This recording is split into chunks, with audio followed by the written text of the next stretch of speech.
You damn right. Hope you're having a good Friday. Longhorn basketball fans, how's your mood on a Friday? Got to be pretty good after that. We will definitely get into it. Texas taking down number 7 in the country. I don't know if taken down is the right phrase if you're the higher ranked team. Dismissing number 7, maybe that's the way to do it. Texas beating Creighton. We'll get to it. Big NFL weekend coming.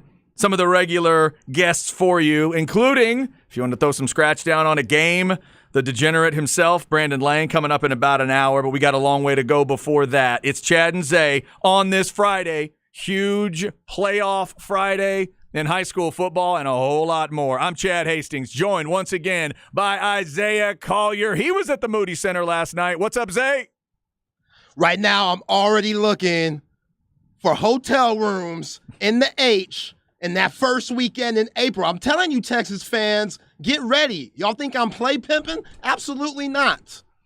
This Horns team is for real. You hear the guy on TV last night say both these teams are of the quality they could end up in Houston. Oh, yeah. He said it. Both of them. And our man, Justin Wells of Inside Texas, has already said he's got a hookup for you. Oh, that's what I'm talking about. Right? Remember? Yeah. Wasn't he the one that said he's got somebody in Houston? Yeah, he got the homies or something like that. Yeah, I could do that. Sure. Yeah, absolutely. Might have a couch for you to sleep on. on. I probably won't be there very, very much. I'm not going to keep it real. I probably won't be there very much. I'll be partying it up because I think the Horns if everybody stays healthy, you need a lot of luck. Sure. To cut down those nets, but everybody stays healthy. God forbid the Horns got a chance. Yeah, and the beauty and the curse of college basketball versus pro basketball is it is always about one night. One night or one day, one set of 40 minutes, one set of 4-minute increments, and one set of officials calling a game how they're going to call a game. All of that can play into it. You don't get 4 out of 7. 3 out of 5, 2 out of 3. You don't get that. You get one shot, and sometimes things happen. So you're right. The luck has to play into it. Longhorns certainly got that, but they also got really good basketball last night. For sure. And what makes you optimistic that they could win those 6 straight games when March Madness comes around were games like we saw last night, where everything don't go your way. It's not pretty, but you still find ways to get it done against high-quality teams. Yeah, they certainly did. Certainly got it done. All right, let's get in with the spec set piece, and we will talk about what the Longhorns did to those Blue Jays.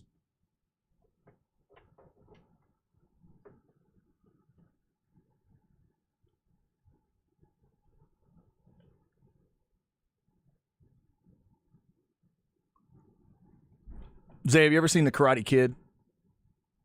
Yes. You know the scene where it's been a minute. You know the scene where Mr. Miyagi's trying to catch the fly with the chopsticks in the midair? Really, all I can think of is sweep the leg. So there's sweep the leg. So there's a scene where he's never done it before, and then Daniel-san actually gets it done and captures the fly with the chopsticks. My question to you is, if Bevo was walking in the field and a Blue Jay came by, do you think he could impale the Blue Jay on one of the horns, like on purpose? Just give a quick little pop of the head like he did on game day and just stab the Blue Jay to death? Oh, for sure. Bevo got a dark side in him. We saw that in the Sugar Bowl when he went at that little bulldog for Georgia. He got a dark side, so you don't test him. Yeah. So that's one thing I wouldn't do. Don't test him. You got to be on this good side. You know, somehow Jordan Whittington has found that chemistry where he could just go up to Bevo and nothing happens. So, yeah, I feel like a lot of all Horns fans and Horns alums, they should be that way with Bevo. Yeah, I think so. Oh, yeah, definitely got to be careful. You got to be real, real careful. Opponents, not so much. Opponents are in trouble. Yeah, in trouble. No, he kind of senses it. He senses if you're on his side. Yeah. He kind of knows.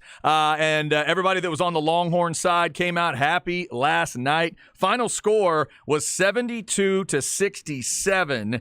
Texas got it done. They answered every question that Creighton had throughout the game. Zay, there are a lot of numbers we can talk about in this game. But you know what? Let's start with one guy, because by the end of this thing, Timmy Allen had 11. Give me your thoughts on his game. I really liked seeing him active at the beginning and contributing early for Texas. His best game so far. I thought he was absolutely terrific. Even though his stats don't jump out like crazy, he only had 11 points, but he had 4 solid assists and 7 rebounds, and he just set the tone with his toughness. He was way more under control than he has been in these previous games. He's been having a big charging problem, just running into guys. And with this up-tempo pace that Chris Beard is allowing these guys to have, it's taking him a little time to get used to it. But we saw him last night. He really thrived on getting the ball off the glass. He came down one play and just hit a fadeaway off the glass. It was nasty. It looked like a bad angle, but somehow he twerked his body and got the angle right and just kissed it off the glass, Tim Duncan style. Yep. And he had a couple fadeaways coming across the lane, and that's his game. If he could play like that and play freely just like the rest of the team, then, man, the sky's the limit for this Horns ball club. So this is a game where both teams shot really bad from three. It's something we've seen from Texas before that they can overcome at times. It is something that Creighton was not able to overcome. We talked about how good they are as a three-point shooting team, but Zay, you were the one that brought up they're going to be in another environment. They're going to be at the Moody Center where they've never been before. Let's see what it's like. 4 for 27 from three. Creighton. Now, last night, Chris Beard did admit, look, we played some good defense, yes, but they also just missed some open threes that they normally hit. Would you agree with that assessment? Yes and no. I did think they gave up some wide open threes, but I thought they were two bad shooters. Like, majority of the threes for Baylor Shireman were contested and very tough shots. Like, you want him to put it on the deck and shoot off the dribble. A lot of his threes were taken off the dribble. He doesn't want to do that, and he took a lot of bad shots for the Blue Jays last night. But Arthur Kaminga,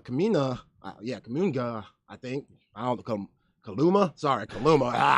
Can't talk today. Arthur Kaluma, he's only 31% from three. Yeah. He had a lot of wide open ones. I'll take that. And we're not getting the big man down low, Coltbringer, who dominated last night. Thank goodness he was winded like Kareem Abdul-Jabbar during that game where Red Auerbach cut off the AC in the 84 finals and he needed the oxygen. My man was winded, and that was a big reason why he didn't keep dominating like he could have, because if he had the stamina, 35 minutes, that's a lot for a 7'1" big man. Right. That's a lot, especially coming out from Maui last week and the travel that they had to do, and then, it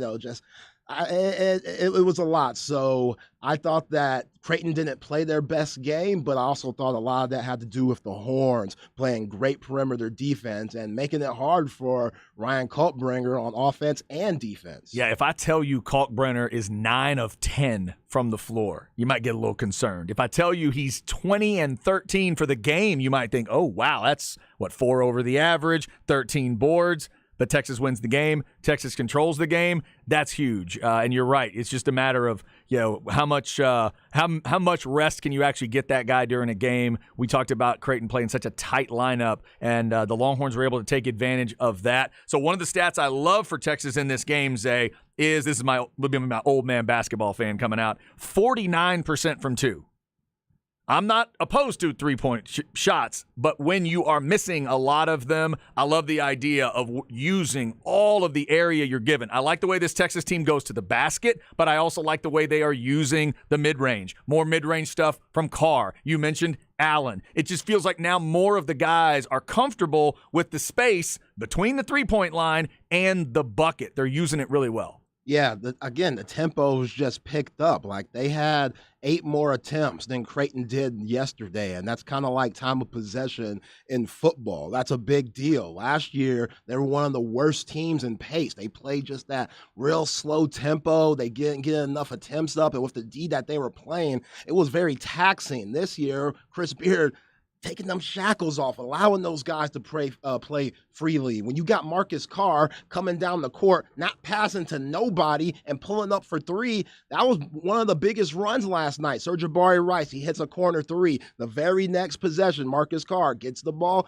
takes it all the way up the court, just pulls up for three. It was contested. It doesn't matter. He hit it. Play after that, Christian Bishop takes it up the big man's chest, and they went on that 10-0 run. So they played solid last night, even though they didn't shoot the ball tremendously well. They played good enough basketball to win the game, and that's how you got to play if you want to go far in March, which, again, I think this team can do. But, when you got guys like Dylan Mitchell, I thought he played terrific yesterday. I thought that might have been his best game. Yes, he had all the dunks against Gonzaga and whatnot, but we saw a little bit of his skill set. That jump hook he had over Coltbringer, man, see how long his arms were on that left-handed jump hook? Go back and watch that slow motion. and how he got that over the 7'1" Colt Brenner. That's why those 36 NBA scouts that were there last night, that's what got them from 12 to midnight. So that's what they're 6 to looking midnight. for? Yeah, it's crazy. It's his athleticism, his measurements. He had that nice putback on his own miss. He had a little mid-range jumper, missed that and got his own miss. He just has good basketball instincts. And then he had a steal on Colt Brenner, which led to that Timmy Allen layup, which had to do with that 10-0 run. Dylan Mitchell, he's fitting in his spot well. Even though he's the most NBA bound on this Texas team, he understands his role and he understands that he's not the focal point of this team, but he is one of the biggest, most important players on this squad. Lots of comments already coming in on the Specs text line. If you want to jump in, Longhorn fans, 337-3776. Somebody talking about the coaches that you were mentioning, Zay, and the things that tie them together. Defense is key, and the Longhorns certainly played a good version of that last night. Also, Zay, somebody asking if the music at the Moody Center is loud. A little too loud. Because it was blasting. It's a little too loud. When I was watching on TV and I didn't have my volume on. So it's a little too loud at times. Okay, we need some adjustment. It depends on the song that's playing. It depends on what's going on in the speakers. Okay. Because it could get a little loud where you're like, wow, this is uncomfortable. And you don't want to be uncomfortable. What type of song are we talking about? Are we talking about a hype song? Are we talking about a rock kind of thing? Or what are we talking about? Like those Jock Jam stop songs, like da da da. Okay. Da da da, like stuff like that. It comes off a little loud. Yeah, it could be a little loud. Okay, all right. But it's all right though. I get what they're trying to do. No, and the corral was popping last night. I'd rather tell you to turn it down than up. Yeah. I would. Oh, yeah, for sure. I'd rather not have you at like level 3 or 4 on the dial and say, hey, Gramps, let's turn it up. If we're saying, hey, crazy DJ, let's crank it down a little bit, that may be the way to go. It felt, watching it on TV, like another great atmosphere, that crowd, understanding. I don't think Chris Beard is going to have those prayer hands up anymore. No. I think the crowd that's going to show up is going to continue to understand when to yell, why to yell, and again, they just kept answering all the things that Creighton was bringing them. But some of the other great numbers in this game that I had to double check. The Longhorns had 3 turnovers. Does everybody realize that? Yeah. They just played the number 7 team in the country. A sound basketball team. They had 3 turnovers, 15-3 assist-to-turnover ratio. That's silly good. Yeah, it's very impressive. Wow. Very disciplined. You got to give the coaching staff a lot of credit for that because that's tough to do even when you're trying. That's tough against a crappy team, yeah. right? Yeah. If you play UTRGV, HCU, all these teams that even if you're just tearing them apart, you're probably going to turn the ball over 6 times. Yeah, absolutely. That's impressive, man. Yeah, and, these guys offensively, Tyrese Hunter, Marcus Carr, Sir'Jabari Rice, we saw Timmy Allen last night. These guys are doing a great job of taking the right shots within the Chris Beard motion offense because the motion is a little dated. And if you're not doing other things along with the motion, it could get a little stale and very easy to guard. Kind of like what we saw last year with that 2022 team that went on 11-minute droughts and 7-minute droughts. Like those guys, they didn't know when to pick and choose their spots in the motion offense, when to shoot, when to pass.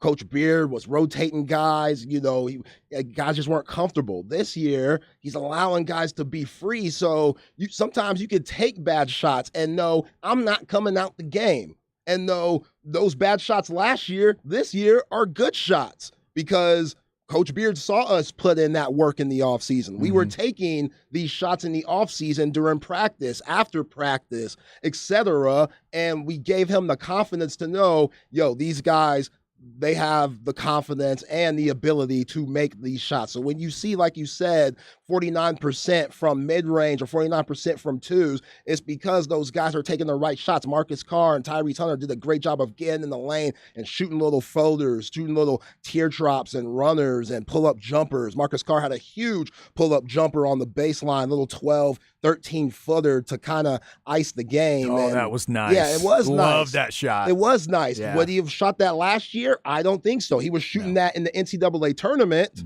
but during the regular season last year, we didn't see that Marcus Carr. And yeah, you could talk about the 20 pounds he lost, and yeah, that definitely means something too, but Chris Beard, man, he's done a heck of a job offensively for a guy that's a defensive-minded coach, and that's what he focuses on. He's done a great job this year offensively of figuring out these guys and what they're good at and knowing his personnel and putting it on the floor, and those guys are excelling. Yeah, that was a smooth baseline jumper. It was smooth, You are man. absolutely right. The other thing to talk about pace, two of the numbers I'll always look at to see where the pace of the game was. Longhorns feel so comfortable now, like you said, getting up the floor, getting into an idea pretty quickly. Second chance points was 11-5. Fast break, 20-5. Another game where they're comfortable going and they end up with a nice advantage in fast break points. This texter says, yes, the music is too loud, uncomfortable. Please influence that with your swag. Are they telling us like we have swag to affect it? They're telling you, Zay, you have the swag over at the Moody Center. Ain't got nothing to do with me, man. No? I ain't got nothing to do with those things. So it's a good thing if you're coming out of a game like that, you're trying to look at adjustments on volume in the building, but the team ends up getting the win and fighting it out when they needed to. Longhorns, basically the second half was dead even. They led by 5 at the half, and they lead by 5 at the end of the ball game. So thank goodness Greg McDermott didn't just look at Ryan Nembhard and say, hey, here's the keys. It's your show. We're going to get out the way and let you work, because he was about to go off. That 17 he had could have easily been a 30 or been a 27 if Coach McDermott would have really let him work and really would have said, hey, focus on scoring, maybe not as much as being a true point guard. And he's so good. Some of the moves that he did last night. Hey, Christian Bishop, ice those ankles, dog. You had a hell of a game last night. I know it meant a lot to you playing against your former team, but Ryan Nembhard put him on skates like T.I. and ATL at Cascade. Yo, man, what up, shawty? That T.I., it was brutal. And he was doing up and unders and reverse layups with one hand and skyhook runners and stuff. Ryan Nembhard, he's a different type of point guard, man. And I like that Marcus Carr, Ontario, Canada battle with those two. I haven't done the count yet, but on the T.I. album I really enjoy, I've asked myself sometimes, does he say shorty more than he says the N-word, or does he say the N-word more than he says shorty? He says it a lot. Come on, shawty. Shouty. He does say it a lot. All right. There's a lot to get into. And real quick before we hit the break, somebody texted in, Zay, and kind of two different people have texted in about it. Or have you heard anything about Tyrese Hunter in terms of how he's doing? That says he need to get number 4 some hydration with all those cramps. What's going on? Pickle juice, bananas. Okay. I don't know. He needs something because he scares everybody when he goes down the way he goes down. Yeah. Like, it looks real dramatic when it happens. They got to carry him. They always call. The other team's always calling, come help, and that's never a good sign. Is it ever? Is it possible that Tyrese Hunter's just a World Cup fan? Could he just be a soccer fan? He's thinking, man, it's that time of year. Man. And I got to sell it. And, LeBron's had those problems. I know Spurs fans remember that when they pulled that same Red Auerbach stunt in the 2014 finals where they had no AC at the AT&T Center, and LeBron was cramping up and stuff. Yeah, he's dealt with that. I know Paolo Banchero, there was a huge science statistics when he was at Duke talking about he loses 7 pounds a game. Yeah. Or something like, because he just sweats and works. Guys are different. He used to cramp up all the time. They had to get him a special type of Gatorade, Powerade sports drink because he couldn't use the normal stuff. So whatever Tyrese Hunter needs, UT, we definitely got the resources. Look into that. Yes. Get him some of that. Yes. Because Tuesday, you got another huge battle against Illinois. Yeah. Now, is Tyrese Hunter the one that you talk about if you're drunk enough and you spin around at certain things? That's Tyrese, Did right? y'all see the two-hand? You see how easy that two-hand dunk was last night? That was easy. That was easy. Yeah, that was 11 used to get up so easily just like that. Yes, I'm telling you, if you hop on one leg, maybe spin to your left. Got to be hammered. Yeah, gotta be hammered. Yeah. Do a couple Dion high steps, and then maybe about 8 more twirls. Tilt your head to the side. He looks like 11, just a little bit. Okay, here's my weird Tyrese Hunter that popped in my head last night watching. I love watching him play. I love watching him play so much. And one of my favorite things about him is the calmness on his face. We've talked about this. His body is just so incredibly, everything's in motion and the movement is beautiful and everything, but his face stays so calm as it's all going on. So the thing that occurred to me was he kind of looked to me like it was like Russell Westbrook's body, not the size, just Russell Westbrook's body and Kobe's face. That's sort of what it looked like to me, because Kobe always had that calmness. Everything is what I plan. But Russell Westbrook, everything he does is so animated. And I feel like Tyrese Hunter's body and face are acting independent of one another. Right. Fascinating to watch, but I love the way that guy looks when he's on the floor. Yeah, he has a great mentality. He's a defensive point guard that's getting better and better offensively. Like, he hit a big time three in Nembhard's face at the end of the first half that was pretty deep, NBA range. And then he had a huge couple of possessions where he had a pull-up jumper on Colt Brenner, because Colt Brenner wouldn't get out the lane, and the Horns did take advantage of that. If they just made some more shots, it could have gotten ugly. But right after he hit that jumper, he gets a steal and then has that crazy finish where he goes up and under the dude, which you got to be a serious athlete to make a finish like that. Absolutely. And yeah, the score was 22-17 at the time. So he's been a huge addition to what the Horns have been doing and to their success this year. And yeah, they're only going to get better. They're only going to get better. He is a blast to watch. How about this, Longhorn fans, as we hit the break? Carr, Hunter, and Allen combined for 11 assists and 2 turnovers. That's not bad. That is not bad at all. Texas beats Creighton 72-67. Illinois is up next. Zay mentioned it. Now you're going to Madison Square Garden to take on one of the big dogs in the Big Ten after you knock off a big dog in that Big East. We've also got a lot of football to get into today. Huge weekend in the NFL. College football hitting championship week, and that means we've got to make our picks. Zay and I are still clinging to that overall lead as a team. The Horn team, yeah, we're not doing so good. We got to catch up quick. Supreme picks coming right up. Don't move. It's the Horn.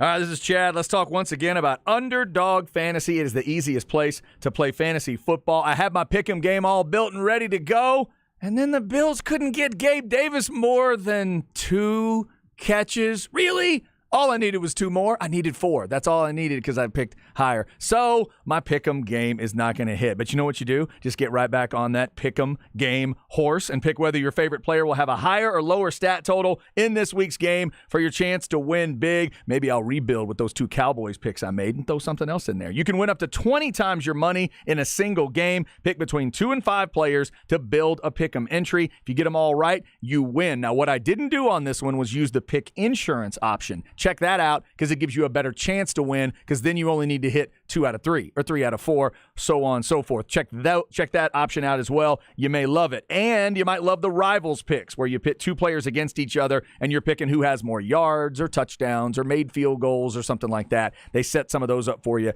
as well. It's a lot of fun to play and it's so easy to do. Put it on your phone like I did. Sign up today with the promo code HORN. Get your first deposit doubled up to $100. Just visit UnderdogFantasy.com or find them in the App Store. And don't forget to register with my promo code HORN to get your first deposit doubled up to $100. Must be 18 or over and present in a state where Underdog Fantasy operates. Terms apply. Concerned with your play? Call 1-800-522-4700 or visit www.ncpgambling.org. It's the fastest growing fantasy app in the industry. It's Underdog Fantasy.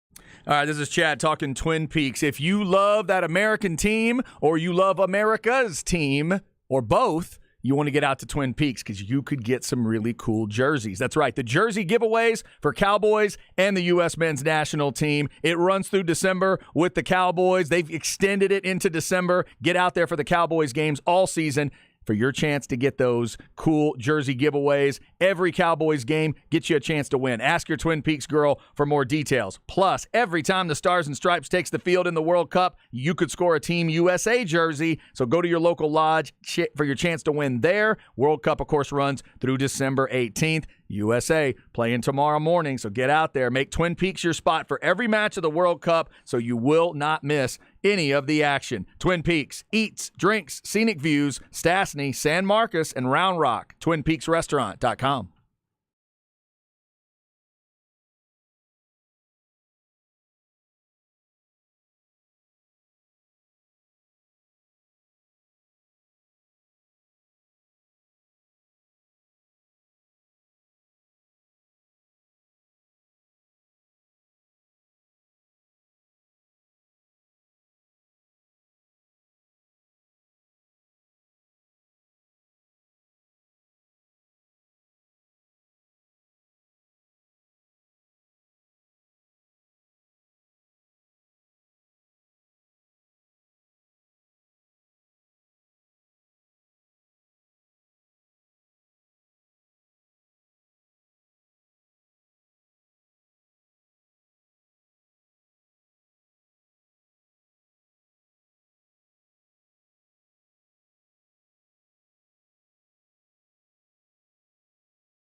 Oh, I always dug this song. Great voice.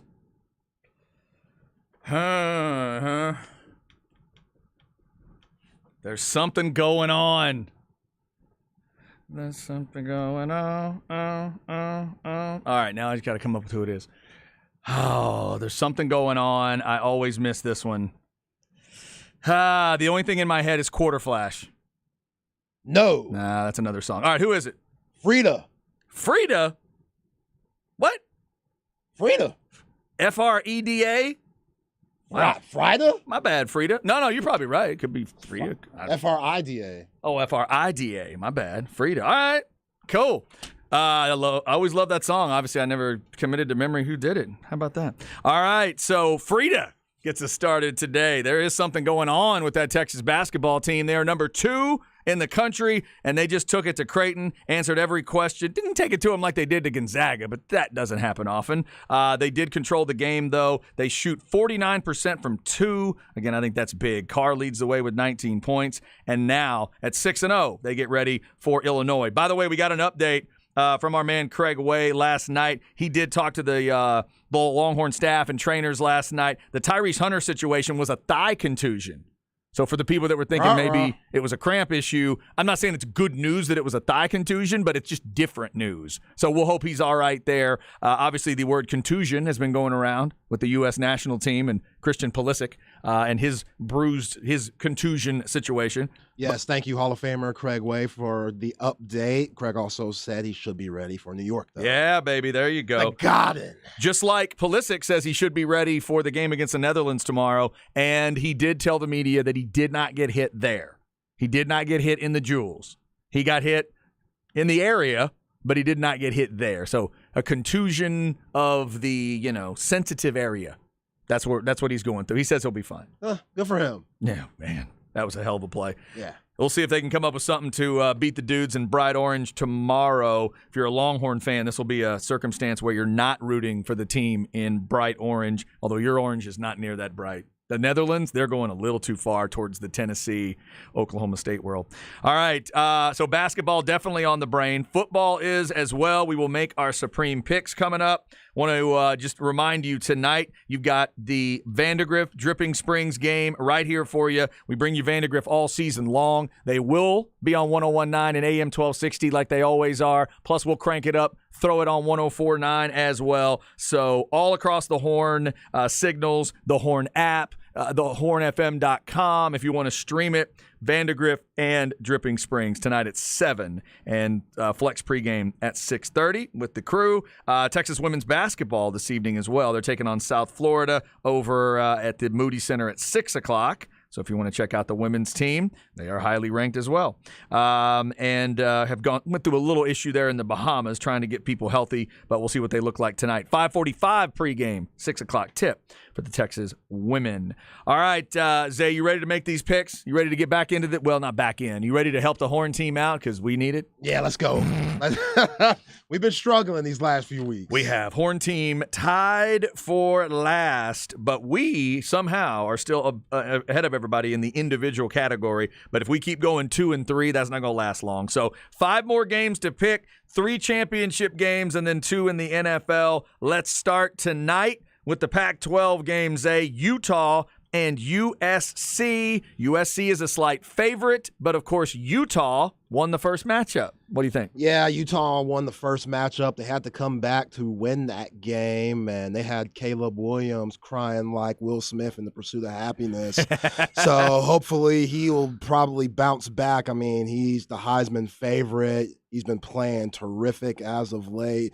Lincoln Riley lets him do whatever he wants. I feel like he could hold on to the ball for about 20 seconds and still make plays and throw darts in there, and he's been tearing up defenses all year. So I think the Heisman is basically his to lose. But, hey, this team, they beat them last time, but this ain't Salt Lake. They're playing in Vegas, and they're not playing in that pretty tough stadium to play in Utah, that in Salt Lake City. So I think that had a lot to do with it. I don't think that USC team then is as good as they are now. So, yeah, give me Southern Cal. Leaning USC. Yeah, I think we'll end up going that way.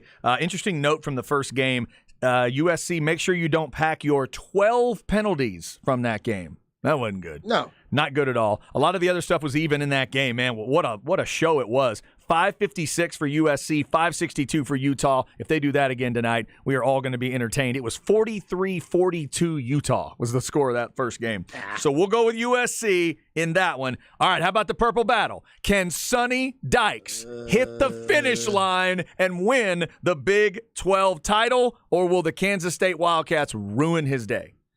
Yeah, we'll see if the Big 12 Offensive Player of the Year could have a big game in Max Duggan, which I don't think we give that story enough credit. I mean, to go through what he went through during COVID, might not get to play football again due to the heart condition, then loses his job. Now he's Big 12 Offensive Player of the Year. That's a remarkable story. And Sonny Dykes, we saw what they've been doing all year in the Big 12, all the comeback wins, all the close wins, winning by field goals against Baylor, but they haven't had many breaks. You know, the last bye week was week 2. They've been playing ever since then. Quentin Johnston in that blowout win against Iowa State last week, he did not play, but he's expected to play and be good enough tomorrow night against Kansas State.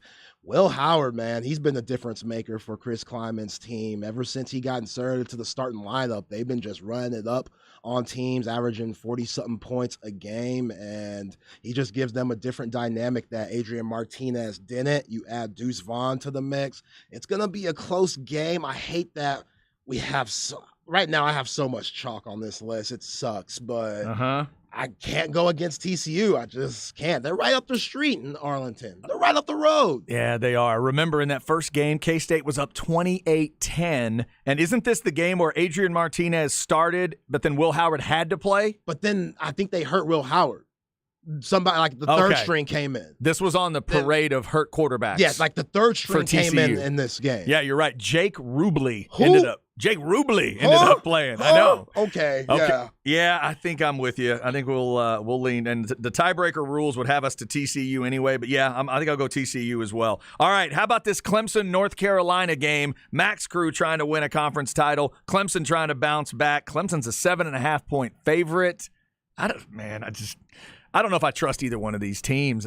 I've been back and forth on this pick. What about you? You know what I think about the ACC. This should show what the ACC is all about. Both teams are, I mean, Mac, they've had a decent year, especially because it's North Carolina, but these last 2 weeks, he's had some bad losses to Georgia Tech and then to the rival North Carolina State. So them losing the last 2 games and still making the championship is just, it's ridiculous and shows how bad this conference is. Clemson, on the other side, they lost to South Carolina and Notre Dame, and South Carolina beat Tennessee, so they were a lot better than we probably thought they were going to be. True. I guess Clemson. I mean, I don't know. Ron Burgundy? Yo, DJU threw 8 for 29 last week. Yeah. So what do you say? I mean, against South Carolina. Like, what do you do with that? So you're going to go with he won't be that bad again? He could be that bad again. That's what I'm saying. Okay. I like Drake May though. He's been a surprise. I do too. He's been a surprise quarterback of the nation, the conference. Do we trust him that much? Nah, let's go Clemson. No, going Clemson. They got like a lot of NFL guys on D and stuff. Okay, all right. We'll go Clemson there. All right, the 2 pro games are great, both in the afternoon on Sunday. Miami at San Francisco. Both these teams are playing so well right now. Might be the 2 hottest teams in the league at this exact moment. I guess the Eagles have to be thrown in there, and there's a couple others. Kansas City's playing well. I'm leaning Niners in this one. What about you? Yeah, I'm leaning Niners too. It's going to be an interesting game because both of these coaches know each other very well. Mike McDaniel and Kyle Shanahan, they've worked together for a number of years in San Francisco when Mike McDaniel was the offensive coordinator before he got the job for the Dolphins. So that matchup in itself is intriguing. But also, lowest ever head coaching age matchup ever. 50. Really? 50 to get. No, I'm just kidding. I'm about to say, both these guys hella young. But they are young. They are young. Yeah, both these guys hella young. Tua has the best passer rating in the league with 115. Second is Geno Smith, which is also crazy, but he's at 107. So that should show you how good Tua has been playing this year. I think Tyreek Hill and Jalen Waddle are the best tandem wide receivers in the league, and they've been showing that all season long. Can Nick Bosa's crazy ass get to Tua? Because they lost their Yeah. left tackle against the Texans. Okay. And then when he went out, the Texans got 4 sacks on Tua. Things happen, yeah. So look at that. The secondary for the 49ers, it could be hit or miss sometimes. I like the Niners too. I think their offense is going to be a lot better than how they looked against the Saints last week. They're going to try to run the football with McCaffrey and Mitchell and Debo. So I like 49ers. Niners, being at home. I don't like it that much. No, I think it's tight. I think it's a close game. How about Kansas City at Cincinnati? Playoff rematch. Joe Burrow wants to get this one at his house. Do you trust Joe? Is everybody back for Cincinnati? Supposed to be. Jamar Chase supposed to come back this week, and Joe Mixon is supposed to be cleared from concussion protocol. So, that makes this pick even tougher. I think it's the Chiefs -1.5. I'm seeing them by 2. Oh, by 2 now? Yeah. Okay, it went up a little bit. Yep. So, I don't know. That offensive line for the Bengals, Joe Burrow gets sacked a lot, and Christian Jones, he could cause havoc. He has 10 sacks already this year. I just think Patrick Mahomes and the Chiefs are clicking so well. Everybody's getting involved in this offense. It's not just Travis Kelce, so if you focus on him, Juju could get open. Valdez Stanley can get open. All those guys. They got the rookie is coming along. So, I like the Chiefs. Leaning Chiefs. Okay. Kinda. All right. Yeah, you said we did end up with a lot of chalk there. All chalk. USC, TCU, San Francisco, Clemson, and Kansas City. That's where we're going to go on the Supreme Picks this week. Shout out to the John McClellan Supreme Lending Crew and Chris Waters Realty. They're the ones that help us each and every season. Ultimately, we're raising money for great causes. That's what this is all about. And right now, the John McClellan crew and the Chris Waters crew are doing what they normally do. They are heading out in front of the Horn crew and the Coke FM crew, so we got to do some catching up. We will get you the results on Monday. For that, you can also go to hornfm.com and keep up with that all season long. Brandon Lang coming up at 1:05 with his great perspective on all of the big games of the week. Up next, though, in the crap bag, I'll look back to last night. Not what Buffalo did to New England, but what New England is doing to itself. Next on the Horn.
We're just getting after it here. I like it. Ah.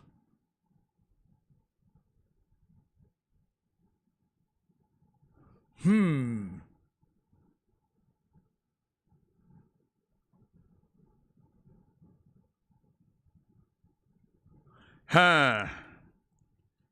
Oh, man. Okay. The first thing that pops in my head is like the Runaways, but I don't know if that's true. That ain't it. No, we're not going back that far. A single artist or a band name? Band. Yeah. I've never heard of them, but Now, I don't know. There also is a little Doro there. It's not Warlock, is it? no. No? All right, tell me. Girl School. Girl School. All right. Yeah. It's my bad. My bad. Not super familiar with Girl School. It's a good song, though. I like it. It's fire. Getting after it. What? It's called Let's Go? Let's go. Yeah, that's good. It's a nice punk feel to that. Almost has like feel like maybe Joan Jett and the Blackhearts might be a bit of an influence there. Yeah, If the timing is right, I'd have to look up Girl School to see exactly how that plays out. I think that's a little more of a modern band. Frida and Girl School got us started today. From Zay, it's Chad and Zay on a Friday. Hope you're having a great one, making your plans to head out to some high school football games. They are all over the area tonight. I think Zay and I are both going to be, you still heading out to Gupton tonight? Yep, see you there. A little Vandergrift Dripping Springs action. 10-minute drive for me. Ooh, looking forward to that, man. I've never been to that stadium. I'm looking forward to it tonight, and it is the game that I wanted. They could be playing this game just about anywhere. As long as I could get there time-wise, I think I'd go check it out. I'm a fan of both teams. I've been a fan of Vandergrift for a while. I became a fan of Dripping Springs this year for a lot of different reasons, Novosad being the first one. But, man, they're both just fun to watch, and I think they're both dangerous moving forward, too. Yeah. I think whoever gets away with it tonight, whoever gets through this thing tonight, man, I'm not exactly sure who that matchup is. Craig Way, he's probably listening right now going, nah, Chad, they're going to play this Houston area team that will flatten them. But I feel like that team could be dangerous in the next round. I couldn't give you a take on this game. I mean, both teams are pretty even, and both quarterbacks are very solid, very good. Both offenses can move the ball. Both defenses can stop the run, solid stopping the pass. So these teams, they couldn't be more even. And I know Dripping got the first matchup, but like I've been saying all week, that week 1 matchup and this week 15 matchup are two completely different teams. Yep, no doubt. So it was going to be a completely different game, and I'm looking forward to it. I was listening to Light the Tower earlier, and I feel exactly what Snoop Daniel is saying. You're going to feel for one of these teams because we've been watching and covering these guys all year long. And when you get to this point, it gets tougher and tougher to know this might be a lot of guys' last games and a lot of guys, just everybody's last game of the year, depending on whoever loses. Yeah, so coming up in the flex segment, we'll give you a little bit more on that matchup and then tell you more about the all-flex team because the finalists will be announced next week. That's coming up at 1:30. Right now, though, let's get into the crap bag. I'll tell you what's really going on with the Patriots. Chad's crap bag. Crap bag. If you need an easy way to remember it, just think of a bag of crap. Brought to you by AV Consultations, 255-8678, or go to avconsultations.com. So last night, Patriots lose 24-10, and there's a lot of talk about Mac Jones when he was screaming stuff out last night about we got to throw the ball downfield and why don't we run the ball and all these things. Let's go back over some of this. I've talked about some of this before, but let's make sure you understand what Bill Belichick is doing because it is confusing and he's breaking football law by doing what he's doing. If anybody else was doing this, they would be getting shredded for it. His 2 offensive coaches, supposedly, that may or may not be in charge of calling plays are Matt Patricia and Joe Judge. Matt Patricia was an offensive assistant in 2004 and an offensive line coach in 2005. That's true. But from 2006 to 2017, he was a linebackers coach, then he was a safeties coach, and then he was the defensive coordinator for that long. Now he is the senior football advisor and offensive line coach. Do you know why Bill Belichick will not tell you he calls plays? Because he's still trying to get him paid from Detroit. We've discussed this part. It's kind of that Joe Wickline thing. Remember that confusing story, Longhorn fans? Yeah, that thing, where it's the semantics of it that is saving a guy some money. So Belichick has, for some reason, agreed to do that with a guy who's not really an offensive guy.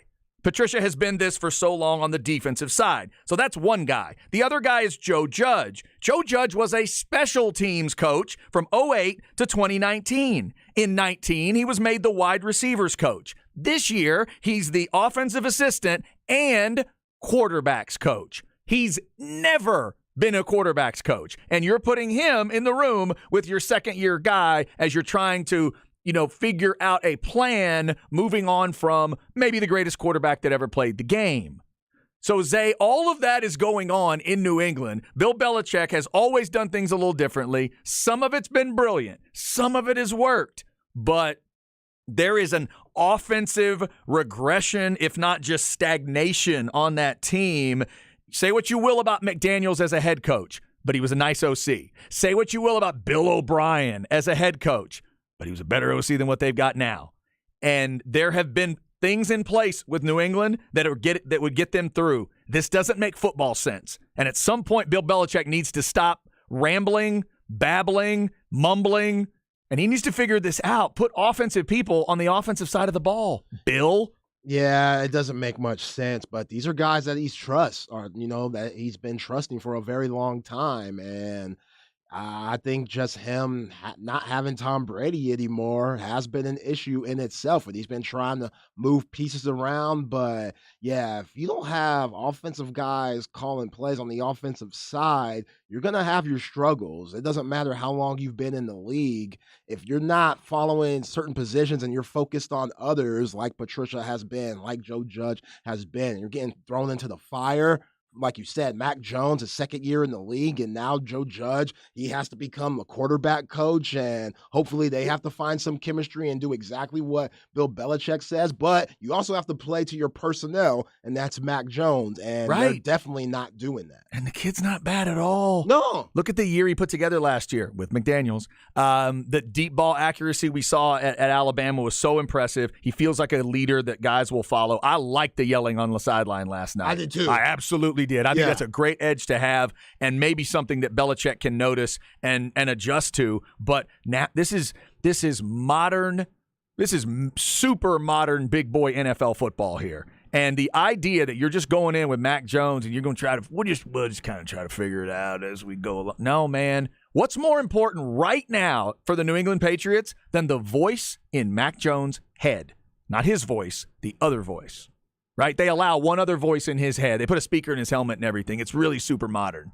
The guy can hit a button and talk to him. Isn't it important, Zay, to make sure that voice is key? That voice knows what they're doing. That voice is up to date on everything that's offensive in football? Yes. Man, I don't get it. And I'm not a Patriots guy, but I'm just watching maybe the greatest pro coach anybody's ever seen do one of the weirdest things. And I was talking about it in the preseason when he kept mumbling at the media about it and he wouldn't say anything. I told y'all why he wouldn't say it then, and he's still doing it. He's running a combo of like the Joe Wickline story, Tom Herman screw-ups, and Charlie Strong screw-ups at Texas. Remember all that stuff where they said, Tom, who's calling the offensive plays? And he went, it's a collaborative effort. Remember that crap? Yeah. Pissed you off, didn't it? Yeah. It should have, because it's stupid. And earlier this season, Bill Belichick went Tom Herman when he said it. He goes, well, it's kind of a collaboration. No! There's some questions you have to be able to answer instantaneously. Who calls your offensive plays? If you ask me, do you trust your wife? My answer needs to be quick and decisive. If it's anything like, it depends on what you mean. Whoa, stop. Yeah. Who's calling your offensive plays? Charlie Strong had issues and he was the one involved in the Joe Wickline crap, I think, or maybe that was Herman. And then Herman, maybe that was it, because Herman couldn't say anything because they were trying to save the guy money on the other side. And he mumbled his way through, it's a collaborative effort. Okay. Well, you got 40 seconds to figure out your collaboration, and it ain't working. Yeah, and the reason why he's not getting hammered is because Bill Belichick is Bill Belichick, and he has all the skins on the wall. Hell, not only skins, he has bears, deer, all types of raccoons, all types of wilderness stuff on the wall with his legacy and whatnot. So when he makes crazy moves like this, which would be absolutely insane for the average head coach, for him, it doesn't look as insane. But you can tell he needs people that he trusts. like Patricia, That's like true, McDaniels. yeah. Like he doesn't like guys. He doesn't like new cats. There's something about just guys that have been through the mud with him, been through the grind with him. So he's just exhausted all offensive guys he trusts? Is that what it is? He's just going to go back through the defensive guys now? I guess so. Those guys have moved on. So if this doesn't work, who's his next OC? Bill Parcells? Is that comes out of retirement? Right? Is that the idea? Pepper Johnson? Is that who it's going to be? All right, there's your crap bag. We do it every day at about 12:45. Bills over the Patriots, 24-10. Bills, Dolphins. What a matchup that is at the top of that division. Miami needs to win to keep pace. Miami won the first matchup with Buffalo, and I think they've got that second one coming pretty quickly. So we'll keep watching for that. Brandon Lane coming up next. What does he think of Miami, San Francisco, and the other big games of the week? We are about to find out on The Horn.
Oh, yes, indeed. Hour number 2 on a Friday.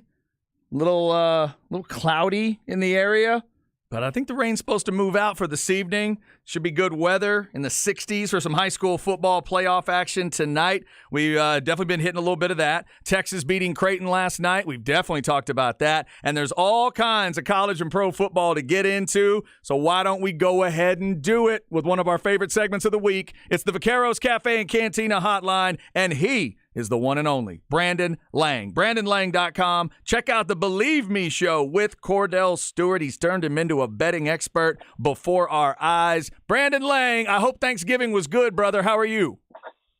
Yeah, it was. Missouri over Arkansas Friday. Oregon State with the epic comeback for the 200 dime winner on Saturday. So we're now 23-7 in college for the year. Woo. On the website, and that hot streak is just carried over right into Bumble and Hinge. I mean, listen, I'm not getting paid any money as an advertisement to say bump, but for me, it's like fishing with dynamite. It really is, because there aren't many guys in my age demographic in their 50s. Like, I'm 59. But if I come to your town and we do a hang with Lang and pick a spot on Friday night and just have everybody come hang and have fun, I look like I just retired from the NFL. My arms are huge. Like, I walked in with this girl last night, and I wear a little tight T-shirt, black leather jacket, a little cold here in Vegas, and I took my jacket off. She's like, "Oh, my God." She goes, "You are huge." I said, "Thanks. I work hard at it." Seriously, it's a lot of work, but thank you. I appreciate it. She just couldn't take her eyes off my arms. And she started touching my arms. She's like, "Those are huge." I said, "Yeah, thank you. It's good to look this way at 59." She says, "Wow."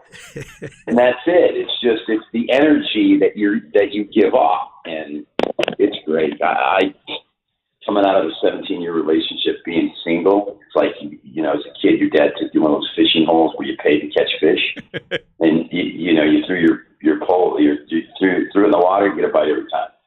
That's the way it is. It's just guys in my age bracket are kind of stiff, no personality. I'm the complete opposite. So I think I bring that up to say this: your energy when you're a handicapper, it just carries over in every aspect. If you feel good about it, whatever. Like, the NFL's just been hard to handicap all year long. I don't care what anybody says. And other handicappers who I talk to and guys I respect, NFL's been hard. But they agree that college has been, especially for me, I mean, again, 23-7 over 14 weeks has been pretty special. But it's just you're seeing things clearly. So let's hope, knock on wood, we can keep that going into another Friday, Saturday winning streak, get to 25-7, and then, man, it's bowl season. So this should be shaping up to be pretty good. All right, let's do it. Let's see if we can see if Brandon Lang is still fishing in a stocked pond. All right, so Pac-12. Let's start there tonight, Brandon, because I believe they're doing that in your town of Vegas. Utah and USC for the second time this year. Utah won a crazy one the first time. USC a slight favorite in this one. What do we think? Everybody and their brother likes USC in this game. Everybody. I talk to nobody that likes Utah. So I kind of sit back and go, okay, let's just take a quick look at this. This is who USC has played this year. And you tell me when I read this off to you, if this sounds like the SEC or the Big Ten or even the Big 12. Tell me if this sounds like a schedule that leads you to believe they deserve to be in the Final Four. Rice, Stanford, Fresno, Oregon State, Arizona State, Washington State lost to Utah, gave up 37 at Arizona, gave up 35 at home to Cal, beat Colorado, gave up 45 over UCLA and Notre Dame. That's who USC's played. So in the last 6 weeks, their defense has given up 27, 45, 35, 37, 43. Now, does that sound like a team that you feel should be in the Final Four? Yes or no? No, definitely not on defense. But we've seen Lincoln Riley go to the playoff with defenses like that. Right, but this is a different situation where now they're playing a team that put up 600 yards total offense on them. Mm-hmm. Beat them the first time, and I just think that I've said this all year long. I don't think Southern Cal is as good as everybody thinks they are. Offensively, yeah, they're great to watch, but eventually you're going to run into the wrong team at the wrong time that just can score on you. And it's one thing for USC to be playing ahead all the time, but see, I don't think they're going to be ahead in this game. So I'm going to take Utah by them up to 3, and I'm going to call for them to go down in flames. And just like Oregon State ending Oregon's chance to play Southern Cal, Utah in Southern Cal's chance to play in the Final Four. Interesting. All right.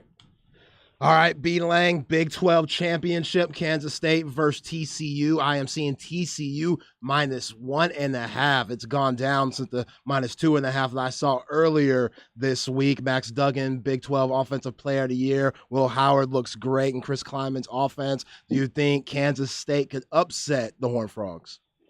Not to my knowledge, having done this for 30 years for a living. I don't ever remember a team going undefeated against the spread for the season.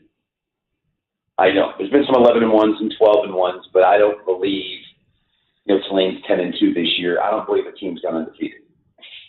TCU is 3 points away from going undefeated against the spread. Wow. Now, granted, they've had a couple games in there which were miracle covers, most notably at West Virginia, which was the miracle cover of the year, I think. And if you had West Virginia in the game, it was arguably the worst beat of the year.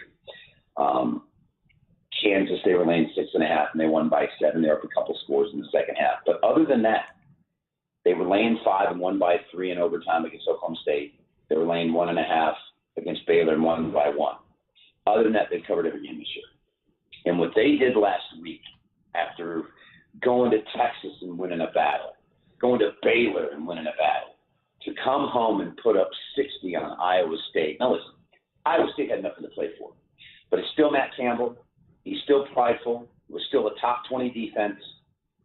62 on them. I know K-State was up 28-10 in the first meeting. TCU made some adjustments and blew the doors off them. Outscored me. I think they went up, scored 28 unanswered. That was it. That's all she wrote. TCU's the better team. K-State's had a nice run. They've had a couple of impressive wins. I bring up that Iowa State game, and I know it's apples and oranges, boys, but here's the example. Iowa State played both Kansas State and they played TCU. TCU beat Iowa State 62-14. Kansas State beat Iowa State, wait for it, 10-9. Yeah. I'm telling you, this is going to get ugly, I think. And people are buying into Kansas State, and the public money's on Kansas State. TCU got through their minefield, boys. They got through Baylor and Texas, and that monkey's off their back, and they showed it against Iowa State. I think they play loose. I think they play fancy-free, and they're a dangerous animal right now. I'm going to take the money machine. I'm going to take TCU. How about that? That'd be some wild history there. That's cool stuff. Brandon Lang. Check out BrandonLang.com, of course, and that show, Believe Me, with Cordell Stewart, part of the Believe Network. All right, Brandon, I just love the game. I know it's not as interesting now, but SEC title game is always interesting to me. I'm seeing Georgia 17.5 here. LSU trying to bounce back. Quarterback a little banged up, may or may not be able to go. Well, what are you thinking on that one? I'm going to take the dog. Not a game I love. Yeah. Not a game I love. But Kirby has struggled in SEC championship games covering the number. And to ask them to cover this number against a coach who has excelled against winning competition, Kelly 11-3 against the spread as a dog in his college football career against winning teams. That just goes to show you he coaches them up and he gets it done. I got to believe that LSU is 4-1 against the spread last 5 in this series and has cashed, LSU, 7 straight tickets in neutral site games as an underdog. Let's take LSU. Yeah, that's a lot of points, too. Yeah, way too many points. Yeah. All right, B. Lang. ACC championship, Clemson versus North Carolina. Both teams, well, North Carolina, maybe they think they're overachieved. Clemson definitely underachieved for their standard. -7.5 for Clemson right now. Who you like in this one? This is the toughest game on the board because you have to wonder where UNC is. But to me, that posted total of 63.5 is a little low to me. It really is. You look at North Carolina and you look at some of the posted total numbers they gave up this year, and especially Clemson trying to get it going offensively. I see this game being like Wake Forest and North Carolina. They're going to combine to get over 70. Pitt and North Carolina combined for 66. Duke and North Carolina combined for 73. I think Clemson's going to score, but I also think North Carolina's going to score as well. I think it's over 63.5. The side I'm going to leave alone. All right, fair enough. All right, anything else in college? You want to hit Michigan, Purdue at all, or do we move to the NFL? I'm telling you, man, Purdue and Brian Brom, they got a quarterback who's 47 years old playing his 13th year in college football. Basically think Ryan Reynolds in the movie where he was in his 8th year of college. Right. One of the trilogy, I think it was. What, Van Wilder? Yeah. He's in his 8th year. So we got Van Wilder, quarterback for Purdue. Yeah. And his receiver he played with in high school. And they've been great all year. They've had one bad game, and that was bad weather at home against Iowa. They lost 24-3, but they lost at Wisconsin, inclement weather a little bit. They lost a heartbreaker against Syracuse in a game they had won, and then they had a couple personal foul penalties after scoring the winning touchdown and gave Syracuse the ball midfield and lost in the last 10 seconds. And then they lost against Penn State, first game of the year, where it was a 3rd and 6 with 1:20 to go, and they completed the pass to take a knee, and the kid just dropped it. And then they punted, and Penn State went and scored. So this is a lot of points for an offense that can move the ball, a defense that's fundamentally sound. Letdown situation for Michigan. Love Purdue plus the 17.5. All right. How about that? All right. NFL, lots of stuff we could hit. Let me just start with Dolphins-Niners. Niners by 4. Hell of a game in the afternoon. What do you think? I think Miami gets blown out. Here you go. Okay. This is Miami the last 5 weeks. Pittsburgh losing team struggled, won by 6. Detroit losing team was down 14-0, won by 4. Chicago losing team on the road gave up 32 points and had to hold on for a 3-point win. Cleveland at home losing team. Houston at home losing team.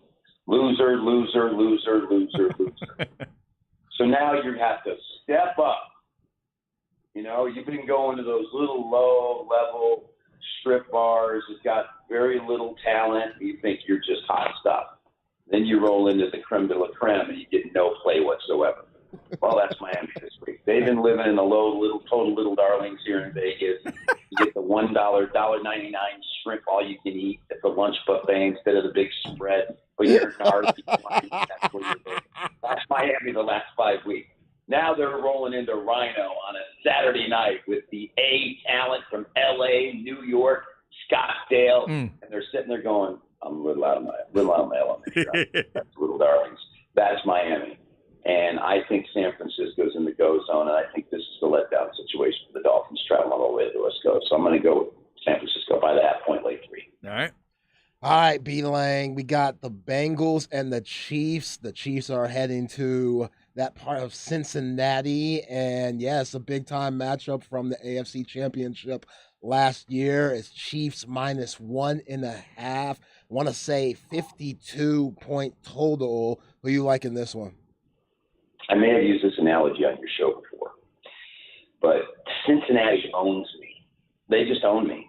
If I go against them, they cover every single time. If God tonight in my bedroom came to me in that glow white gown at 3 o'clock in the morning and I wake up out of my Ambien and I'm like, holy mackerel, it's God. And he hands me an ice cold glass of lemonade and he says, my son, I'm going to give you the exact final score of Cincinnati and Kansas City because I know you need this winner.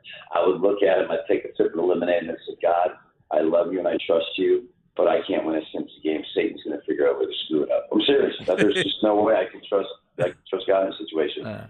Patrick Mahomes in the month of November and December in his career. Take a deep breath. Everybody breathe in, let it out. Patrick Mahomes is 26-0 in his NFL career in November, December. He has never lost a game in these 2 months. Wow. 26-0. So in a near pick'em situation, I'm going to do Cincinnati fans a huge favor. I'm going to pick the Chiefs minus 1.5 and watch this when I come on your show next week. the Bengals will figure out a way to lose this game by 1. And I'll lose by 1.5. I'm telling you right now. Oh. I'll score that game will be 31-30. And you'll be like, no way, they got him again. B. Lang, my man. I'm going to take the Chiefs in 26-0. You do realize, B. Lang, that if there's a heaven and if you are indeed walking in, you realize the first thing he's going to say to you is, you were right about the Bengals, by the way. The first thing. All right, so let's pick so many good games this week. Titans-Eagles, let's go there. First place teams in a battle. Philly, -4.5 on a noon kick Central Time. What do you think? Titans are going to go in there and win the game outright. Oh. All right, you're here first. All right, Derrick Henry is going to have 23 carries for 246 yards and 2 touchdowns. Ryan Tannehill is going to throw 2 more touchdowns, and Philadelphia is not going to be able to stop the run, and they're going to get beat. Take Tennessee +1.5. Now listen, I say that, bet a money line, but make sure you bet more on Tennessee +1.5. Nice. Boy, I hope you're right on that one. Zay, you got another one in the NFL? Yeah, I do. A big-time game in the NFC East. The Commanders taking on the Giants, and it's the Commanders -2.5. Who you like in this one, Brandon? By the half point, take the Giants up to +3. They've covered as a dog this year. They've literally they got the back door on Thanksgiving against the Cowboys, which was unbelievable. The only time they have not covered as a dog this year was at Seattle, but that was after beating Jacksonville as a 3-point dog. They beat Baltimore as a 5.5-point dog. They beat Green Bay as an 8.5-point dog. They beat Carolina as a 1-point dog. They beat Tennessee as a 5.5-point dog. So getting them as a dog at home, I know the Commanders have been great lately, needed a tip deflection at the goal line to not lose to Atlanta last week. I think people betting Washington are going to be late to the dance. By the point, get Giants up to +3. Don't be surprised if they win the game outright. Interesting. Brandon, let's hit all those winning matchups and finish with the Jets and Vikings. Minnesota, -3. Can't believe they're 9-2. What do you think? You know how I feel about Kirk Cousins. So any chance I get to go against Kirk Cousins, I'm going against Kirk Cousins. So I'm going to buy the half point, take the Jets up to +3.5. I'm on the Mike White bandwagon. I believe in this Jets defense. I don't believe in the Vikings defense. I'm going to take the Jets by up to half point. Last but not least, I will be absolutely shocked if the Dallas Cowboys do not beat the Indianapolis Colts exactly the way they beat the Minnesota Vikings. I'm serious, because if you watch Matt Ryan and you watch the pressure that the Steelers got on him, it's going to be double the pressure when he goes into Dallas. And the Jeff Saturday honeymoon is over. It was great. The win at the Raiders was great. Hey, guys, you get Tuesday off. We all saw the locker room. Yeah, way to go. It's done. It's done. It's done. There's no Jeff Saturday success story here. He's at Little Darling's eating a $1.99 shrimp after this game. Dallas is a blowout. Yeah, I think you're right there. That's what it needs to look like for the Cowboys. That is Brandon Lang. Check out BrandonLang.com. Check out Believe Me with Cordell Stewart. And next week he'll be back on to talk about the Bengals and the Chiefs. And we'll hope that maybe he and maybe God could give Brandon a little bit of a break. But we'll see. Brandon, we always appreciate it, man. Have a good weekend. Continued success, sir. We'll talk to you next week. Thanks, guys. Thanks, Brandon Brandon. Lang. Oh, my God. Fantastic. Yo, $1.99 shrimp sounds good today. Am I the only person that loves and waits for Brandon Lang to make an analogy that involves strip clubs? Am I the only one? Does that make me sick? Does that make me sick? There are parents out there driving with their kids. All right, stop. We got to turn it off. Brandon Lang's talking strip clubs again. I love that. He was so modest about his arms. Like when homegirl was touching them and whatnot, he was so modest. Which was, man, you're absolutely jacked. He was so modest by saying, thank you. Thank you very much. Thanks. I work yes. very hard. Oh, I love it. I love it. All right, Brandon Lang every Friday about 1:05. Coming up, it's the Flex 30 segment. Let's talk a little Vandergrift and Dripping Springs. Let's get old school and talk about two guys that nobody's probably talking about this week that might determine that game. Plus, we'll tell you about the All-Flex team and when the finalists are announced and the winners are announced and all that good stuff. Stay with us. Also, got a World Cup report coming up from our guy Glenn Davis. Keep it right here on The Horn.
It's such a good lead in.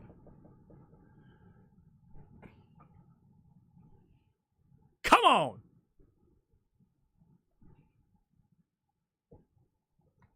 If you have a friend or family member that does not like this song, you need to get them checked out tomorrow.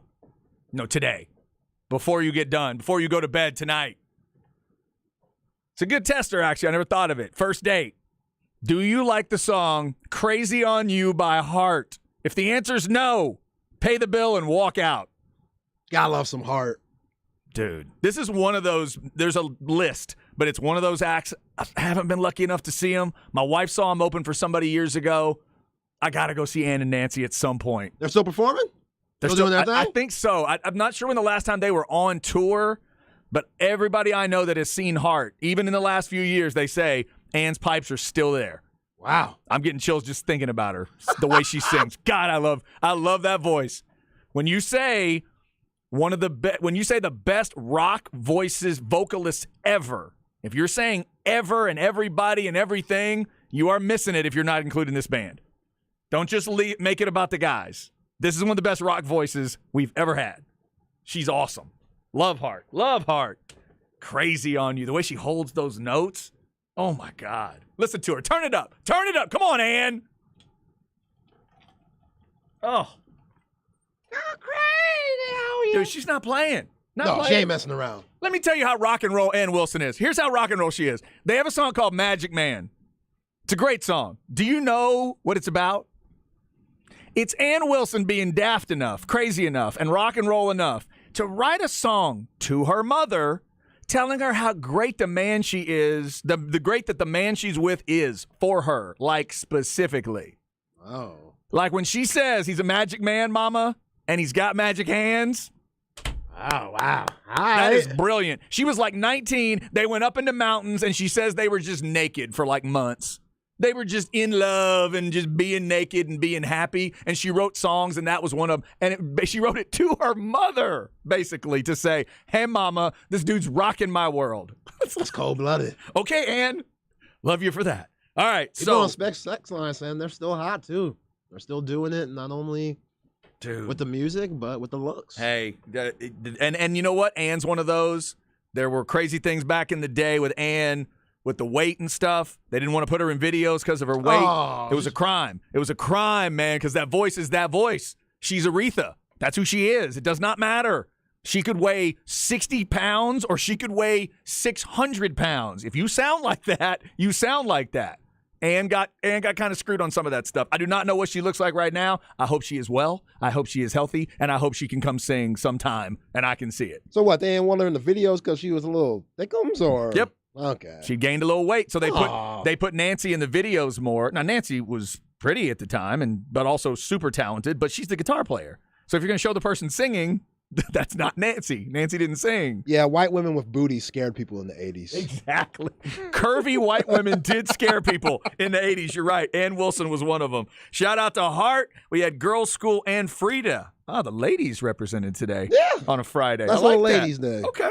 Are we going all ladies No, we're today? not. We're not. All right. Sorry, but I was gonna say we did a little bit. If we're going all ladies, then for the third hour, I'm gonna put in my MC Light Queen Latifah vote.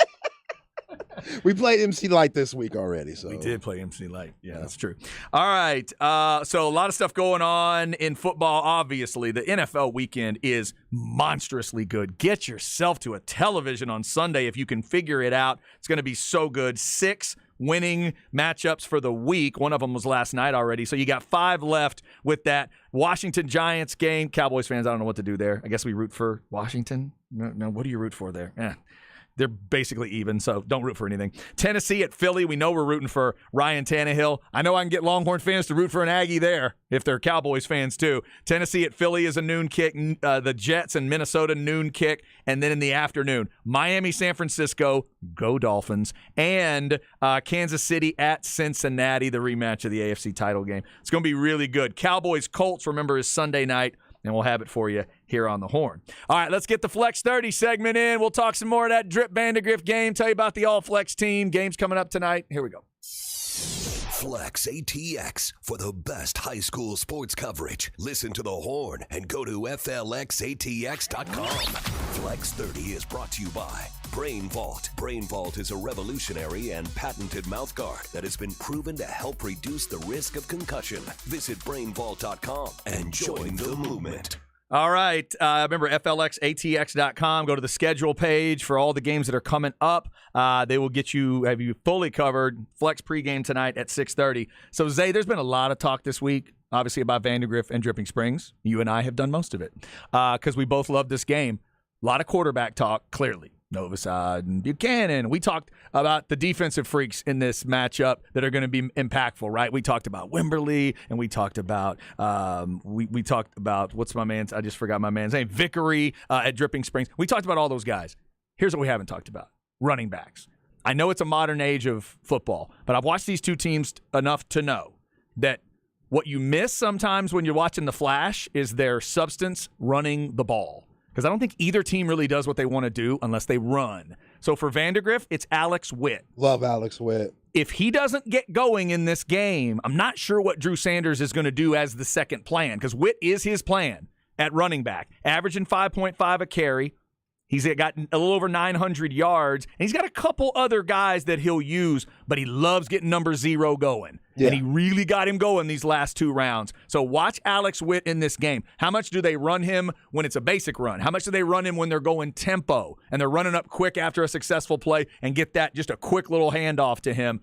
And then if you throw him out of the backfield, he's like 10 yards a catch as well. Alex Witt for Vandegrift to me is critical. If they're going to win, I think 0 has to have a good game. Yeah, I think he's one of the most underrated running backs in the state. I think he's tremendous. And, yeah, if they run the game and control the clock, that means they keep Austin Novosad and that high-powered Dripping Springs offense off the field. So you would like to think that's what game plan Vandegrift's going to go into tonight. But, hey, when you get to this point around, you don't care how you win. If you have to throw it a certain amount of times, 50 times to win the game, then they'll take that too. But, yeah, I think the formula is to keep Novosad off the field and give the ball to 0, Alex Witt. Yeah, I agree. Now, also, let's stay on Vandegrift's side for a sec. Miles Coleman, 84 catches. The next closest is 32. They really use Miles Coleman. If that doesn't work, what does Vandegrift do? That's always my question with them. Their offense can get a little bogged down if Coleman and Witt are not successful.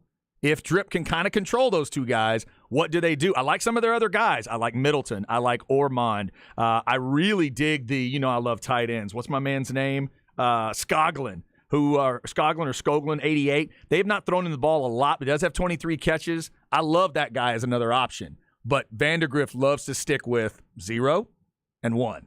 Yeah. Those two guys. So if those don't work, what are their other options? And then for Drip, nobody ever mentions these guys, Zay, but their numbers are nice. These two running backs. So Cade Curry has 7.3 a carry this year. Jack Tyndall, 6.6, and they have combined for 25 rushing touchdowns. Everybody thinks this team is just about Novosad and receivers, partially because of me. That's my bad. Yeah. Right? I talk a lot about Novosad and the receivers. Come on, These guys have 25 touchdowns rushing between them. The Dripping Springs running game, huge tonight. Yeah, because if you focus on that passing game, which you should focus on it, it's high-powering, those guys could run the ball too, which makes this offense so dangerous. And the only reason why the great Westlake was the only team to really halt this offense. So nobody else has. Nope. I guess Vandegrift came close to, and they put up 23 on them. So we'll see how it is. I don't know if it's going to be an up-tempo, high-scoring game tonight, or I kind of feel like it could be in the teens just because. You think it might be another grinder? Maybe. Yeah. I don't know. It's so hard to tell, but I think both of these teams, whoever wins it, like you were saying earlier, have a huge chance to make some noise further down the line and maybe get to Jerry World. Yeah, it's going to be fun. Both these teams create interesting things on offense. Both teams like to destroy things on defense. So I'm interested to see who wins those battles. 7 o'clock tonight, of course. That one's at Gupton Stadium. I'm interested to get out there for the first time. I've been up to that part of Cedar Park a ton. I've just never been to the stadium. So that's where Zay and I will be. If you're interested in Wimberley Lago Vista, that's in Hutto, 7 tonight. Liberty Hill and Flower Bluff, Ferris Stadium in San Antonio, 7 o'clock. And then the Granger-Burton game, we've told you, is out in Bastrop, 7 o'clock. There is that game that involves College Station and somebody. I can't remember the other team. I think that's at the Field tonight in Pflugerville. So there's games all over the area. Westlake fans, you know where you'll be. Alamo Dome tomorrow at 2, San Antonio Brennan against Westlake. I'm not sure if Westlake has a shot there, Zay. San Antonio Brennan playing in the Alamo Dome, home field advantage. I think Westlake's getting screwed there. I just don't know if they're going to be ready. Hey, if Brennan could turn into the San Antonio version of the St. Louis Rams back in the day, the best show on turf, Right. I don't know if they have much of a chance going against this Westlake crew, because that seems like that's the only thing that will take those guys down. Hell, Isaac Bruce and Torrey Holt, Marshall Fall, Kurt Warner, they'd be a good matchup against this Westlake team. That's how good this Chaparral's team is. So it'll be a tough one for Brennan, but yeah, I think like my man Wyatt, who hits us up all the time, those guys, they're for real. Yeah, Wyatt thinks they're on a whole nother level, and I think Wyatt might be right. Wyatt's in every practice, every meeting. He's right there on the defensive line with those Cats. He's right there with Colton Vasek, and man, they are something. I'm just trying to think, like, you just can't get them into a game where it's been, I guess Lake Travis got them into a game that was kind of close by the end, but they eventually won that one by 2 scores, I think. That's about the closest we've seen. Drip was, 29-10 by the end of the game?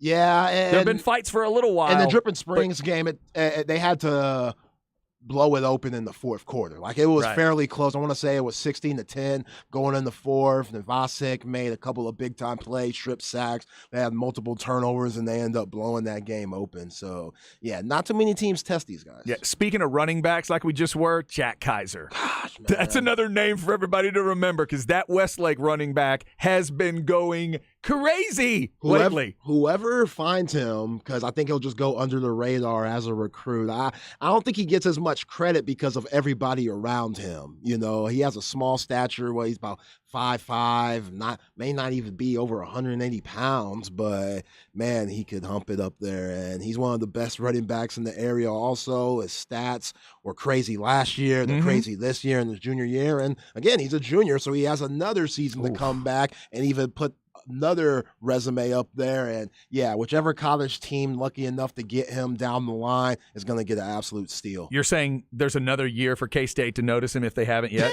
Everybody's saying K-State. Is that what you're saying? Just to follow the pattern? Just to follow that pattern? Darren Sproles and Deuce Vaughn? Yeah, I guess Deuce Vaughn, so. Yeah. Badass, those little guys. Badass, shorter running back that nobody can stop, and they're versatile as hell. That's somehow where they end up. Yeah.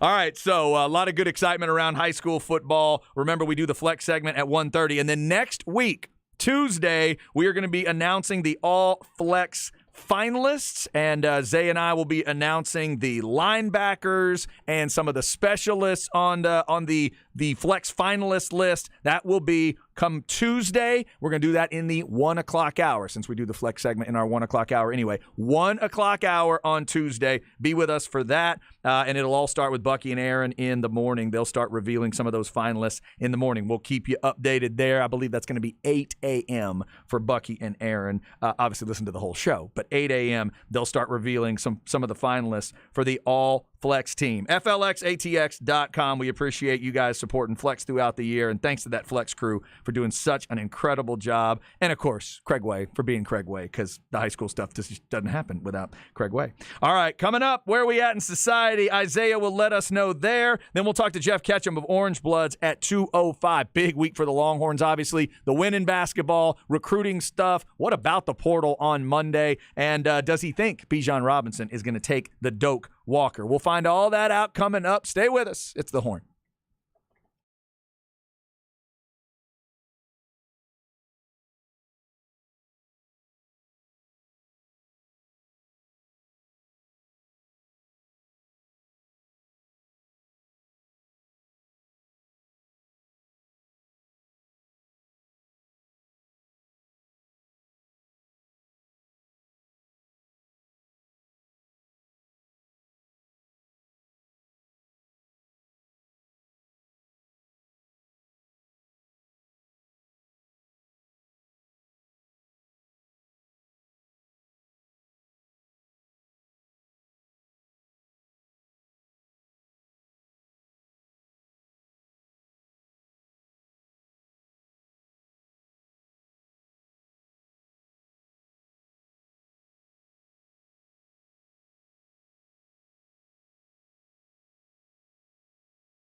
Whoa. Backstabbers. The backstabbers. What y'all know about this? Man. Sounds like we got multiple voices working here. Sounds like we got multiple voices. We got harmonies working. Man. We're going back here. You going back a ways? Oh, yeah, this Soul Champ era. Man, Soul Train era. man. Oh, man. That's big time. Group or an artist? Group. Temps? No. We're not going that far back. Not that far back. That's a good guess. Okay. I mean, general, but it's good. OJs. The OJs. The OJs. Okay. All right. All right. Backstabbers. It is good. Backstabber. I like it. Yeah. The OJs. All right. Clearly somebody scarred these guys. Yeah, and they weren't having it. No. Well, that's it. That's when you can get that out in a song. Sometimes that's the best song. If you can get sometimes it's dark, twisted material, but if it comes out in the music, that can be healing. Recently it was a few days ago, was Billy Paul's birthday, the guy that did Me and Mrs. Jones, which to me is the greatest cheating song ever written. I don't think anybody's ever done one that upfront and personal and perfect than Me and Mrs. Jones. We got a thing going on. Mrs. Jones. Oh, God. Mrs. Jones. So good. It's so good. And so is that OJ's tune. That's awesome. The OJ's, Heart, Girls School, and Frida. We've had a lot of great voices today on the show. We appreciate Zay for that. How about this text rolling in, Zay? This particular fan, a Bowie fan, says, I've seen both teams up close. Drip rolls. Drip is way more impressive. Huh. All right. We'll see. We'll see. We will see. I'm not sure if it's way out there. I'm not sure. Not sure if it's going to be a blowout in that ball game. Oh, I still got a bruise for what they did to my Bulldogs earlier in the season. Now, that was a blowout. That one hurt. That was a blowout. That one hurt. That one humbled me a little bit. That one was definitive. There's no doubt about that. All right. Let's get you some Where We At in Society with Zay. See what we're doing today. Where are we at in society today? All right, Mr. Collier. Do I have something to look at on Twitter or what's going on? Yeah, you do. Go check it out. A pretty ridiculous story that happened yesterday, last night. So yesterday during our show, somebody said, you know, Zay, you probably won't be allowed to play Kanye West anymore. You know, we talked about, you know, we're not playing Kanye or R. Kelly or Mystical. We might play an instrumental of them, but we won't have their voices on there out of respect. Yeah. And I was like, why were they saying it yesterday? Well, Kanye was on with Alex Jones saying all type of offensive things, praising Hitler and so what, and put up a swastika on his Twitter account. What? And it made Elon Musk, Austin's very own Elon Musk, say, you know, Kanye, you're doing too much. So the founder of Tesla and now owner of Twitter suspended him from Twitter. Oh. But before Kanye went out, that's not the topic today. Okay. Sports related. We're trying to keep things sports related. Before this fool Kanye went out, which he knew was going to happen, he tweets, let's break one last window before we get out of here. I caught this guy with Kim, good night, and it's a Guess Who picture of Chris Paul.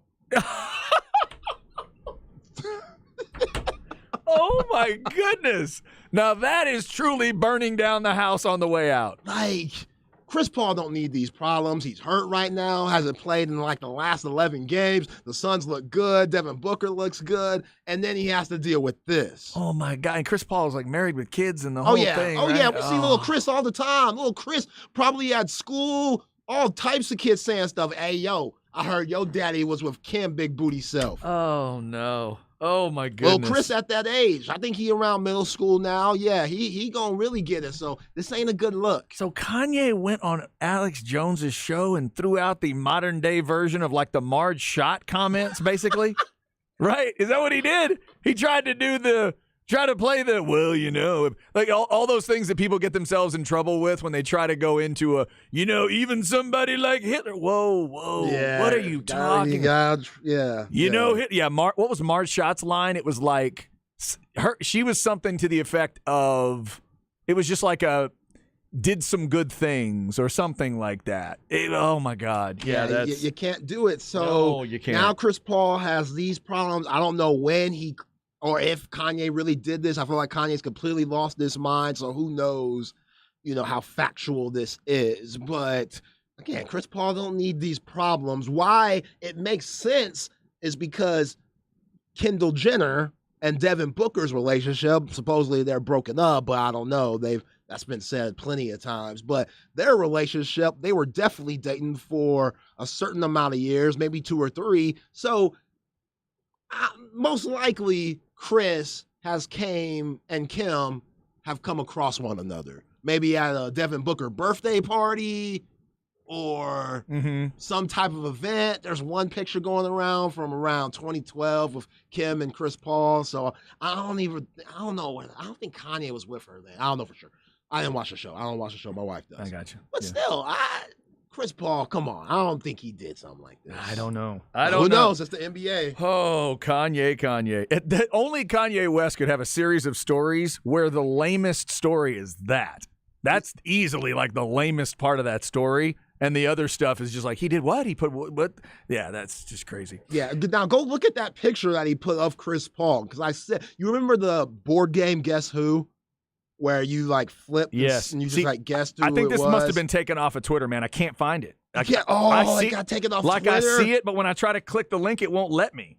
Okay. It will not let me put it up. Okay, so check your actual messaging. I'm going to send you the picture that Kanye posted because it's like Guess Who. Okay. And he has like other guys up there. It's like Kanye has a list of guys that he's just going to take out and throw under the bus and make them feel completely just...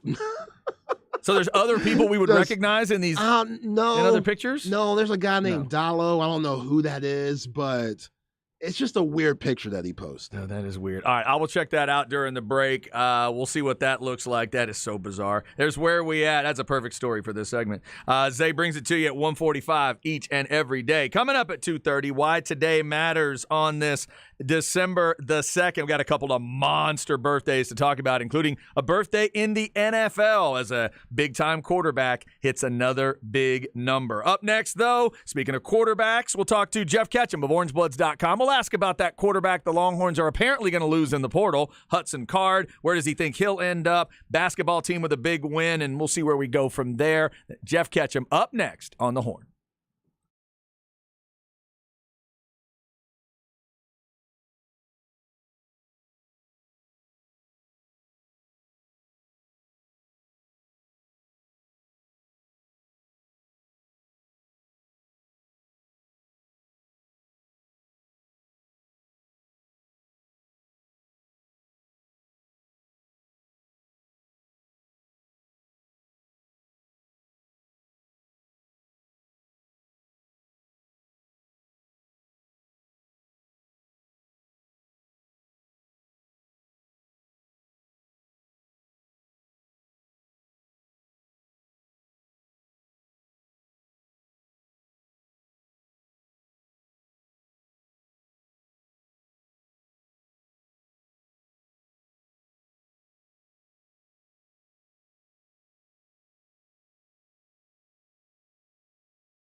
Hour number 3 on a Friday. Hope you're having a good one. Cool and crisp out there. Football weather. Ready for some playoff stuff tonight. We've been hitting a lot of that. Longhorns get the big win against Creighton last night at the Moody Center. More Longhorn stuff and conversation coming up with Jeff Ketchum of Orange Bloods. I did see the picture of Chris Paul now. The picture Kanye put out there. Somebody, one of our listeners is saying that TMZ apparently has double-checked the story, and they say it's not true about Chris Paul. Yeah, of course not. Not true. They say not true. Female listener number 1 letting us know that one. Yeah. Okay. And who knows if it was Kanye that went on the show with Alex Jones yesterday. You couldn't see his face. What do you mean you couldn't see his face? He keeps wearing these ski masks. Like he's about to go rob banks and stuff. Like, Oh, that's I don't know if it's a shiesty. I don't know what it is. Is that who I saw in a mask the other day? I saw some random. Somebody made a reference. It was to Kanye. Now that I think about it, and they put the picture up of some guy with like a skin tight mask on his head, covering the entire everything. Yeah, that was crazy. All right, so we got all that going on. We got a lot of football going on, too, getting ready for a huge NFL weekend, championship week. Somebody asking on the text line, Chad, can I get a fight on from you for tonight? Normally you can't because I don't really root for USC that much, but I want to see that show get into the playoffs. So, yes, fight on, beat the Utes. I want to see Williams and that crew, facing maybe Georgia. Or Georgia, whoever ends up number 1. I kind of like to see that in the first round of the playoffs. All right, Zay, what was that beat? Forgot to ask. Oh, that was Criss Cross Tonight's The Night. Oh, produced by Jermaine Dupri. Criss Cross. Yeah, that was when Criss Cross got a little older. They started wearing their clothes on the right side, and yeah. Different era of Criss Cross. You got to really trust people if you're going to do that full on, man. You do. You got to have people to help you with that if you're going to play that bit out all the way.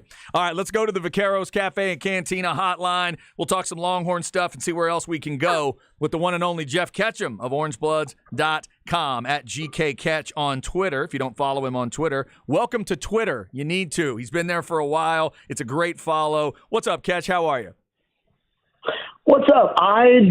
First of all, that felt very much like a lovemaking beat coming back in. Like it just felt like in 2022, if I was in the age where I would put on mood music like I used to, that might get played. And then I was thinking about the time that Criss Cross was on A Different World. Thought about Criss Cross.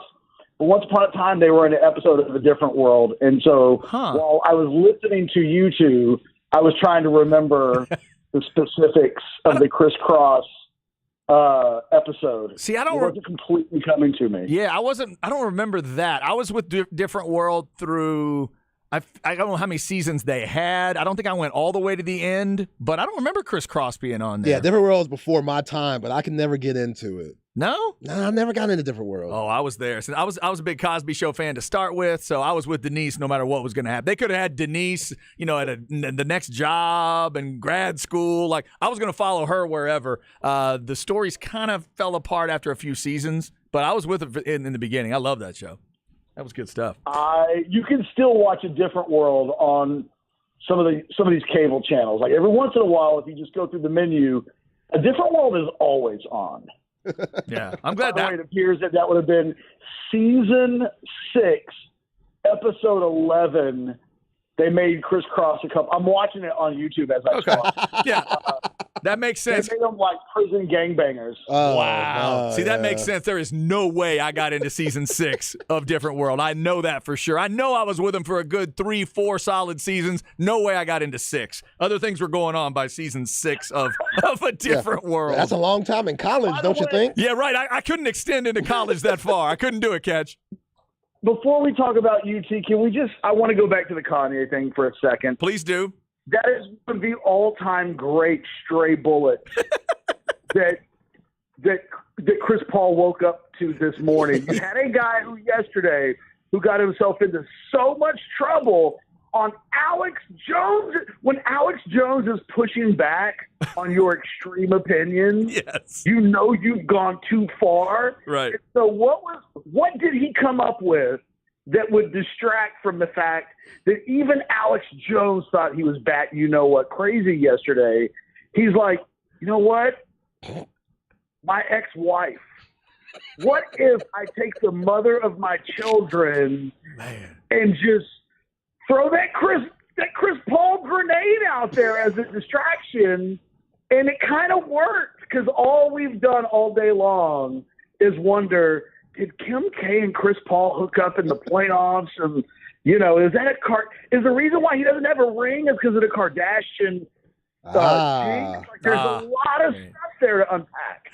Yeah, there is. That is a wild 48 hours right there. Man, oh, man. All right, so speaking of a wild time, Kes, let's start with last night at the Moody Center. Another big win for this Texas basketball team. They whipped Gonzaga the way they did. They certainly didn't whip Creighton, but I think they controlled the game throughout. They answered all the questions they needed to and got another win over this time the number 7 team in the country. What do you make of this basketball team? They can beat really good teams when they don't play well.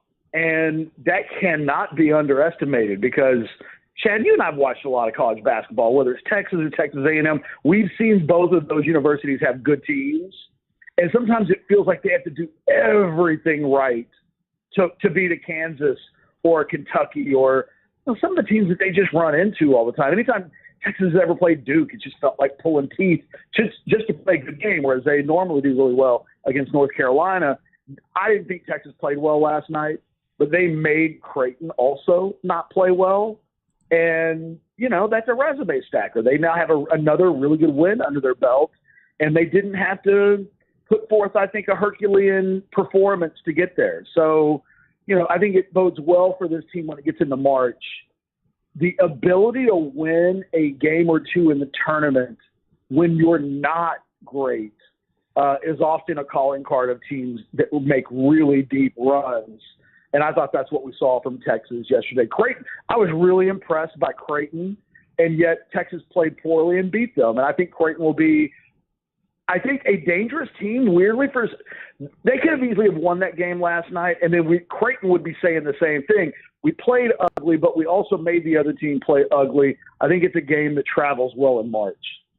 Yeah, I'm right there with you, Jeff. For a team as good as Creighton to be held to the bad shooting percentage that they were held to, it shows how good Texas are with them not playing as good. But let's go to football. The Horns football team finished 8-4, get the win against Baylor last week. Bijan Robinson had a terrific game, but 8-4 with all the close losses to TCU, to Oklahoma State, to Alabama. It just feels like they left so much on the field, and you see Kansas State and TCU playing the Big 12 championship this weekend, and all you could think is what could have been. How would you look at this season, Jeff? It was okay. I don't really get into the woulda, coulda, shoulda too much because, there were some woulda, coulda, shoulda could have gone the other way. Like, what if Xavier Hutchinson, it doesn't inexplicably drop a surefire late-game touchdown for the second week in a row? I mean, he was the Big 12's best receiver this year. And Texas may have gotten the ball and gone down the field and scored and won that game anyway. But that Iowa State game was a one-possession game at home. And, those things tend to work themselves out. Texas was legitimately and deservedly an 8-4 type of team. On their best day, there's nobody in the Big 12 that they can't beat. But on their worst day, they can get into some Russell tussles with 6-6 and 7-5 type teams. And I think sometimes playing down to the competition is one of the things that, as Steve Sarkisian tries to continue to take the program forward, it's about setting a bar that every week you play to your bar, and what the other team does more times than not doesn't matter if you play to your bar. That's not really who Texas is right now. They are in the middle class, I think, with some upper class tendencies, but they've got to learn more consistently to play good winning football. And the TCU game was really recent, so it's not like this team went out and got hot late and ran the table down the stretch and was playing its best football. If you look at the last 3 weeks of the season, it really was kind of a microcosm of what the entire season was. There's a close but no cigar. There's a little bit of regret. There's also a whole lot of, wow, Bijan is spectacular with some Roschon leaps involved. And so I think the final quarter of the season was kind of a microcosm of the larger season. It's a program that still has some steps to take. Talking with Jeff Ketchum, orangebloods.com. Ketch, obviously the story's coming out this week about Longhorns stating the intention that they will go into the transfer portal once it's allowed on Monday. Give me a thought on Hudson Card and Troy O'Meary, and then anybody else that you thought was, an impact or, reaction worthy. I guess maybe Carrick is another guy there, but give me a thought on those two guys, where you think they could end up. Hearing some Notre Dame buzz about Hudson Card, especially now that they've lost their starting quarterback. One of the things about Notre Dame that is interesting is, in talking to reporters from that cover the Irish this week, they are lame in the portal because they can't get any of these kids to they can't transfer credits over. So it's really hard for Notre Dame to get stuff done in the transfer business. But if it's a grad transfer, then they're more easily and able to get guys in. Hudson Card getting his degree and making himself a grad transfer makes the Notre Dame thing possible. And Notre Dame has to shop in a store with limited garments. So it potentially could make that. I know there's some places that his issue is there's a lot of schools, good schools, have their quarterback plan lined up. And bringing in a guy can potentially unsettle that a little bit. So he's got to find a program where he can go right away, but also not a program that has, a badass freshman commitment lined up. You don't want that guy to transfer. You don't want your guy who's about to sign in December to get scared feet. So he's got to find a unique situation and I've always thought he would follow Tom Herman. So I think Florida Atlantic is still potentially an option if he doesn't have better options. I think Florida Atlantic's his floor. I mean, Tom Herman, I think, would take him in a heartbeat. The rest of the guys don't really matter. They weren't going to be on the two deep, other than you mentioned Carrick as kind of an extra heavy set tight end, kind of blocking tight end. And that's not what he wants to be. He wants to be a starting tackle somewhere. Beyond that, I don't think any of the guys that were leaving are guys that figured into UT's plans next season. So their departures are a really good thing for the program. It gives them some scholarship flexibility. I expect more attrition to occur, and it will ensure that this recruiting class gets in under an 85-man roster with some room to address some needs in the portal. And I think that's kind of where Texas is. I think you'll see some more fat trimmed off the roster.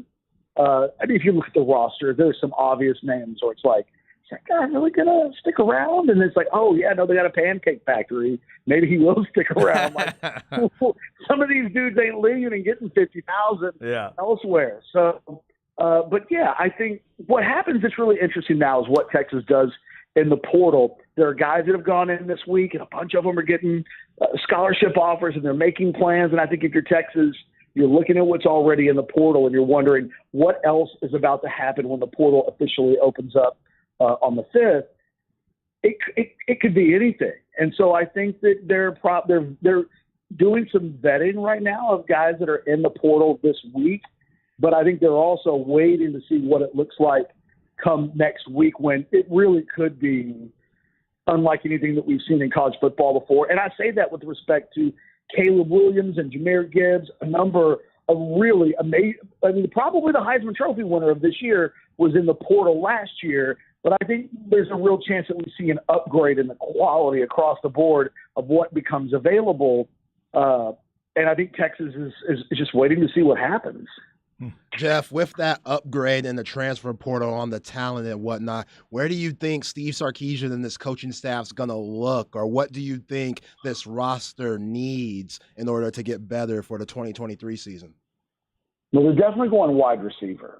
I would, at this point, kind of be stunned. They're down to 10 scholarship wide receivers on the roster right now. That includes the two coming in with Ryan Niblett and obviously, one of the top commitments in this class is Jonte Cook, but that also includes Xavier Worthy. That includes maybe a couple of guys that could leave. You don't know how comfortable is Jaden Alexis right now in his position on the depth chart. There are a couple of receivers like that where you just wonder what their roles are. So I think that they've got to rebuild the wide receiver depth across the board, and I think you'll see them go get another high school kid in this class, but I think they'll get at least 2 guys in the portal. I've heard that little bit of scoop from our war room last night, but the Longhorns are looking really good for maybe the top wide receiver prospect in the portal right now. The kid from Missouri. I think there's too many damn names in my head right now, but they are, I think, going to come out of Dominic Levette is the kid's name. Sorry, I just strained a little bit. 56 passes last year for 846 and 3 touchdowns. I know Pro Football Focus as like a first-team All-SEC player this year. There's a lot of talk that Texas is already in a good position with them. I have been told for a while now that there was another SEC receiver that if he entered the portal, the Longhorns would be a school he'd be really interested in. He hasn't done so yet, but I'm hearing that the plan is still for him to do so. So, again, I think there's still a lot of guys are waiting to finish up finals. Then they can go home and not ever have to say or see these people face-to-face ever again. Like there's some uncomfortableness of you're still in town and then announcing your departure. You've got the games, the championship games this weekend. You've also got guys who are behind the scenes working out where they're going to go before they ever put their name in the portal, which is how you see a guy like McNamara from Michigan put his name in the portal one day, and then he's already made his decision to go to Iowa the next day. It's like, how did that happen so fast? And it's like, if you don't understand the answer to that question, you really don't understand how college football is being handled in this current age of where things sit. What would be viewed as tampering and collusion is really just seen as Friday in the modern day NCAA. All right, Catch. Before we let you go, give me a 2-parter here. Will Bijan win the Doak Walker, and will TCU win the Big 12 championship in the morning? Yeah, I think Bijan's going to win the Doak Walker. I think I think Blake Corum, his injury, may cost him a spot for the Heisman in New York as well. Like, it just bad timing because it looked like he was the MVP of maybe the best team in the country, which is the way you can win a lot of these awards. I think the Doak Walker Award also has like a sweet spot for running backs from the state of Texas. It seems like historically guys from the state of Texas are viewed pretty well by the Doak Walker Award. So, yeah, I think he's going to win that. I think Kansas State might win tomorrow. I think the Big 12 championship game for me is the one where of all the teams, and USC is going to have a fight on its hands this weekend, but something about tomorrow early in the morning, that 11 o'clock kickoff, I think Kansas State's going to show up, and I think it's going to be a high-scoring game. So I think that it's either going to be the game where Max Duggan cements himself as a Heisman finalist because he's able to pull it out late, or it will be a game where the opposite occurs. And Chad, think back to Michael Bishop was never going to be able to, I think, pull the Heisman away from Ricky that year. Right. But for A&M to do what they did to Kansas State, if we go back all those years ago, they would have been that team that if they win, they're in a playoff. You're right. And you've got a quarterback who goes in and he kind of just he runs into the wrong team on the wrong day. Kansas State was already a team that was almost the wrong team on the wrong day earlier this season for TCU. There's something about that game tomorrow. I just have this, and I have a lot of respect for TCU. It's not like me calling them a fraud by any stretch of the imagination. I just think that Kansas State, if Will Howard plays, and I expect him to do so, I think they're going to score a lot of points. And that game may turn into 50-50. And the problem with 50-50 is tails can pop up just as easily as heads. And if you're a team in a playoff hunt, that can sometimes just be a really bad luck of the draw. Yeah, that's interesting. It's also fair to point out, of the 5 Power 5 conferences, 3 of those title games happen at 7 o'clock our time, 1 happens at 3, and the Big 12 is the only one that kicks at 11 in the morning. That's the only one of the Power 5 that makes those dudes get up for a clunky start time. That is, I'm just pointing it out. right? That's 5 o'clock out in Cali tomorrow or tonight or in what Vegas is 1 or 2 hours back. I mean, they're all at like really normal times except the Big 12. All right, that's Jeff Ketchum, orangebloods.com, at GKCatch on Twitter. Catch, we always appreciate it, man. Enjoy the games this weekend. Enjoy the NFL. I hope you get to watch a Cowboy bloodbath over the Colts because that's what it needs to be. We'll talk to you next week. All right, my man. You guys have a great weekend. Good Thanks, stuff Jeff. as always. Interesting. Yeah, I'm not going to be absolutely shocked if K-State jumps up and does that. Not one bit. They were up 28-0 on them. I think it was in Fort Worth. Yeah. Yeah. And to B. Lang's point, he said, go look at the Iowa State game. Adrian Martinez was running the show when they won that 10-9 game. So it's a completely different offense with Will Howard running the show. I do hope TCU finishes this off, though. It's a hell of a story. And it is amazing that Brandon Lang pointed out, he says in his memory, he does not remember a team that's ever covered every spread. He said they'll have covered every spread if they win this game by 3 or more. Right. That's crazy. So that would be a pretty wild way to finish a season. All right, so thanks to Catch for his time. Up next, Why Today Matters. Got a couple of big birthdays, including one in the NFL, that'll get us back to that discussion because this week in the NFL is flat awesome. Let's give those games some attention. Coming up on the Horn.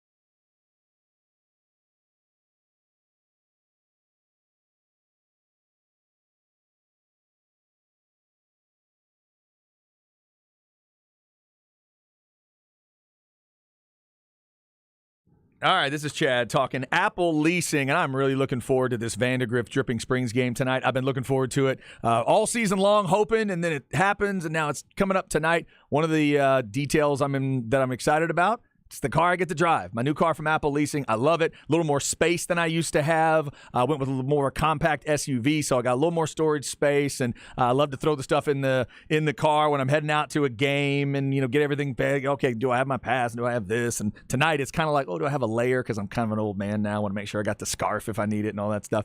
Apple Leasing will make it so easy for you to get into the car or truck that you're looking for, any make, any model. Remember, they get the same discounts and incentives that the dealers do, but you're not having to mess with all that. I just made a phone call. That's it. Call 346-9977. I talked to Beth. Then I talked to her a couple more times, and then it was pretty much done. Electronically signed everything with DocuSign, so you're not sitting in some stuffy dealership signing document after document after document, driving you crazy. No, all that's done. Easy. They'll explain the whole lease process to you. What happens at this point? What happens at the end? What about my trade-in? They'll deal with all of it for you, and they will deliver it right to your driveway, just like they did for me, if that's what you need them to do. They'll drive the trade-in away as well. 346-9977, 346-9977, or go online to appleleasing.com.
Would you believe I knew it before he said Lil Jon?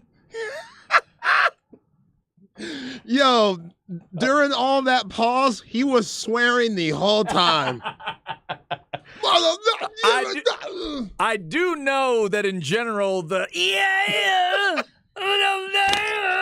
I do know that in general, that's Lil Jon. Is there anybody else, Zay, that is known for the same way? No. Okay. No, I wouldn't say it's like DMX, but it's like a South version of that. Just kind of the screaming, the intensity. DMX more of a bark or a growl? Yeah, more of a bark or growl. DMX way more lyrical than Lil Jon. Sure. Lil Jon was just more crunk music, as he would call it. But that era that Lil Jon was hot, probably 2000, 2004, incredible. So this is... Lil Jon is a part of a song that has become so transcendent across all like demographics, races, and ages. That song from Usher, Yeah, that he's in. So a few years ago, we're driving in the car. My wife is playing different stuff. That song fires up.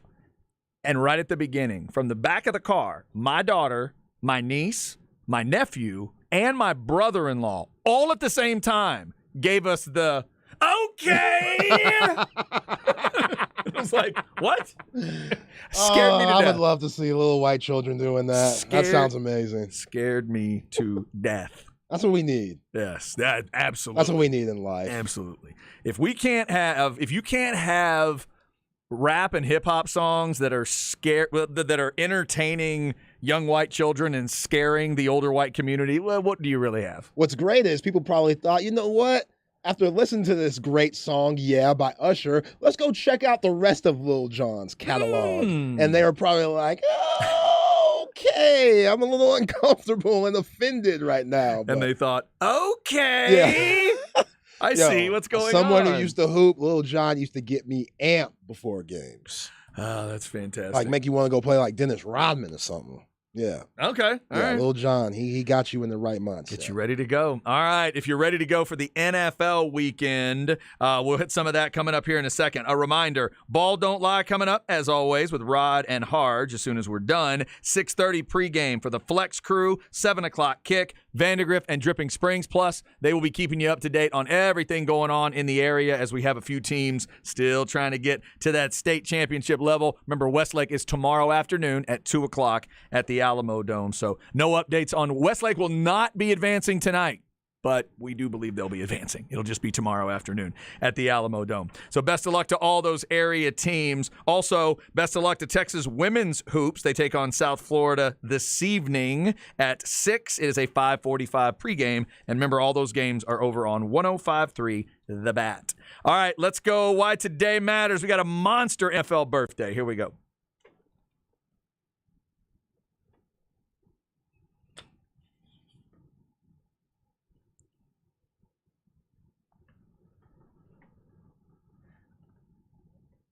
And he is not involved in one of the winning matchups this weekend because his team is bad, like 4-8 bad. So crushing to me as a Cowboys fan to say this about Aaron Rodgers, but it's true. He is 39 years old today. A lot of things have caught up to him, Zay. At times he still looks like Aaron Rodgers. It's kind of the team around him more than anything else right now. But that Bears matchup, it's 4-8 at 3-9, a clunker of a game with those two. Yeah, 4-time MVP. I mean, he just has a struggle in winning NFC title games these last few years, and the talent that he has around him isn't talent that he's been used to in recent memory, but yeah, one of the best to ever do it. People are calling him Perk Rodgers now in the hood. Perk Rodgers. Like Percocet, the drug.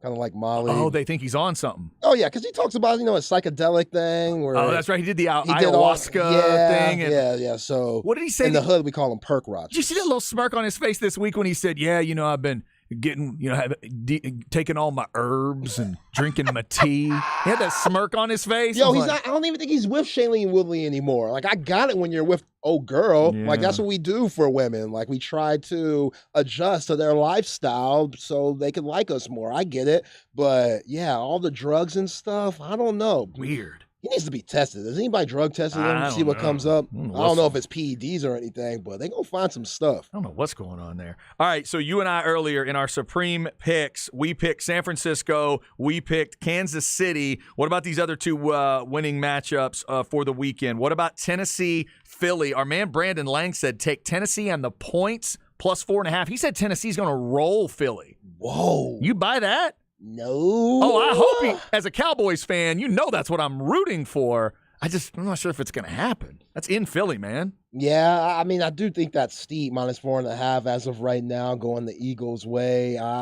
Tennessee, if they could run the football, which you would like to think they can with Derrick Henry and Ryan Tannehill can not turn the ball over, then yeah, they do have a chance. They can control that clock, but I mean, the Eagles, they're 10-1 for a reason? Yeah, they are. You really got to have good Ryan Tannehill in that game. Yeah. I don't think Derrick Henry does that one by himself. That's a blood and guts football game, though. Yeah, it's a physical, old school game. You might want to bring a couple extra chin straps and gurneys and gauze pads. Man, that's going to be the first aid kit needs to be right by the bench, right where we get to it quick. That's a rough ball game, man. Tennessee, Philly, that is a noon kick. What about Jets, Minnesota? Do you think Kirk Cousins is about to go 10-2 and get a home win?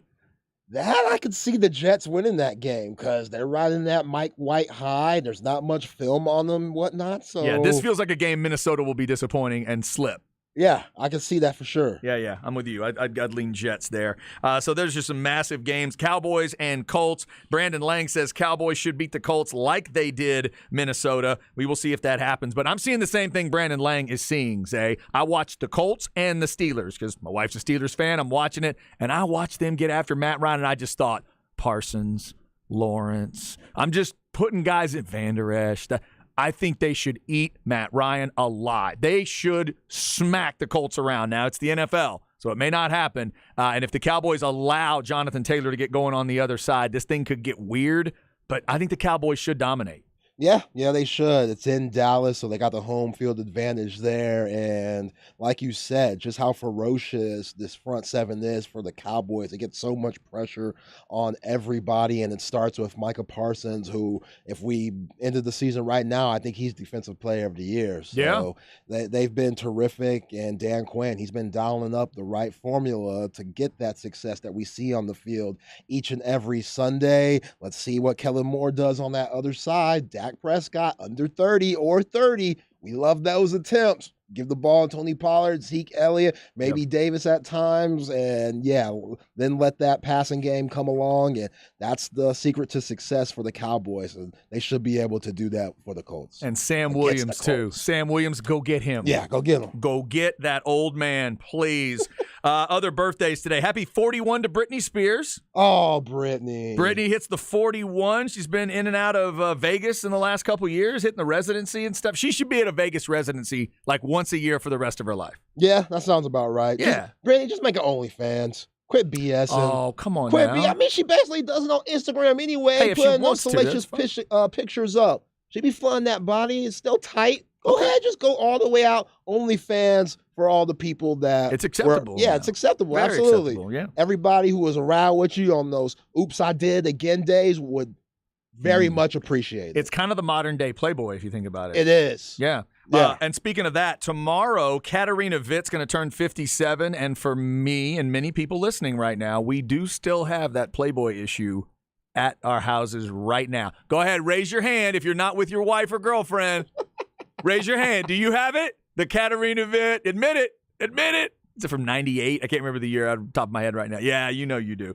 Katarina Witt will be 57 tomorrow. Also, Ozzy, going to turn 74 tomorrow on the music side of things. As a metalhead, I've got to let you know that. Ozzy ain't performing no more, is he? Ozzy is. I don't believe he is, although he's put an album or two out the last couple of years, and they've actually been really solid. But Ozzy's been dealing with, I think it is Parkinson's that he's been diagnosed with. So I don't think Ozzy's going to be touring anymore. God, those were great shows. What a great showman he was. I always told everybody back in the day, the irony that you wouldn't think of, because parents were so scared of Ozzy for all these reasons.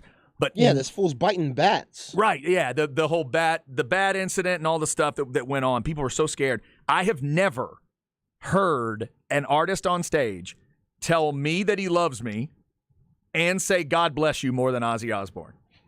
It's amazing. God bless you. Just everything. God bless you. How many after every? I love you all. I love you all. Thank you for coming. I love He you. don't sound that clean no more. He I has love that you. weird Not anymore. mumble. You're right. Not anymore. He didn't. But it was like, yes. It was like, God bless you. Oh, God bless you all. I love you. Just all the time. One of the first reality TV shows was him and his family. Yes. On MTV. That's how a lot of people know Ozzy. Yeah, it was awful, but also you couldn't help but watch it every week. Yeah, they redefined the genre. Yeah. They helped to really redefine that idea. Because then it was like, Kids were weird as hell. You could take ordinary folks and turn them into stars on a reality show, or you could take known folks and then show us the ordinary part, and that makes them even bigger stars. Yeah. Somehow. And now they've recreated that 100 times. Genius. Yeah, it is. Happy birthday to Ozzy tomorrow. Also, who else had a birthday today? Rick Savage, the Def Leppard. My wife's a Def Leppard freak. We love our Def Leppard. So Sav is 62 today. And one of my favorite tennis players ever, Monica Seles, 49 years old today. The great what if in the world of tennis. I wish we could have seen it all play out with her and Steffi Graf and not have that stabbing incident. But Monica Seles was still a badass. She's in the Hall of Fame. For a period of time, Monica Seles was the baddest, craziest, best women's tennis player on the planet. And even Steffi Graf would have told you, because she was Steffi's kryptonite. Unfortunately, the dude took it away from us when he did what he did.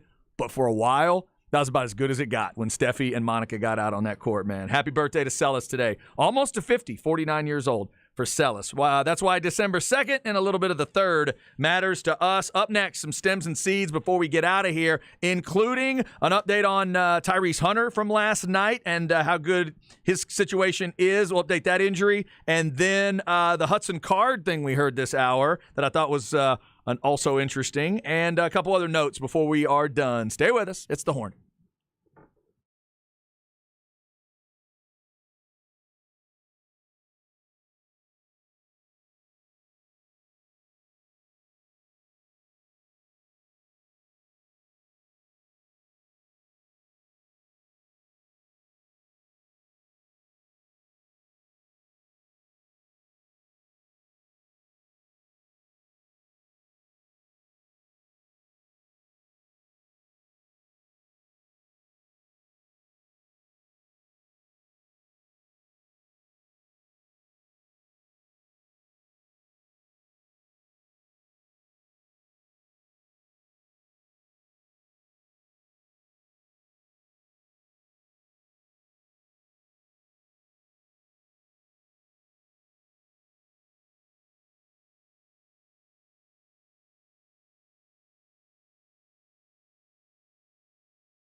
All right, let's make the sports reference. This is Super Bowl 38, right? This is the Janet Jackson song. Oh, for real? This is the Justin Janet Jackson. Yeah, gonna have you naked by the end of this song. Right? Bam. Yeah. There it is. Justin Timberlake. I can still remember when a friend of mine called up, another music snob, and he said, dude, you're going to hate me for saying this, but for what it is, he goes, this new Justin Timberlake album is awesome. I'm like, what? He goes, it's a great pop record. You gotta listen. I listened, and he was right. Yo, JT's different. He was right. JT's different. When I knew JT was different is when he had NSYNC on BET in videos. NSYNC for one of their songs, I think it was Gone, but he was rocking the fro, and he brought soul to NSYNC, which made BET say, okay, well, let's put these white boys on. There you go. How about that? See and, there? Yeah, he started doing stuff on his own, and yeah, he became a legend. Justin Timberlake, bringing the world together. Yeah. And that'll tie us back to Happy Birthday, Britney, because they were together for a while. Yeah. How about that? What's that song about her? Cry Me a Cry River? Me a River. Yeah. He did her wrong. Low key, he might have sent her crazy. That was because that video, he had the homegirl in there. They were messing around. He videotaped it. Then he had the Britney lookalike come home and watch the video. So basically, I don't know if he was implying like I was cheating this whole time, or maybe not cheating, but I got over you and Cry Me a River. Is Cry Me a River the best diss track that's not a rap song? Because the best diss tracks to me are rap songs. Is the best diss track that's not a rap song that song? Because that's pretty good. It's up there. Yeah. I'm sure Taylor Swift. Oh, it's just Go at you somebody. were thinking the same thing. I'm going to get home and my daughter will say, you know who's got the best diss track? All right. Jake Gyllenhaal and John May. I know. Yeah, Taylor Swift. She's up there. She got some heat. She does, yeah. But you know what? Alanis Morissette. Oh, that's a good one. Alanis Morissette. Good point. Yeah. That's a great one. That is a great one. All right. There is Mr. Timberlake to finish it off musically today. We're glad you were with us. It was another busy show on a Friday. Thanks to Brandon Lang and Jeff Ketchum for jumping in. Thanks to Zay, of course, for all the great music and all the great comments. Zay was there today. Zay was there last night at the Moody Center when Texas beat Creighton. We've hit that and a whole lot more. Let's get you a little bit more with Stems and Seeds, and then we'll be done. Here we go. No stress, no seeds, no stems, no sticks. Brought to you by AV Consultations, 255-8678, or go to avconsultations.com. Zay, let's follow up that Tyrese Hunter story again. A lot of people were thinking maybe it was cramps last night, but we got it straight from the Longhorn folks. It was a thigh contusion he was dealing with, and the trainers told our man Craig Way last night, looks like he'll be good, and he says he's ready to go for New York. Yeah, I could appreciate him coming back in the game, and he had that dunk, so that should show you that he should be good enough to play and good enough to go against Illinois in another big-time game at the Garden. Did that dunk look easy to you? Easy. Looked easy? Too easy. If I told you I dunked that easy, would you believe me? No. You shouldn't. Yeah, I could never. I can't dunk at all, much less dunk like on that. On the Nerf hoop? Yes. Yeah. No, I don't even look like that on a Nerf hoop. Not even close. What'd you make of Jeff Ketchum saying he's hearing a little Notre Dame noise around Hudson Card? What'd you make of that idea? Salute to Hudson Card, because that's big time. I mean, going from Texas to Notre Dame, pretty blue blood, if you ask me. Man. And yeah, if he goes along and Freeman could bring him along, and Hudson Card does really good things out there. If you could utilize him in the right ways, he could make your offense go. Just in case you were doubting, Hudson Card went to class at Lake Travis or Texas. This confirms it. Very intelligent young man. Hudson Card was going to class, kids. That'd be interesting. It'd have to be a grad transfer situation, but like Ketch said, Notre Dame's a little more equipped to do that than maybe some of the regular transfers because of some of their challenges. Interesting there. Just a name. That is weird. Yeah, name to kind of throw out. We told you yesterday Tom Herman's going to Florida Atlantic. Some folks have wanted to connect those two as well. Maybe Hudson Card would consider that. And Zay, did you see Cade McNamara found a new home, and he's keeping kind of the same color scheme, but he's going black and yellow. He's going to Iowa. See that? Yeah, interesting. You know what he wants. You know what he wants. He wants those matchups with Michigan. He doesn't get one every year because they're East-West, but he'll probably get one. I mean, in the next 2 years, he'll probably get one on the schedule. Yo, he took the very good Michigan team to the Final Four last year, so it must have been tough watching them go back this year, basically, unless if something crazy happens in this Purdue game. But yeah, that's an interesting Big Ten get. he beat Ohio State last year. He's the Right. quarterback that did that Yeah. ended the string and made everybody love Jim Harbaugh and all that good stuff. All right, Ball Don't Lie coming up. 6:30 Flex pregame, 7 o'clock kick for Vandergrift and Dripping Springs. If you're going out to the game, Zay and I will see you out there. We'll be back on Monday to talk about all of it. See ya!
Welcome back to another edition of Ball Don't Lie. We like to call it the Freak Flag, Feel Good, Fake It Till You Make It, Football, Ric Flair. Woo! 512 Friday edition of Ball Don't Lie right here on 104.9 The Horn. We are glad that you are here to join into the party with us. We got a lot to get to, but not a lot of time to do it. We're off early today at 6:30 to give you up to the flex because we got some Texas high school football action right here across the ARN networks. We'll get into that coming up a little bit later on. We got the flex at 3:45. Speaking of, we got Championship Saturday preview and discussion coming up. Next segment at 3:30, Texas basketball. Oh, man, once again, an epic, monumental moment for Texas basketball this season. That's becoming a normal occurrence right there in the mood. We'll get to that, beating Creighton last night. Also, huge NFL weekend coming up for Week 13. We'll preview it coming up in the 6 o'clock. Also, I'll get to a little bit of that in Rod's rant of the day. Let's not waste any time. Let's get right to it.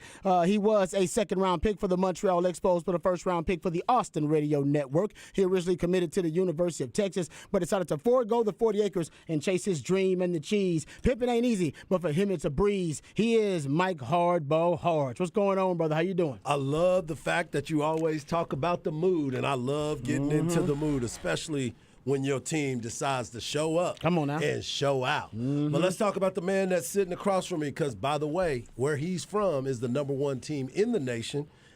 He hails from H-Town with the Get Down. Shout out. He's a lifetime Longhorn and a proud card-carrying member of DBU. Legendary Longhorn Derek Johnson said he was the best cover corner he had ever seen. He's a former NFL DB that still has that passion for film study, but he's not a fan of white condiments.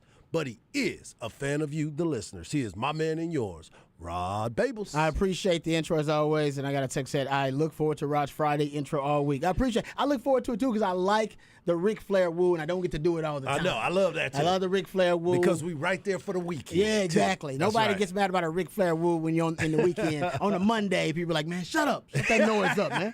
Monday. You're starting off too quick. Come on, man. That's Calm right. down. That's right. All right, let's introduce the real Idealionaire on the show, the real MVP. He's one of the hardest working members of the ARN family. He's got a hustler spirit, period. We don't know what he's paid. We just know he's underpaid. Patrick Davis. How you doing, brother? I'm doing good. Always good after a win. Oh, and always you were good after a win. You got the best seat in the house, or one of the best seats in the house. Now you got to work. You got to work, man. Those are stressful times when you can't cheer or say anything or do. Yeah.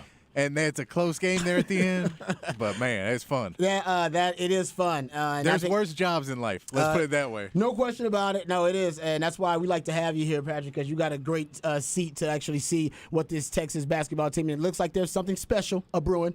All right, we don't want to jinx it already, but my man Zay says he's already getting his reservation in H-Town. I'm from H-Town, so I ain't got to worry about that. All right, I'm from H-Town. If y'all need somewhere to chill and kick it, hey, I got people there. All right, we checking your Rolodex. Yeah, you know what I'm saying?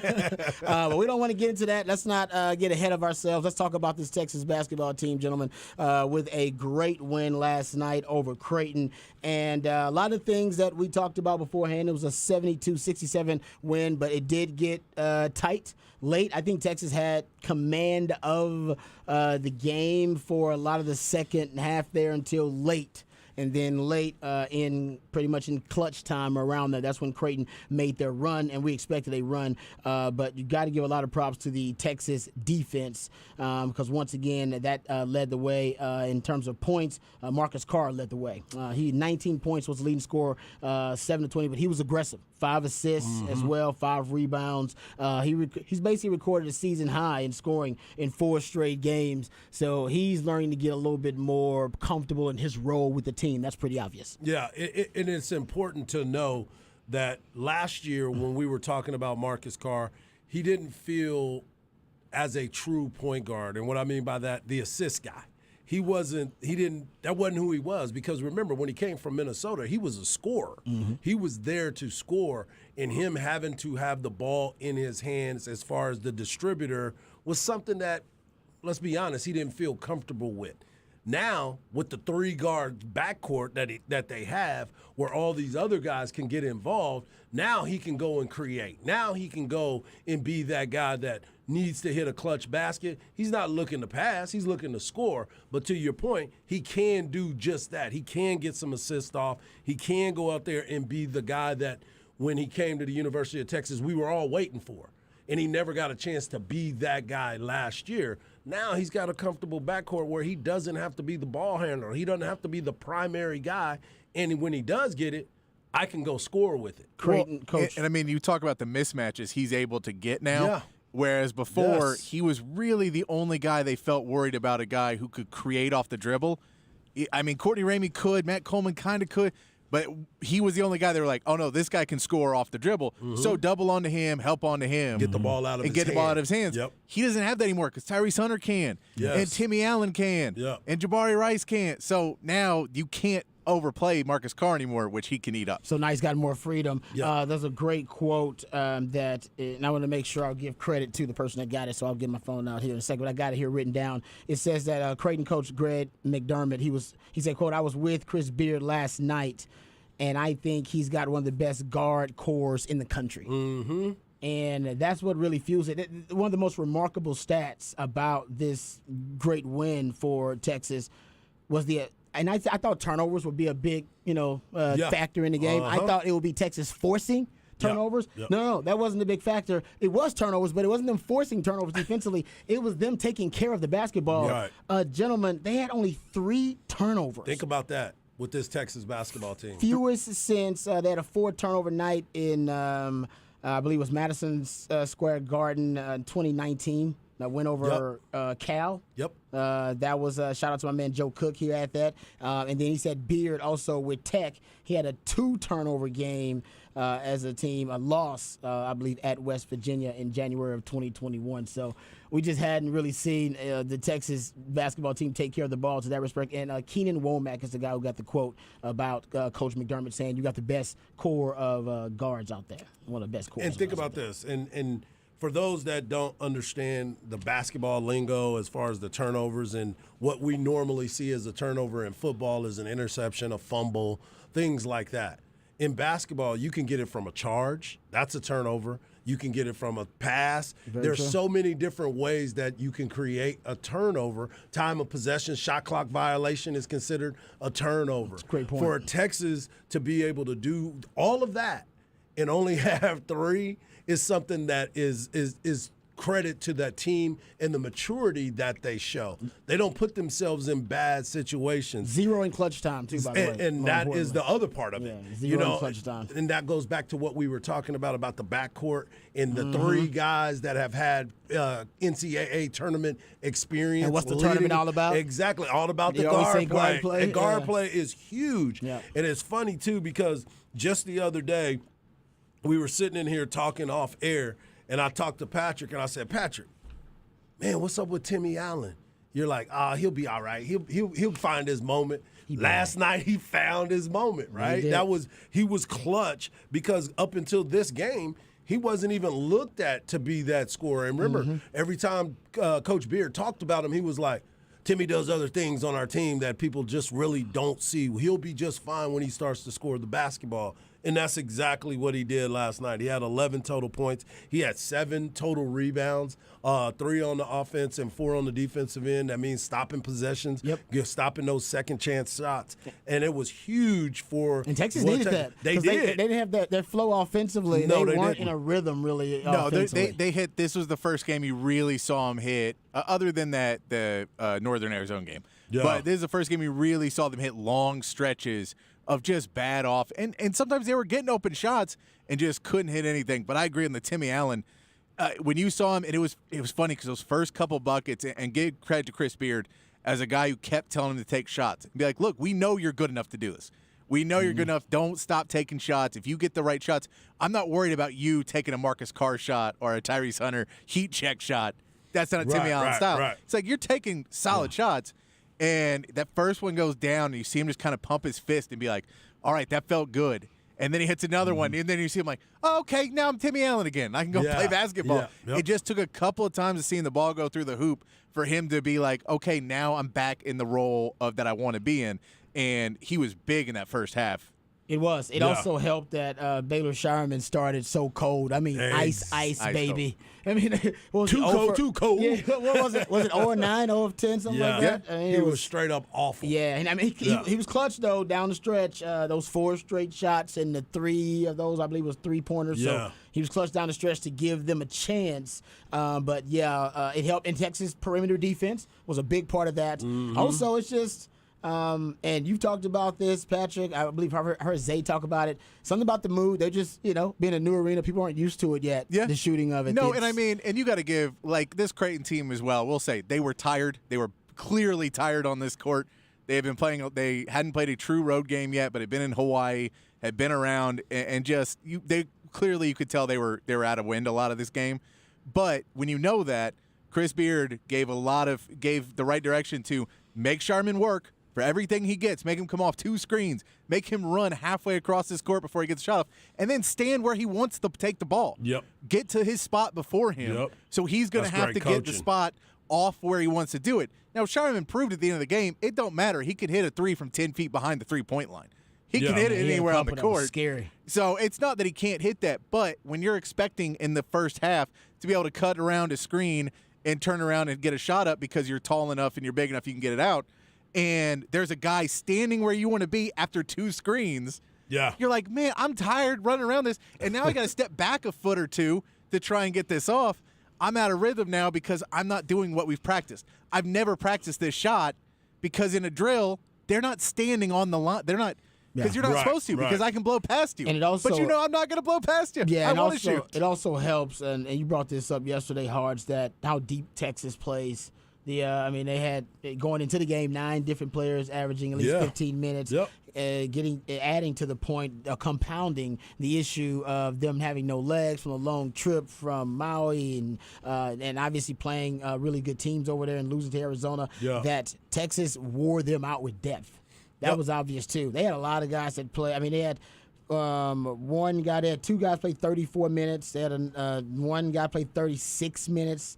33, 32. Their starters are the least amount of minutes their starters play around 32 minutes. Yeah, and you start looking at this this team, and we talked about it yesterday before we left. We talked about the trip to Hawaii. Mm-hmm. You start thinking about it, it's like, my legs aren't the same. You're trying to get adjusted to the jet lag, and he's coming out there and he's shooting. And if you could keep a team like that loves to hoist shots to shoot, 14% from 3. 3-point range. They live and die by the 3. 4 of 27. And getting to that spot that you were talking about, Patrick, where you're like, okay, man, I know where you're good and I know where you're comfortable.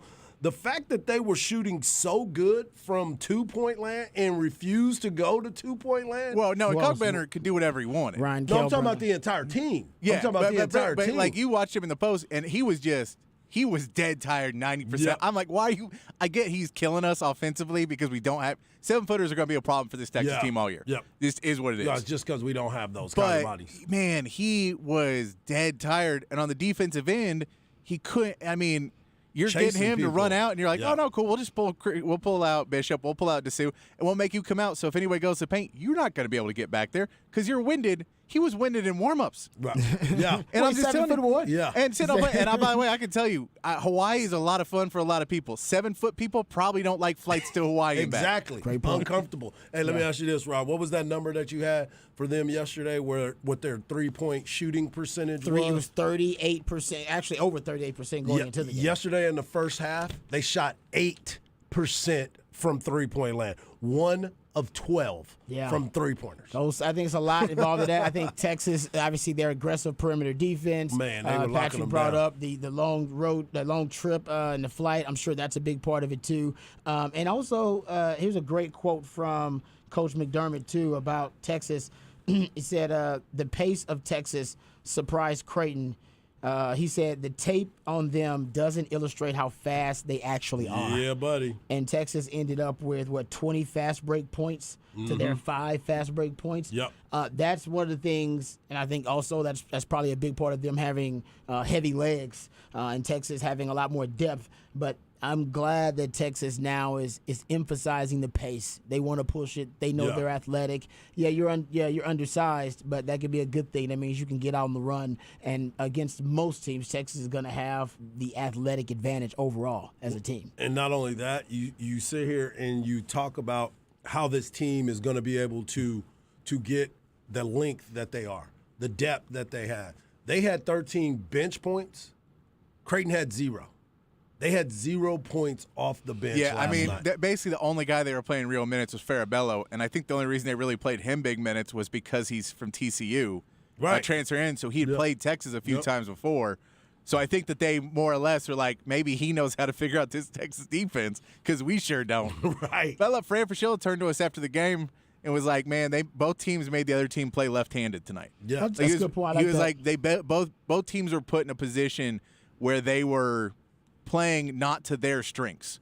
Yep. And both game plans were done up very well. Texas was just able to execute just a little bit better and finish it out and, man, hit some free throws down the stretch.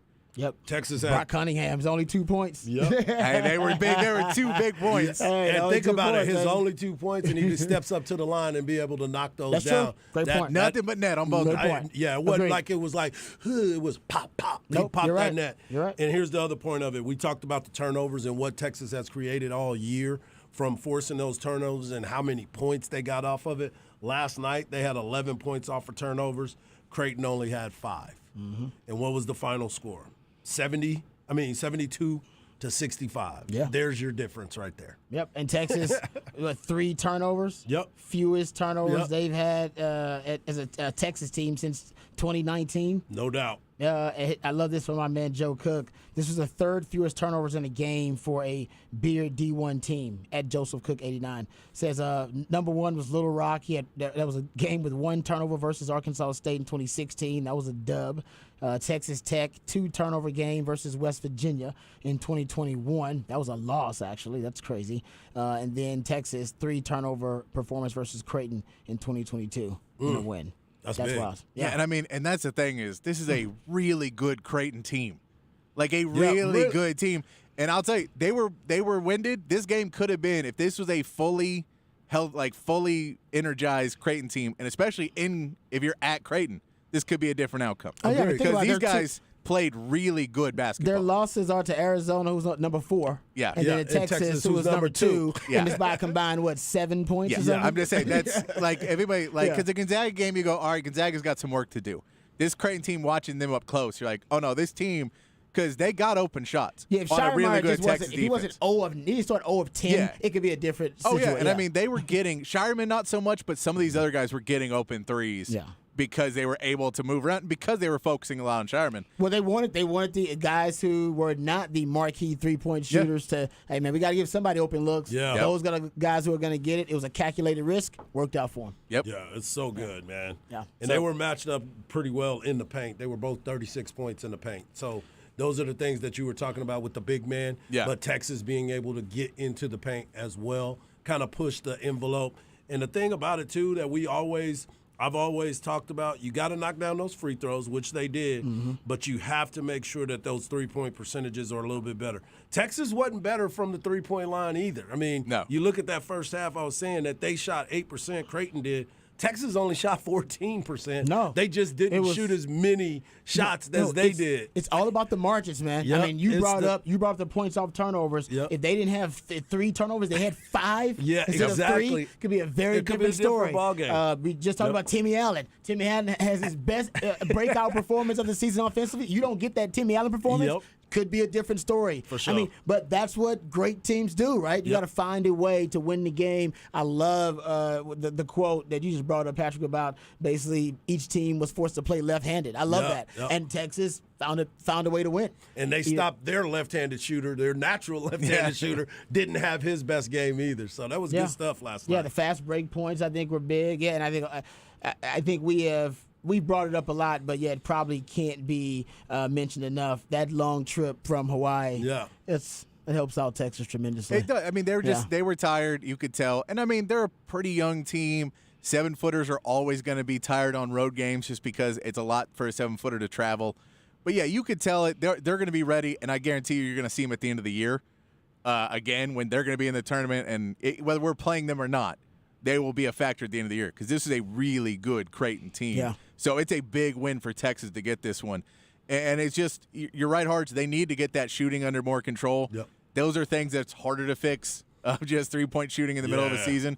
But the timing of when they did hit their threes, man, that's something that good teams can do is, hey, man, it's a 5-point game. It was an 11-point game. It's a 5-point game.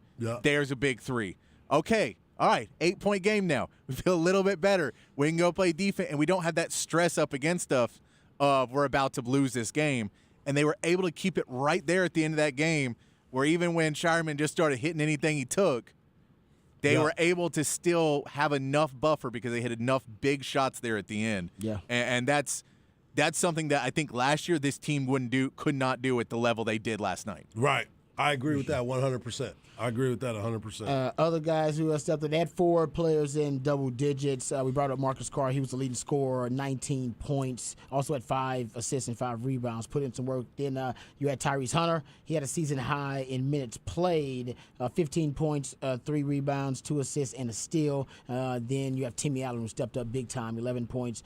His season high, 7 rebounds, 3 assists. Also had 4 offensive rebounds. You brought that up, Harge. And Dylan Mitchell had also double digits, 10 points, 3 rebounds, and a steal. Christian Bishop, also had a nice contribution. Only 16 minutes, but 6 points. Yeah. 4 rebounds. And he's a former Creighton player, right? Yeah. He's the one that came from Creighton. So he understood the assignment when he went out there to go after these guys. Yeah. Well, and they knew when they were going up against some of those guys that it was like, look, we need to tire them out. And when you have, hey, man, if we're going to have a guy on their team that's going to come at us offensively, we need to go right at them because, look, make them work on both ends of the court.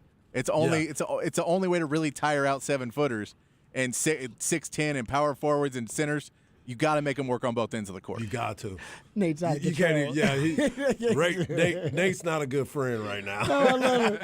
No, you got to read Nate's text for you, Patrick. It's great.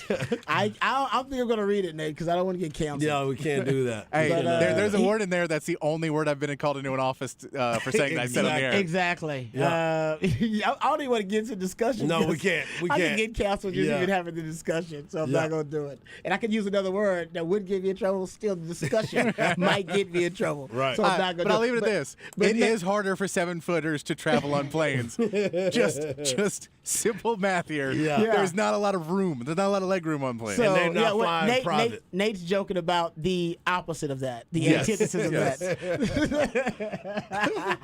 Yeah. Oh, all right. Good stuff there. Good stuff. And shout out to the volleyball team, too. Shout out to the volleyball team. Shout out to the volleyball team. Last night they won 3-0 of Fairleigh Dickinson. I know that everybody went to the basketball game and then they hustled over to the volleyball match. They will play tonight versus Georgia in a big matchup of some quality volleyball teams as well. Yeah, they moved up the Texas women's game tonight to 6 p.m. because you can then get over to the other game at 8. So Texas plays South Florida. It's on 105.3 The Bats tonight, pregame at 5:45. That game moved up to 6 p.m., though, so that everybody can get out of the women's basketball game after a big Texas win and go over to the Gregory Gym for a big Texas win. Yeah. There's a lot going on 40 acres, baby. I like when they coordinate everything. Yeah, they got to coordinate. The synchronicity. I love it. All right, we'll come back. We'll get into Championship Saturday. We'll preview all the games and just kind of give you our predictions. Also, we'll get into the flex at 3:45. So we got a lot coming up on the show. Don't go anywhere. Right here on Ball Don't Lie on 104.9 The Horn.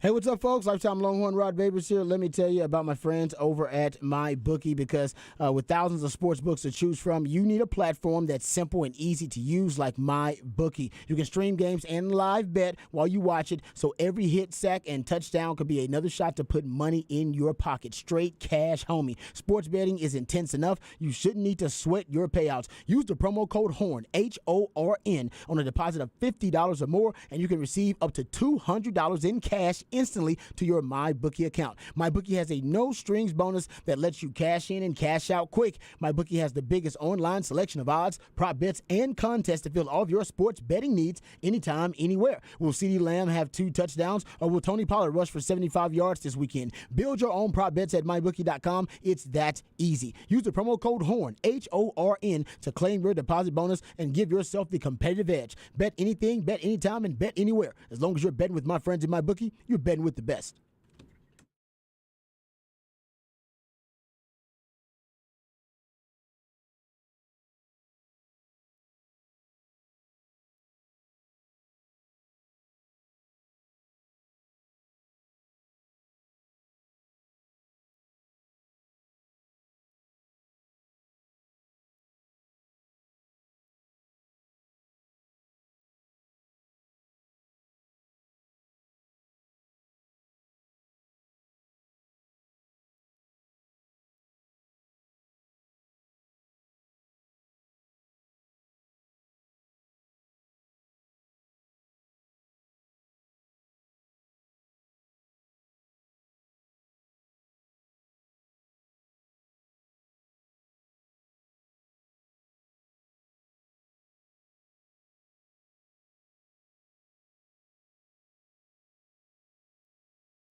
Welcome back to Ball Don't Lie right here on 104.9 The Horn. It is a 512 Friday edition of Ball Don't Lie on 104.9 The Horn. That's when we play jams from local bands and artists that you can hear live right here in the ATX. Very talented human beings, and I like the sound of this. Who is this? This is Foxtails. They are playing tomorrow night at Stubbs. It's nice.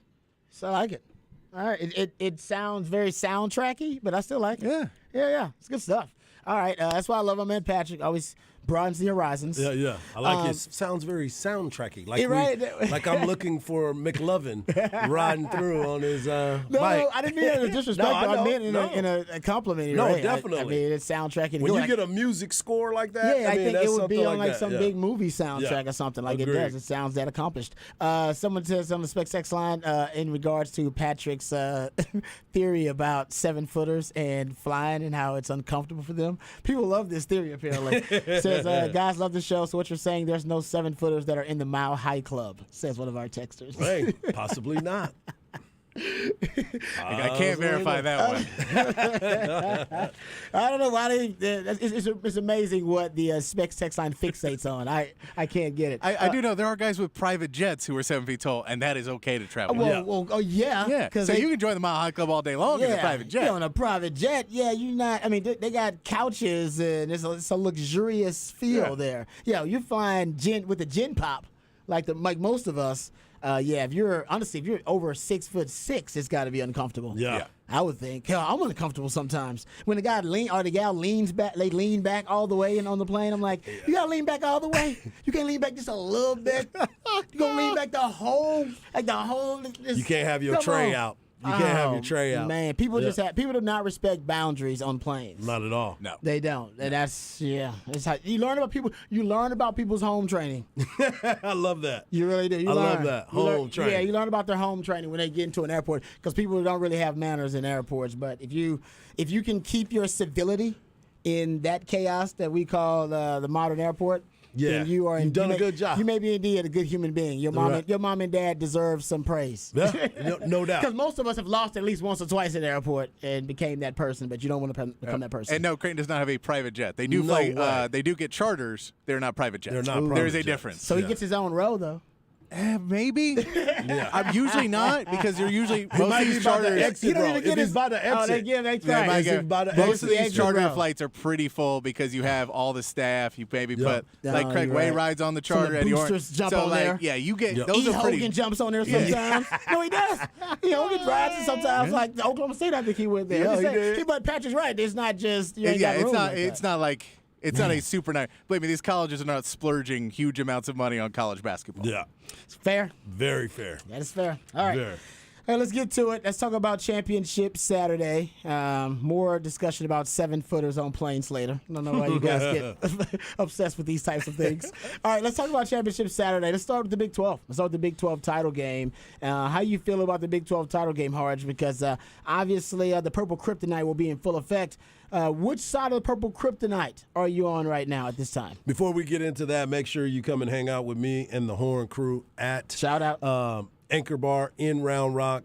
Cedar Ridge's own Deuce Vaughn will be participating in this game. Deuce. He, playing for K-State. So answering that question, Rod, I'm telling you right now, there's just something about K-State with Will Howard at the quarterback position that has kind of ignited this football team.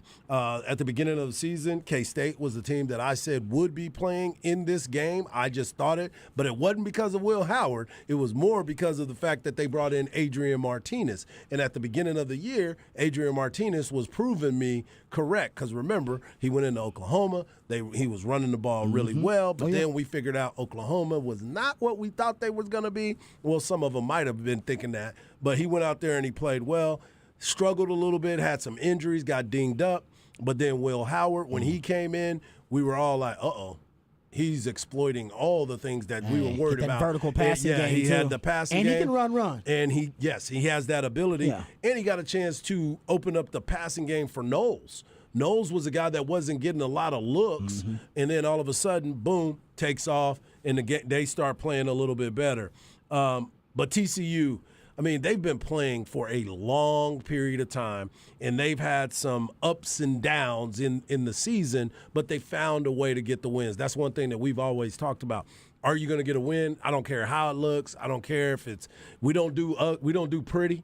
We can win it ugly. And Max Duggan, they've got all these awards that just happened here recently, which leads me to believe Kansas State with their defensive player of the year. Hey, man, say it with your chest. Yeah, I'm not going to say it. And you DK Uzoma. I'm hey, a little worried it ain't about his that, fault. yeah. He's a good player. He's going to play on Sunday. He's definitely a good so player. So we shouldn't hate on him. It ain't his fault. I'm hating on the voters. It ain't, there you the go. coaches that are haters. Exactly. So I'm just looking at this. I'm just hate. But I look at this team. TCU's a 1.5 point favorite right now.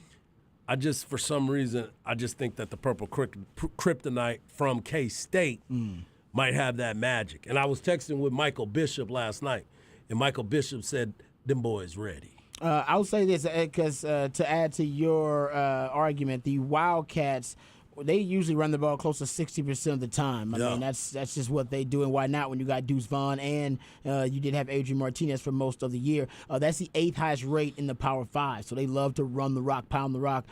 Deuce Vaughn leads all FBS running backs since 2020 in rushes of 10-plus yards. He's explosive. We all know that. Back in October, how about this? And he was able to, I think, average like 7 yards per carry versus TCU back when they played him in the regular season. He only had 12 attempts in that game. Isn't that crazy? That is crazy. That the two best running backs isn't that unbelievable? Think about that. It's crazy. The two best running backs in the Big 12 both had, what did Bijan have? 12 touches, right? 12 touches 12 against attempts. TCU. Now, I don't know how many targets my man Deuce had in that game, so I'm sure he had. He usually gets a lot of targets too. But that's crazy that they only both had 12 rushes in that game versus TCU. But anyway, I digress. They're going to run the rock more. Yep. So to your point, they're not going to let that happen again where he only has 12 attempts. If he averages 7 yards per carry, he's probably going to end up doubling that amount of attempts, close to 20 to 25. Yeah, no doubt. If they do that, they got a shot to win. So I'm with you. I'm not opposed to picking K-State in that matchup, actually. I wouldn't be opposed to that at all. All right, let's move on to the last time they played each other, on October 22nd. It was 38-28. Max Duggan threw for 280. Kendre Miller ran for 153.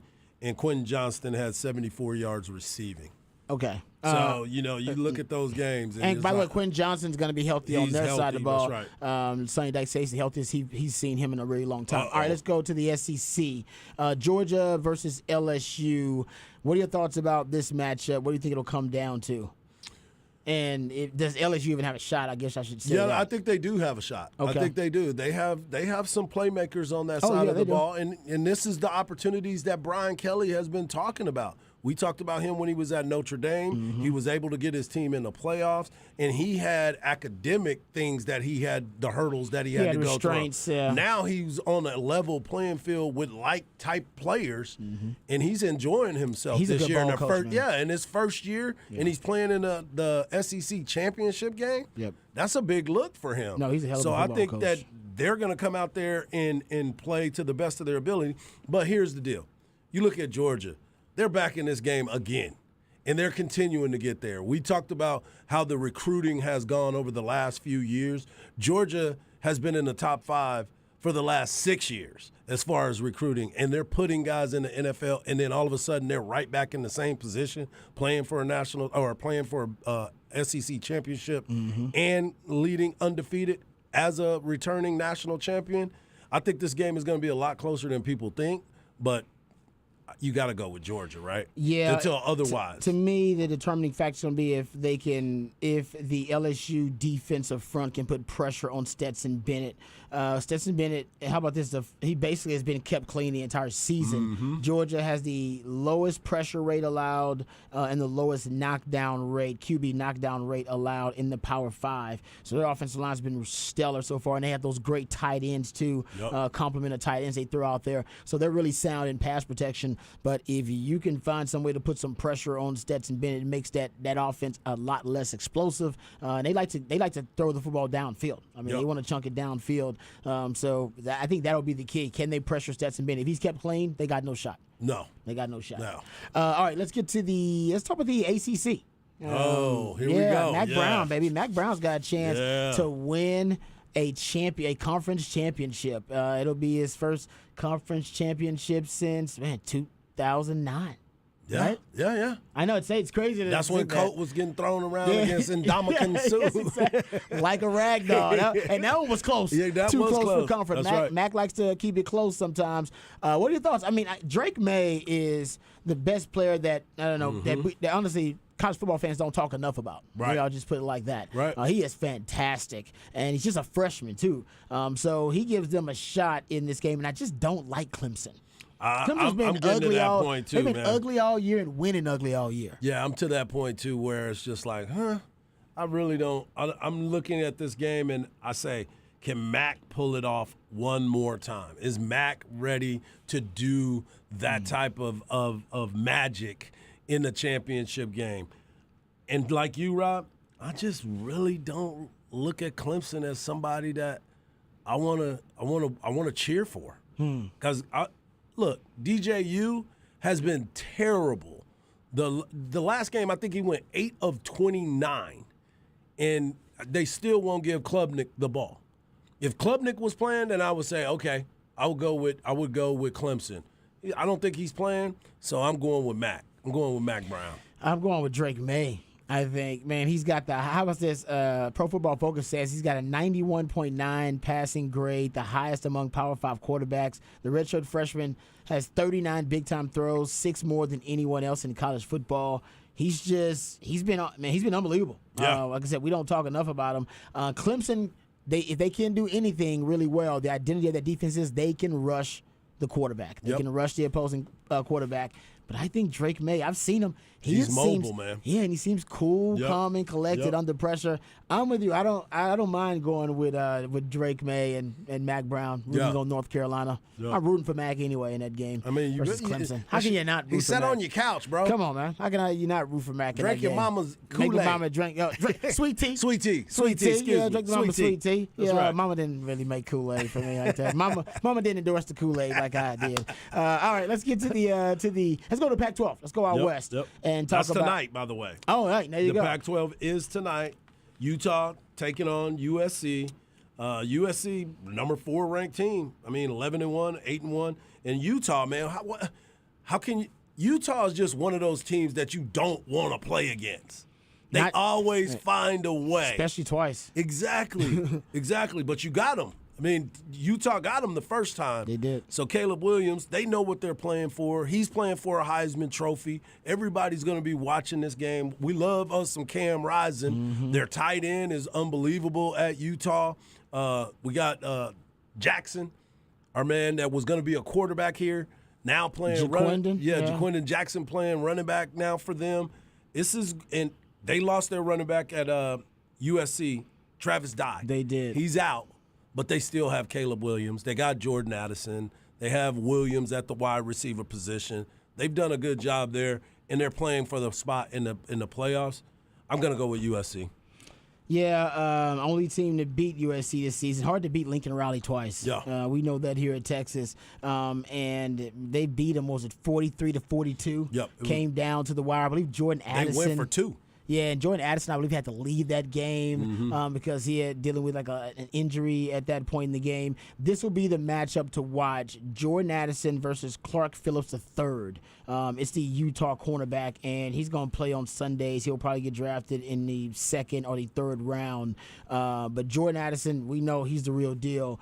They'll try to get Clark Phillips III matched up on him as much as possible. He's allowed just 39 catches for less than 500 yards on the season. He's got 3 forced incompletions, 6 interceptions. That's tied for the most in the FBS. He's the real deal. Like So we'll see if Lincoln Riley's genius will be able to get Jordan Addison in a advantageous situation. But at least they got a guy they can match up on him. So that'll be interesting. And if it ends up being a shootout because the USC defense, they're opportunistic, but they're just not a very sound defense.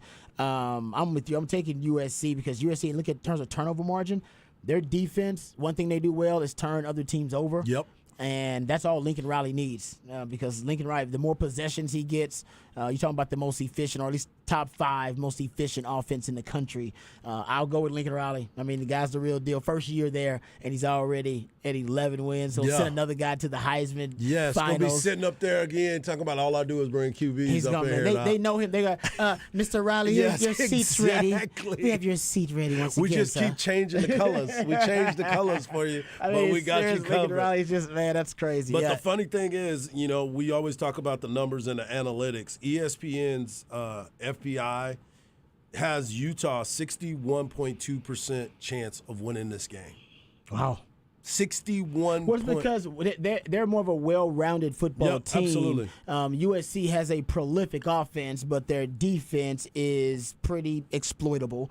But they make a lot of plays, right? High risk, high reward defense, and special teams. Utah probably has the advantage there. So if you're looking at just the entire 3 phases, all phases of the game, Utah probably does have an advantage. And it's Lincoln Riley's first year there, so his roster has a lot of holes too. Yep.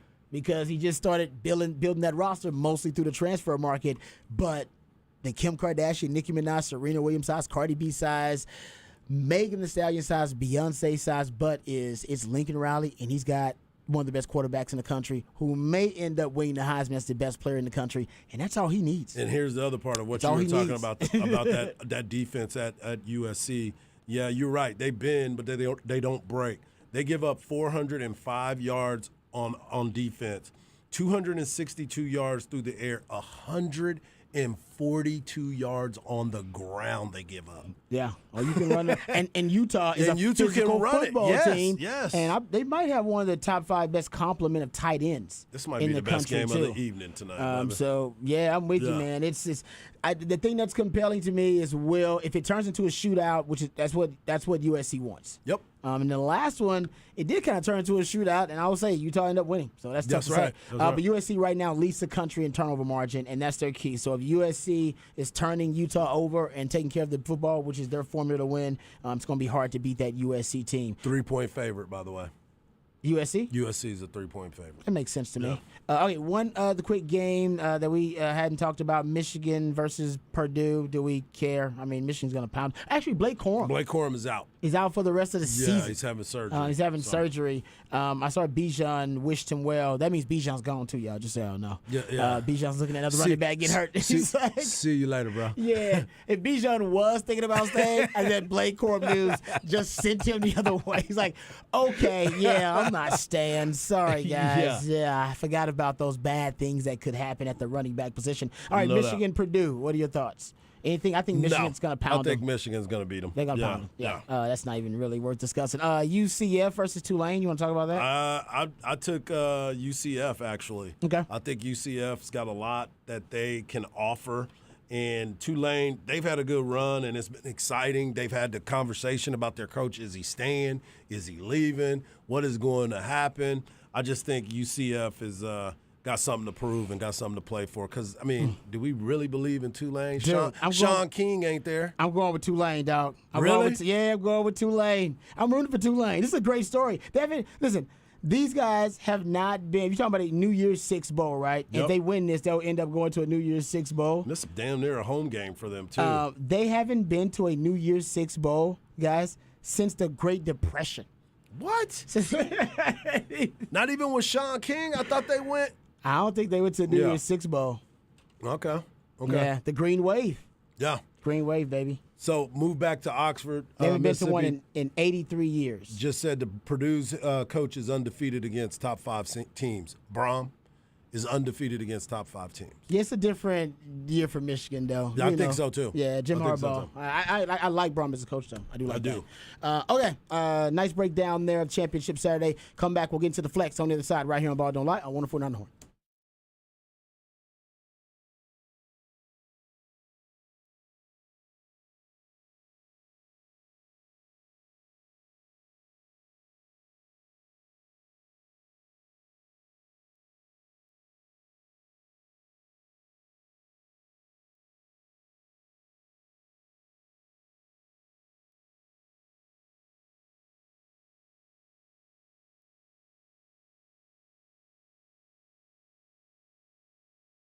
Hey, what's up, folks? Lifetime Longhorn Rod Babers here. Let me tell you about my friends over at Orchard because they are providing a fantastic service right now. We know the average home in Austin sells for over the asking price because it's one of the most competitive housing markets in the country. And Orchard's got what they call their win-win program. And their win-win program is pretty simple and pretty easy. And you can win twice. And here's how it works. See, Orchard's going to make you a solid guaranteed cash offer on your home. And we talk about a real cash offer that reflects the market value of your home in one of the most competitive housing markets in the country. They're not trying to lowball you. They're not trying to get over on you. No, they want you to win. That's why it's called their win-win program. So not only are they going to make you a solid guaranteed cash offer, they're going to handle the upgrade, the listing, and the showing of your home. Yeah, all the headaches, all the stresses of selling your home. They're going to take care of that for you. That's your first win. But here's the second win. When your home sells for more than your cash offer, they're going to let you keep the extra. They're going to let you keep the upside. That's what they call their win-win program. So I'll repeat it for you. Not only will Orchard guarantee the sale of your home, but when it sells for more than they offered you, you're going to keep the upside. They call it their win-win program. I love it. You're going to love it too. Reach out to them today at orchard.com. That's orchard.com, ORCHARD.com.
Welcome back to Ball Don't Lie right here on 104.9 The Horn. It is a 5-1-2 Friday edition of Ball Don't Lie. We play jams from local bands and artists that you can catch right here in the ATX, the live music capital of the world. Who we jamming right now, Patrick? This is the Big Gun Show, and they're playing tonight at the Little Longhorn Saloon. Oh, I like that. There you go. All right, I think I know where that is actually, too.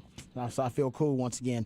You want to feel cool, you can hit us up on the Specs text line, 512-337-3776. You also can hit us up via Twitter. My man Harge is at Hardball Harge. I'm at Rod Babers. Patrick Davis at It's Patrick Davis if you want to reach the real MVP. All right, time for our flex. FLXATX.com, FLXATX on all of your social media platforms as well. Speaking of the flex, we're going to be off early today for the flex. And the flex crew's coming in at 6:30 to take you the rest of the way because we're going to make sure that we provide you with some really, really great coverage of our high school football action for the Friday night flex. So Vandergrift versus Dripping Springs, huge matchup happening at Gupton Stadium. I know there are a couple of the on-air personalities that are going to be headed over there. And it's starting at 6:30 pregame. 6:45 will be your official Vandergrift pregame. We'll start our flex pregame at 6:30 and then 7 p.m. kickoff of the Vandergrift Dripping Springs matchup there at Gupton Stadium. And of course, we're going to air it across all of our frequencies on the Horn,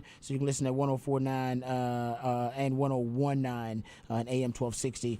You can hear the game live. It's going to be a huge matchup and representing the Central Texas area, which is what the flex is all about. Headed to the Final Four. That's what it's all about right there. Gupton Stadium is at Cedar Park. Make sure you make that trip up there. Also, tonight, 7 o'clock game at Ferris Stadium in San Antonio. Flower Bluff will be taking on Liberty Hill. Burton will be facing Granger tonight, 7 p.m. at Bastrop Stadium. Lago Vista and Wimberley, big matchup, 7:30 kickoff at Hutto Stadium. This is a big time matchup of both of these teams that are trying to become the ones to go to the Final Four. And then, of course, tomorrow in San Antonio at the Alamo Dome, San Antonio Brennan versus the Westlake Chaparrals. All that and more. All you got to do to go is flexatx.com and check out where your team will be playing and exactly what you're going to be able to listen to. Also, you can go to hornfm.com, and remember, you can listen there as well. I didn't say that when we were talking about the games tonight. You can go to hornfm.com, or, of course, if you have the Horn app, that's the best way to listen to any of the broadcasts here on the Horn Network. Don't forget that also we're going to have our Flex finalists released. We're going to do that December 6th. So mark your calendar, releasing the finalists for all positions, and that'll include 3 players at each position, 11 on both sides of the ball. You can do the math yourself. That includes long snappers and punters and kickers. I mean, we dug deep, went rabbit holing on this thing to make sure that we left no stone unturned. And thanks to the Flex crew, Snoop and Derek Cohen and my man Zach Lucero doing a good job. Matt Cameron now working with the crew, Nolan the Seed. I mean, the group is great. They've done a great job of helping us out. And we are getting ready to finalize that list. It's still the rough draft, which means I guess you can still send in any info, any last minute tidbits, whether it be video and media, whether it's stats. You can all send that all to flxatx.com. Go to the contact page, and there's a place there where you can upload media, and also you can send us notes and send us stats. So if you still want to do that, please do that, because actually it was your input that made us want to go back and make sure we did all of our due diligence. And I think the Flex crew is doing a really good job. I'm proud of the crew. Yep. I'm proud of the on-air guys too for working really hard, and we're really proud of it. So December 6th, we're releasing the finalists. December 13th, we're going to release the selections for our All Flex ATX team, the inaugural All Flex ATX team. Can't wait. Yeah. All right. We'll come back. We'll get into Cowboys, Colts preview, Texans, Browns preview, and also a look around the NFL as well. Big NFL weekend right here on Ball Don't Lie on 104.9 The Horn.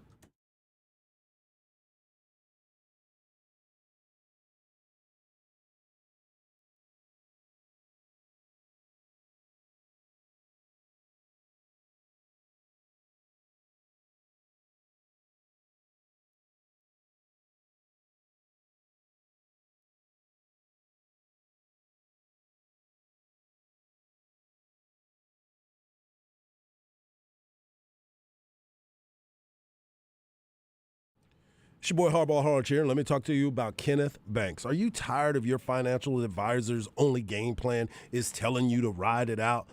When standing eye to eye with market volatility, you want a financial advisor that won't tell you to just ride it out. Instead, you want somebody working alongside you, helping you navigate through today's market roller coaster. You want Ken Banks with Equitable Advisors Austin. Ken works with his clients as individuals, not as dollars and not as stats. Does your financial advisor communicate with you regularly? Ken Banks does. Ken returns calls within 24 hours. Talk to Ken today at 901-679-9157, and together you can plan a future that reflects all of who you are. Don't just ride it out with the other guys. Talk to Ken at 901-679-9157. That's Kenneth Banks with Equitable Advisors Austin, 901-679-9157.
Welcome back to Ball Don't Lie right here on 104.9 The Horn. It is a 512 Friday. We play jams from local bands and artists that you can catch right here in the ATX. Who we jamming right now, Patrick? This is Joe James. He is going to be playing tonight at the Skylark Lounge. All right. I like that. Got a little soul in that, too. All right. 512 Friday. That's what it's all about. You can be a part of the show, 512-337-3776. Also, you can hit us up via Twitter. I'm at Rod Davis in the Twitterverse. My man Harge at Hardball Harge in the Twitterverse, and Patrick Davis, the real MVP, at It's Patrick Davis. All right, Cowboys, Colts. Harge, are you nervous at all?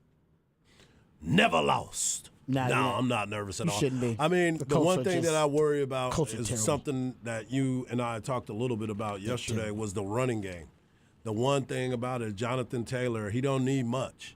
He don't need that big of a space because he could take it to the house. But if you take that away from him and make Matt Ryan beat you, which Dan Quinn knows all too well. It's true. You know, he knows him very well. Yeah, he does. So he knows his strengths and he knows his weaknesses. And I believe that he's going to make him, as the word of the day would be, play left-handed. I think he's going to take away some of the things that he likes a lot and make him go out of character, which – lately, that's all he's been doing is out of character. So this might be the perfect matchup for the Cowboys. It is. I mean, the Colts are just all types of ugly right now. They really are. They've lost 6 of their last 7, but I will say they've lost by more than one score only twice. So they're losing games, but they're competitive. So they've lost by more than one score and only twice this season. But man, they've scored 190 points. That's the third fewest in the NFL. Right now, if you look at the Colts lead the NFL in turnovers. That's a bad formula when you're playing the Cowboys. They lead the NFL in turnovers with 21, 14 by Matt Ryan, by the way, most by a quarterback. He has 10 interceptions and 4 fumbles lost, most by a quarterback. They've had 2+ turnovers in 7 of their 12 games. Right. Colts quarterbacks have been sacked 3+ times in 8 of the 12 games. And Matt Ryan has had 10 interceptions in 10 games, and he has the most fumbles in the NFL right now. Right. This is the wrong time to be playing the Dallas Cowboys, who right now, whose defense has 44 sacks leading the NFL, 237 pressures, second in the NFL.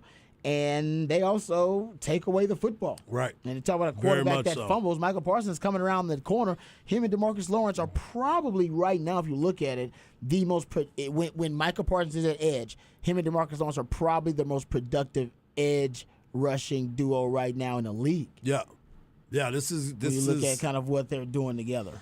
And that is why, and with we got a texter that just sent in, Ryan is a statue. That's very true. Oh, that's yeah, very man. true, He's in which trouble. is why I say you take away the running game where he has to drop back. And the biggest question is, do we see Sam Ehlinger in this game? Because they're going to come after Matt Ryan so much that you're going to have to make a move at some point, right? Because Sam can at least move around in the pocket, try to extend some plays, even though the time that he did play, there wasn't much of a line that was there for him. Man. Not at so all. it's going to be interesting to see. But looking into this game, no, I don't fear much going into it. But that's the problem. When you don't fear as much, people seem to get laxed. I think the Cowboys have something to prove. I think Micah is trying to become an NFL defensive MVP, so he's going to go out there and push. And then on the offensive side of the ball, Dak Prescott. I mean, he's got a lot that he's playing for as well. He's starting to find his groove in making moves and the timing of everything for the other team as well. Speaking of Dak making his moves, since Dak has returned, the Cowboys are averaging 33.8 points per game in his last 5 games. And how about this? They also are the best third down offense, essentially, in the NFL in that time span, too. Since Dak's return, right? So that man, they are rolling right now. They're putting up offensively. big numbers offensively. Yeah, and CeeDee Lamb's a big part of that. Yeah, he's trying to become that number one that we were talking about before. Yeah, he is. He's got I believe 40. He has 44 receptions for a first down. That's 5th in the NFL. He's second right now in the NFC in receiving yards. And I believe before last night's game, I hadn't looked at it recently, he was 7th in the NFL in receiving yards prior to last night's game. Like I said, I hadn't looked at it since. Yeah. But CeeDee Lamb's turning into that guy. And this offense, and I understand when people say they don't really need Odell Beckham Jr. right now. They don't right now. Right. The Odell Beckham Jr. move is an investment in your future for the Cowboys. You're looking at the playoffs when you got to play a great 49er defense, a really good Philadelphia Eagle defense potentially. That's really what the Odell Beckham Jr. move is more about too. So going back to what you were saying about Dak and CeeDee Lamb and how everything's looking, since Dak came back in Week 7, the Cowboys are number 1 in the NFL in scoring, 38.8 points per game. They are number 2 in the league with yards per game with 416.2. They are number 1 in the NFL in third down percentage, which is 57.1%. And they are number 2 in the NFL in the red zone scoring percentage, 84.2.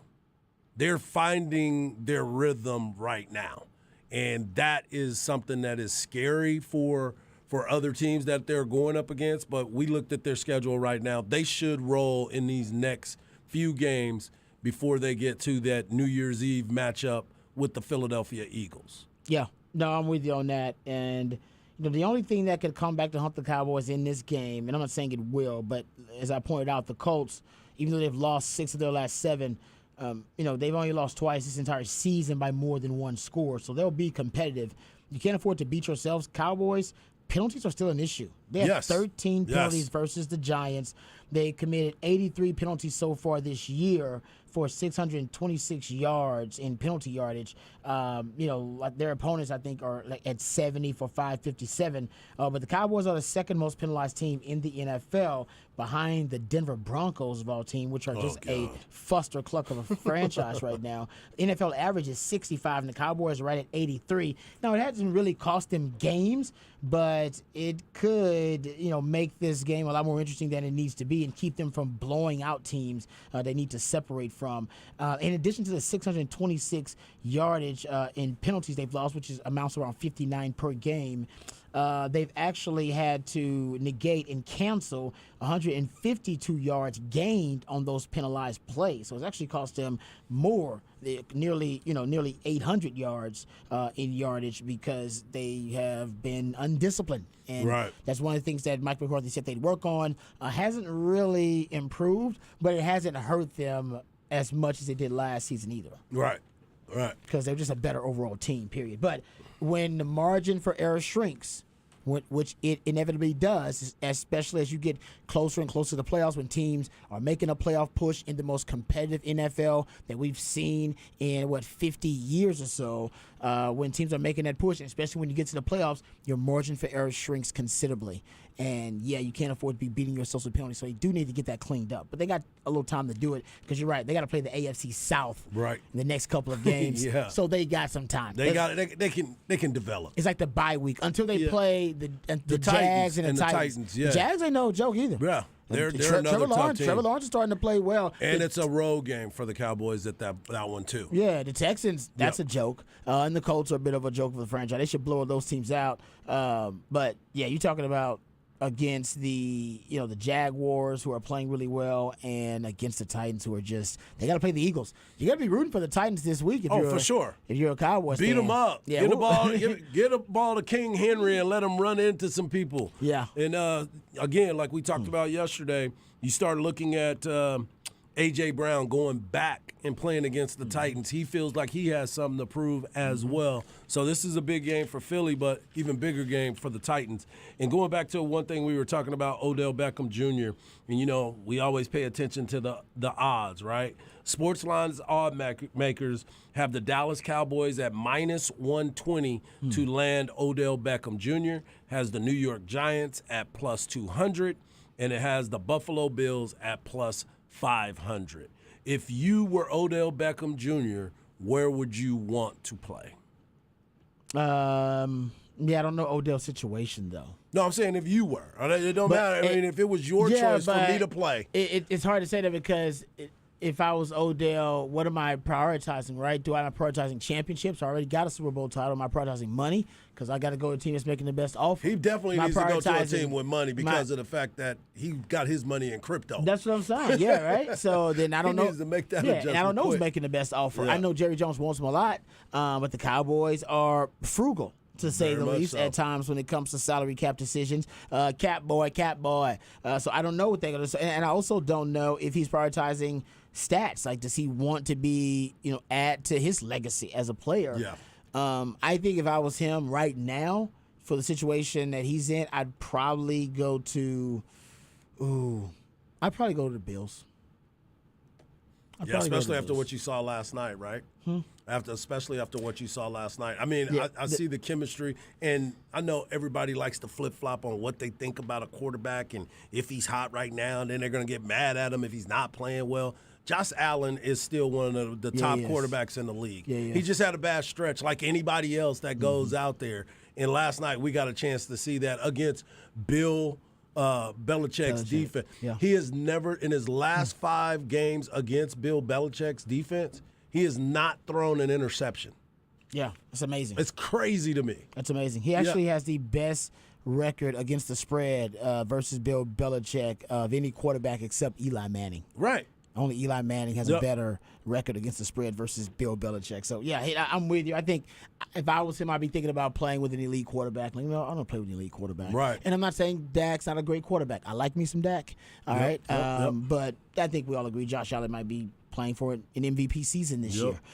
So that's probably where I'd lean. But I'm hoping that he goes to the Cowboys. No doubt. I'm hoping he goes to the Yeah, Cowboys. that's my lean too. Yeah, I hope he goes. I mean, to if the Vegas just gave us a minus 120, that means that they know something about something. Oh, the Vegas is thinking he's going to the Cowboys for a while. Yeah. Vegas has has Cowboys as the front runner for Odell for a minute, and Jerry Jones has openly said, "I want Odell Beckham Jr. We need him. I need him. So I don't know what's holding this thing up. I think it's Odell just trying to get the best deal because He like likes you said, being courted. Yeah, but he also needs the bread. Yeah. Especially if crypto. Well, especially he took a private jet today. Yeah. So, you know what I'm Well, saying? no, the private jet was probably sent for him, but if a lot of his wealth was wrapped up in crypto, unfortunately, with the crypto market being what it is, that's bad. I mean, there's even rumors that, Brady had a lot of his wealth tied up in crypto. Not a lot of it, but enough of it. Aren't they saying basically he's meeting with the Giants now? He's Yeah. supposed to be meeting with the Bills this weekend and then meeting with Jerry on Monday. You got the last meeting, so that's good. Yeah. Von Miller says he ain't leaving Buffalo. Yeah, I mean the Giants. The Giants have said they're not letting him leave New York either. I know, Everyone it's says like- that. It's like, hey, well, yeah, and the Giants are the sentimental pick, right? That's They are, but I don't going see back it. home. He ain't going to turf. Like, why would he go back to another turf field? Why would you go play with Daniel Jones when you can play with two But I'm guys? Cowboys just field saying- is turf. Cowboys field is turf. Isn't it grass? No, it's turf. No, it's turf. Then he's going to Bills. Yeah. But that's turf That's too. turf too. I think it's all, it all all of them three turf? of them I turf. think all of Why them. would he want to go back to turf field? Well, he he is got one no of the choice. most against turf guys in the league. But most of the NFL is turf. You can't avoid it, right? A lot of the NFL is. I'm with you. There's a push to try to get a lot. Hell, Longhorn fans want DKR to be grass. A lot of Longhorn fans want that too. Right? Yeah, yeah. It's just cheaper and easier to maintain, I think, for stuff. I don't want to get into that discussion. That's deep, Yeah, deep in that's the weeds. deeper than we don't but need that. I think I wouldn't go play with Daniel Jones. I want to No, go play 'cause with you need to between go with- Josh Allen and yeah, Dak. Yeah, No. no, you got, that's an easy decision Come for on, me. Yeah, that's easy. Yeah, Yeah. It's easy to eliminate New York. They out of there. No way. Yeah. Unless he's going to tell you, hey, man, he's not going to be our quarterback next year. We're working on something else. Yeah, and who are the receivers that New York has? 'Cause- Slayton. Yeah, because they got rid of Kadarius Toney. Yeah, and your boy, Galloway. He hasn't done anything. Galladay. Galladay, yeah, Galladay? Kenny Yeah. Galladay. Yeah. He hadn't done anything.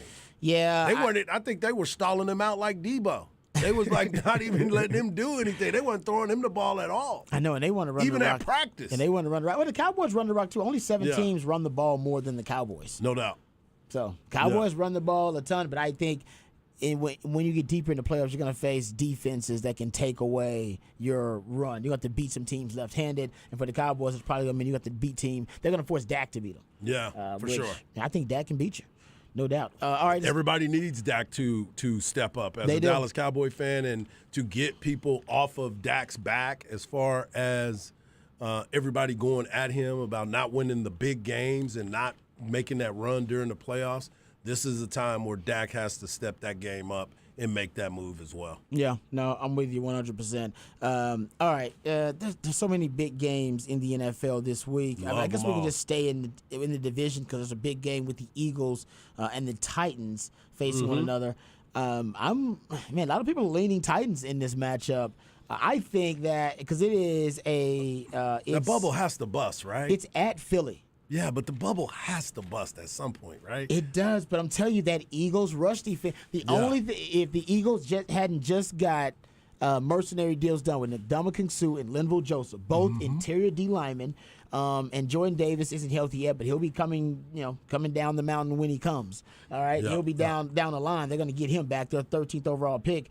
Dude, again, now this was against a team, and I think it was Jacksonville. No, sorry, it was the Colts that they played after they signed Linval Joseph and Ndamukong Suh. They played the Colts the next week, and the Colts are obviously that's the Cowboys we were just talking about. They're not a great team, but when Linval Joseph was on the field, they allowed 2.4 yards per carry.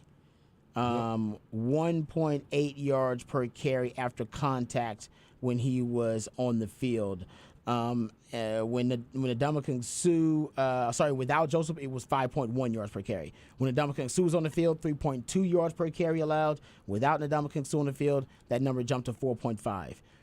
They're a different defense when those run stoppers are on the field, and they're going to have 3 of them down the line, but at least now they got 2 of them. Yeah. They can rotate, which they do now, or they can play them at the same time on crucial downs, or at least on standard early rundowns.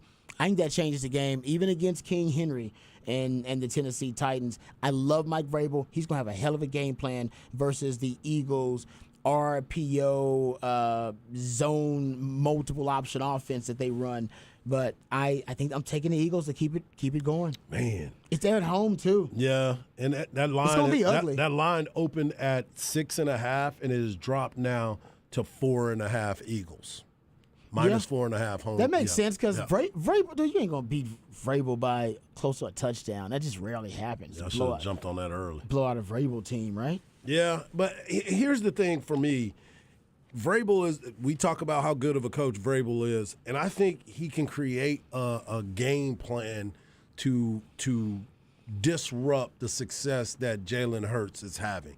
Every quarterback goes through it. You know what I'm saying? Everybody's going to have one of those games. Jalen Hurts, the good thing about Jalen Hurts, if you're an Eagles fan, if he doesn't feel like he's throwing the ball well, his run game is on point. Exactly. His run game, he makes those adjustments so quick, and I'm just like, this dude has grown up fast in front of us. He's grown up really fast in the leadership that they've given him. And I even saw a report a couple days ago where they're trying to get him a big-time contract already because they believe in him that much. Wow. Yeah. He showed them, huh? He's showing them exactly what they're looking for. And in today's game, what we've talked about, it's changed.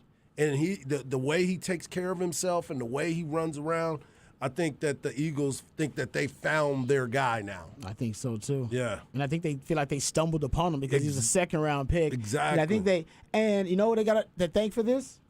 Carson Wentz. Doug Peterson, don't they? Yeah, he was the one that went and got him. It was a Doug Peterson. Isn't it a Doug Peterson pick?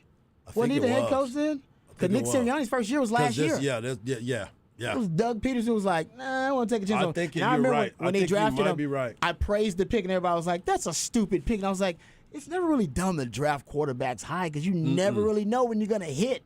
And when you hit, you look like a genius. Now, when you miss, everybody's going to criticize you. But when you hit, man, everybody remembers that hit. Yeah, because that's your lick. franchise quarterback. That's your franchise quarterback for the next 10 years. Yeah, that's that lick. And now they just got their guy. Yeah. If they end up signing him to that deal. Wow. Yeah. That was good. I forget that was Doug Peterson now with another franchise quarterback. Yeah, trying to get it right. He's underrated as a coach. Won a Super Bowl, and then he had a fall from grace that was precipitous, so people forget about it. But Doug Peterson's a damn good coach, in my opinion. So that thing, they said that the going rate is hovering around 30%, $30 million annually, and now he's in the conversation of the MVP honors. So they're looking at something that could be, which he could command, a $250 million contract or $50 million per year, possibly. Wow.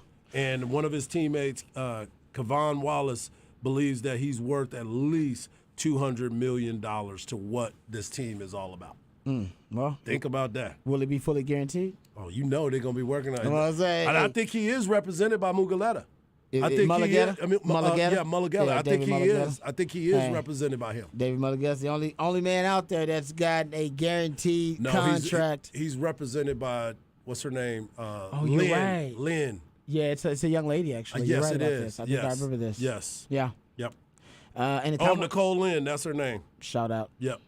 And they play the Eagles Christmas Eve. Mm-hmm. Oh man, that's gonna be awesome. Yeah, she's president of operations for Clutch Sports. All right. That's with LeBron, right? In LeBron Clutch? Yeah, I believe Yeah. he is. Yep. If I'm not mistaken, I think you're right about that. Him and, Rich Paul. Yep. Yeah. Yep. All right. Hustle gang, hustle gang, hustle gang. What you got coming up for the people on Harsh Knock Life? We're going to talk a little bit about some of the money, since we're talking about quarterbacks and how much money is out there. We're going to talk about some of the people that are making money and their teams are terrible. Oh. And I think you all know who I'm talking about. I saw this morning and I was like, oh, this is something that is going to be discussed because contracts also shorten what you can do as a team as well. Very true. All right, Yeah. we'll come back. We'll talk about those quarterback dollars, straight cash homie, right here on Ball Don't Lie on 104.9 The Horn.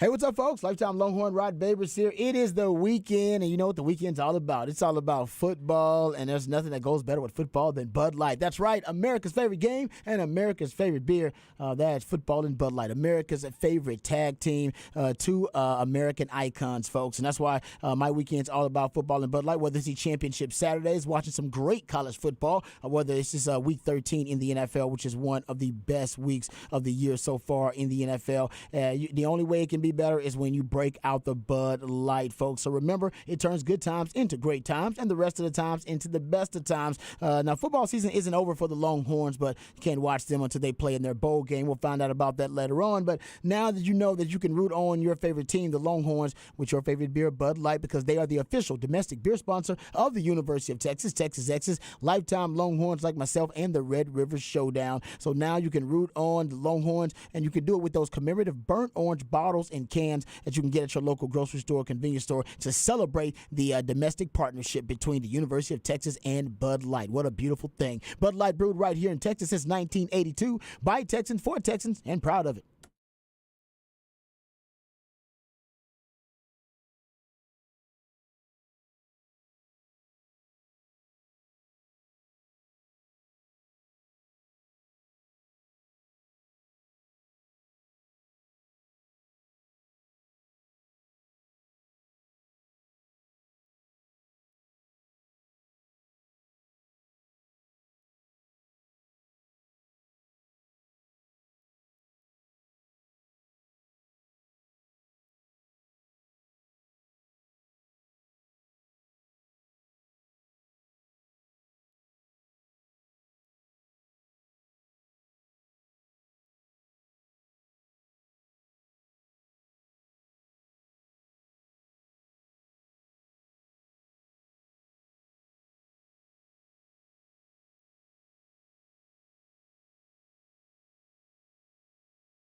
Welcome back to the 512 edition of Ball Don't Lie. It's your boy Hardball Hards. You can follow me on Twitter at Hardball Hards. You can follow my man Rod Babers at Rod Babers.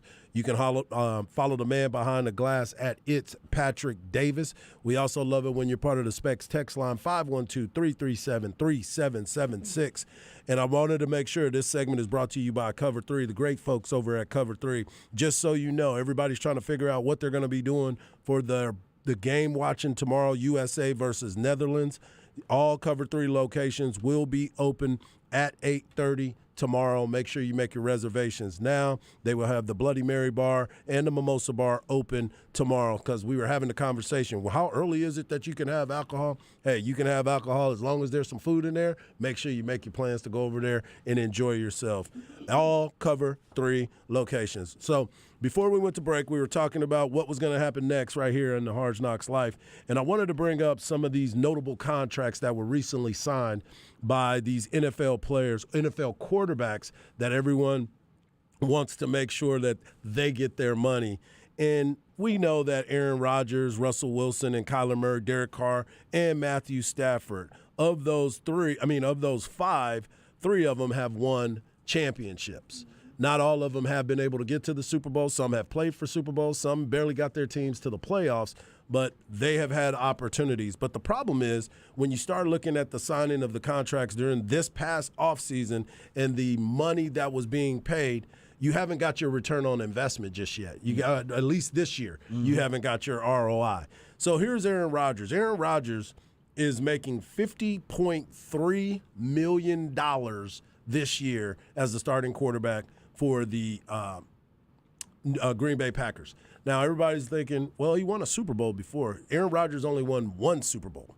And when you start looking at how you want to start relegating and delegating some of this money, you're like, okay, Aaron Rodgers takes his team to the playoffs. What was it, 2 years in a row? They went 13-3 and ended up not getting there. I think he just won 2 MVPs and still didn't get his team to the Super Bowl. So just because you are making all this money and you're winning games don't mean you're going to get to the Super Bowl. We saw that with Philadelphia. They got hot at the right time, and they were using a backup quarterback. Carson Wentz was somebody that everybody thought was going to keep getting all this money, and now he's bouncing from team to team, and now he's a backup to Taylor Heineke, who was sleeping on a couch at one point to be able to get into the NFL, bounced around, was teaching, and now he's the starting quarterback in Washington. And now he's doing so well, he's buying Jordans of the teams that he beats. He's getting the color Jordans of the team that he beat. Then we look at what Russell Wilson has done. Obviously, he went to the Super Bowl with Seattle.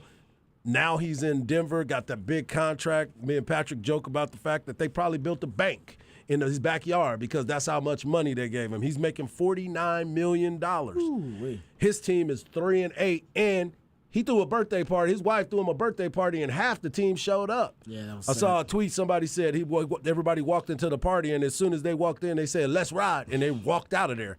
So they didn't want to be at that party.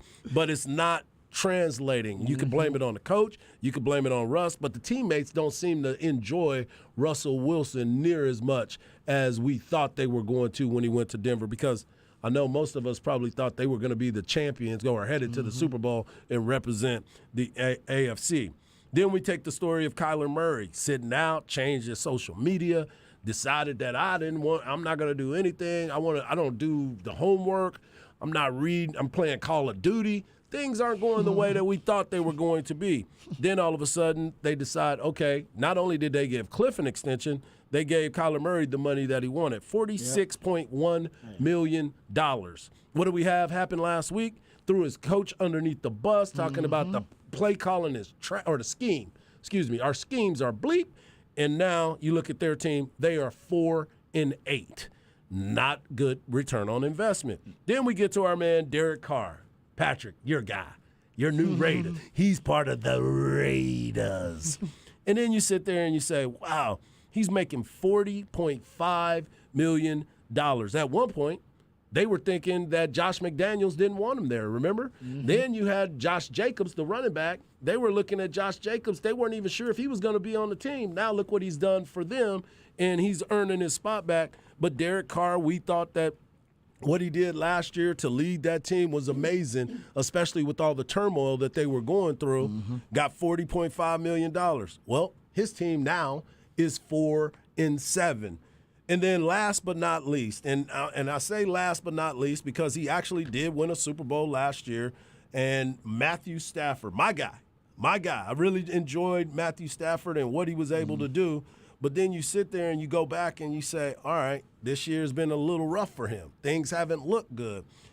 And he's making $40 million straight cash per season, and his team now is 3-8. And I'm not even sure if he's got – matter of fact, he was ruled out for this weekend's game because of concussion protocols. And to make matters worse – don't forget, we talked about F them picks, right, for the Rams. He didn't care about it no more. We're going all in. McVay almost got his face knocked off on the sideline the other day by his lineman running back onto the field. And then you go right here and you go, Matthew Stafford, $40 million. Aaron Donald, $31.6 million. Cooper Kupp, $26.7 million. Allen Robinson, $15.5 at wide receiver.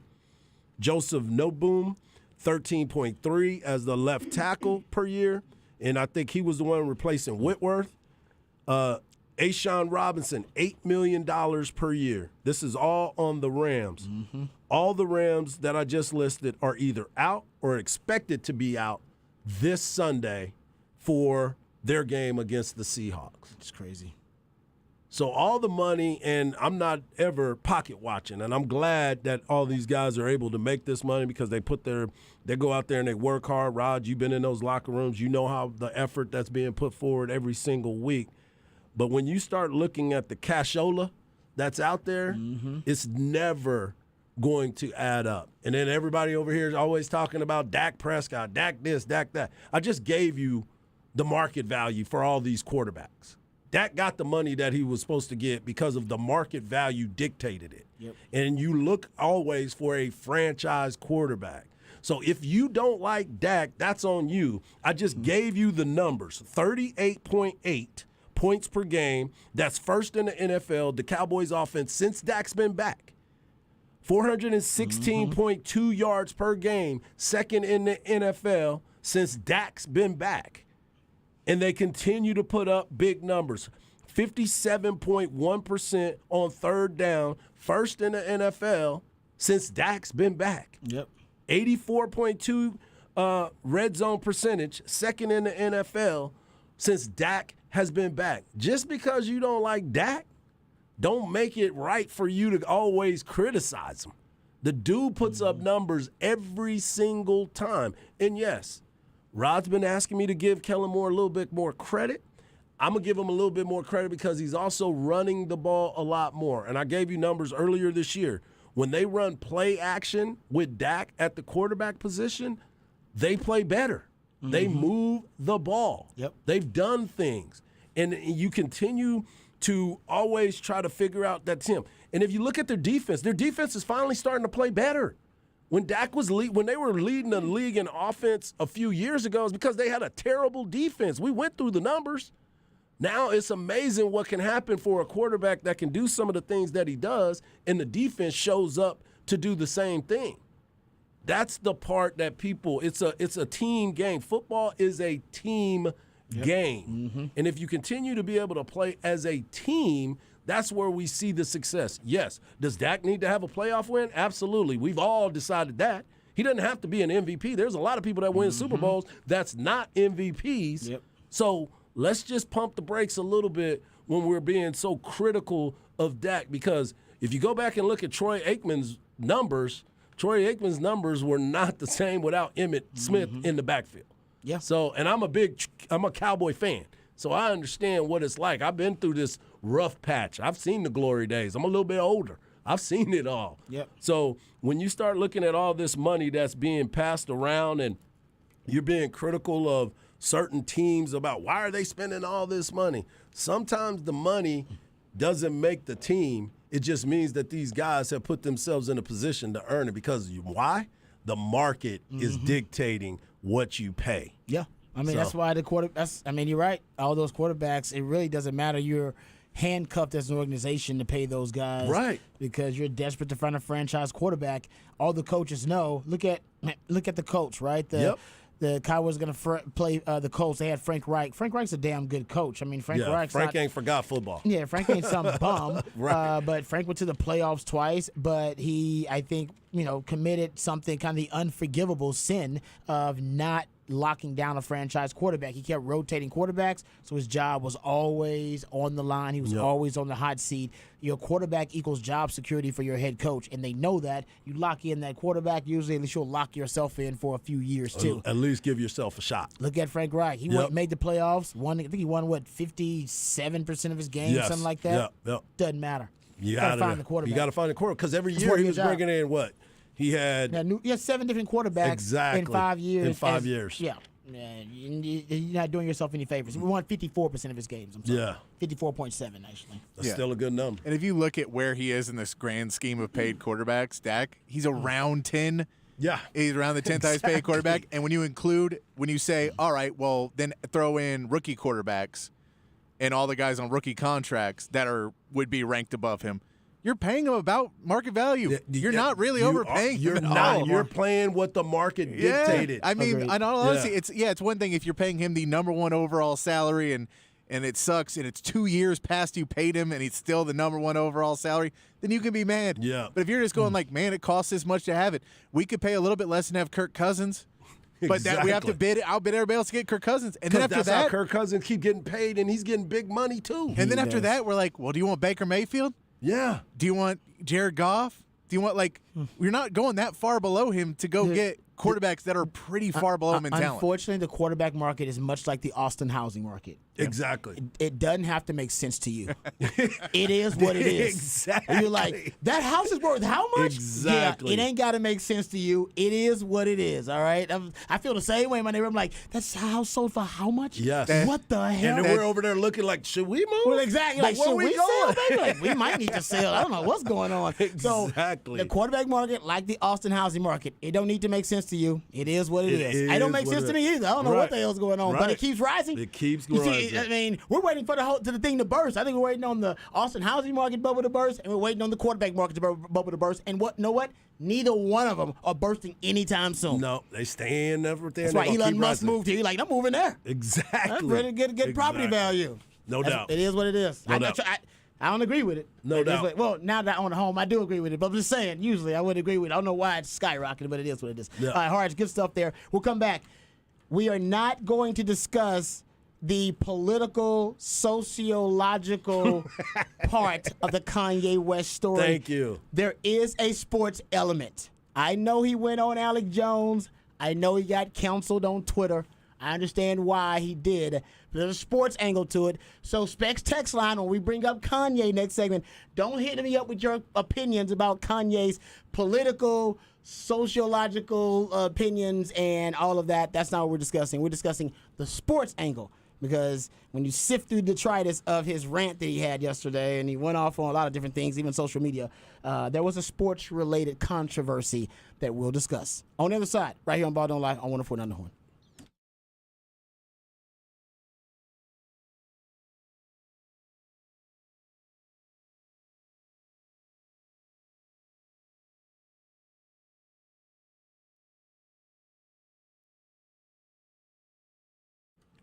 It's your boy Hardball Harge, and let me talk to you about my friends over at Allstat. Be sure to stock up on a variety of Allstat for your football festivities.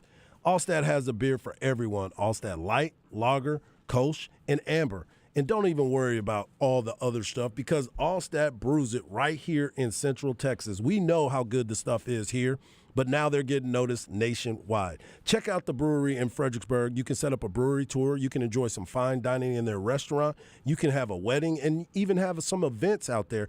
And they also have live music every weekend. This place is beautiful. You can go and check out some of the photos at allstatbeer.com. You can also they have a tab up there where you can say, check that beer, and you can figure it out right there. They can find your local watering hole, convenience stores, and grocery stores. Wherever beer is served, make sure you ask for the best, and that's German beer brewed right here in Central Texas. Allstat beer, no impurities, no regrets.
All right, welcome back to Ball Don't Lie right here on 104.9 The Horn.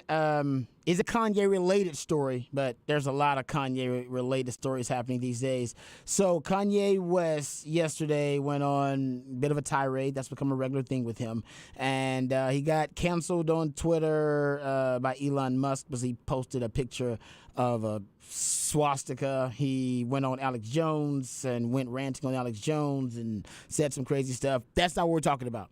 That's separate. I'm sure that's very interesting stuff, but we ain't got time to get into it here. And you probably didn't tune in and hear about him talking about his political or sociological, ideological beliefs. But he did do one thing he knew was going to set the sports world on fire. He tweeted out right before he was canceled, "Let's break one last window before we get out of here." He tweeted, "I caught this guy with Kim. Good night." There was a picture, a screen grab of Chris Paul. This dude, man. So Kanye, and now, by the way, since both TMZ claims that Chris Paul and Kim Kardashian have denied this, but that is what Kanye tweeted out, that, this guy. Of course he did. I caught this guy with Kim. And there was a picture of Chris Paul. All right, what do you think? I mean. No? We don't believe him? He did accuse Drake earlier. Maybe not this year. Maybe that was last year. Remember, he accused Drake of sleeping with Kim Kardashian last year. Remember, Drake had that song. What was it? In My Feelings, or the Kiki? Do You Love Me? Yeah. A nickname for Kim Kardashian is Kiki, and a lot of people believe that he was basically trolling. He probably was trolling. He was trolling Ye with the Yeah. Kiki thing. Yeah. Song blew up, and then basically Ye had to hear Kiki. And both Drake and also Kim, they denied that was an affair between them. I think it might have been Drake is trolling him, or who knows what happened. So there it is. Yeah, I mean, that's the sports angle to the unhinged tirade and rant from Kanye. So here's the thing that really bothers me about this entire thing. We all know that Kanye's credibility is questioned from the jump, right? He's put himself in that category. Yes. But why are you trying to disrupt? Maybe he did catch them. Didn't mean they were doing something. They could have been sitting in there talking. She's been traveling with her sister. Maybe everybody was there, and they were having a conversation, and then my man goes, "Oh, yeah, let me go out here and throw up one more thing." It's like, what are you doing, man? No. And if you got issues, why are you once again putting your business in the public space one more time? Chris Paul's married, by the way. Too, Yeah, so. got kids. Yeah. Got children. He was happily married. Yeah. See. Well, the thing is, he can walk in the house and say, "Hey, baby, dude is kind of off." That is true. He does have that. So, I mean, it's like, I don't have time for this. No, it's true. He You know does what I'm have saying? that nobody will believe Kanye at And this then point. didn't just last week you told us Kendall and Booker are broken up? So they ain't even know. I mean, what are you doing, Kanye? Yeah, I mean that's probably that could have been one of the reasons they were hanging out. Yes, because the team. They were teammates and hanging out at the Jenner And I'm sure that Chris Paul's Kardashian wife has household. probably been around too. Yeah, you know what I'm saying? It's just like, did Kanye just? Oh, one more thing. Let me break one more window. Oh, he literally, that's what he tweeted out. "Let's break one last window before we get out of here. I caught this guy with Kim. Good night." He already did, like, "Hey, I'm about to wreck some ish. Let's go." Like, And can't nobody say nothing to me because I think Elon Musk shut down his Twitter. Oh, he canceled him, yeah. Yeah. But So, it was come not on, because man. of that. That's why he canceled him. He canceled him because he put a swastika, I believe. The good on news is, if he his Twitter does account. break Chris Paul's window, Chris Paul at State Farm. Get that fixed right away. And then Chris Paul can actually say, "Baby, it was Cliff Paul." Yeah, not Chris Paul. not gonna hold up with wifey. Not gonna hold up. You I didn't assure see you. his mustache? But yeah, I mean, who knows? I'm Who knows? not dealing with knows? that. Kanye is just to the point now where I can't even take him serious anymore. Like even if you wanted to listen to him. No, it was one thing. I watched a clip of the Alex Jones So stuff. did I. It was kind of weird because Alex Jones tried to talk him back, like to try to walk back some of the things he said, and he wouldn't have it. Alex Jones was actually trying to be the voice of reason. I swear it. But why is Kanye wearing that mask? I've never seen Alex Jones do it before. Alex Jones was like, no. What you meant to say was you like the uniforms that the Nazis wore, right? He's like, no, that's not what I meant to say. Like, no, that's what you meant to say, Kanye. Trust me. Yeah. Oh man. Anyway, sorry, we won't get into that. Let's not do it. Yeah, it's we'll a get little too bit deep too down much, the rabbit. man. I know it is Yeah, too much. I it's wanted too the much. sports angle of it. I didn't want to go Yeah. too deep down the other stuff because I know at this point everybody's got an opinion about Kanye, and not very many of them are good. Yeah. Is it keeping y'all from enjoying the music still? I don't though? even listen to Ye. Really? You don't I've listen to never Ye? bought his shoes. Really? I've never been that person. I've listened to Ye. I mean, I've listened I've to been Ye. listening to Ye since College Dropout. But that's the old Kanye. That's still the Ye. Yeah. Yeah. But even it's Kanye, not in my rotation. Kanye literally in his own lyrics says, "I miss the old Kanye." Yeah. So he admits So that he goes misses back the to old your point. Kanye. That goes back to your point about the mindset of a dude. It's like, go back to him then. He's been diagnosed Yeah. to have obviously some Yeah. some mental instability there.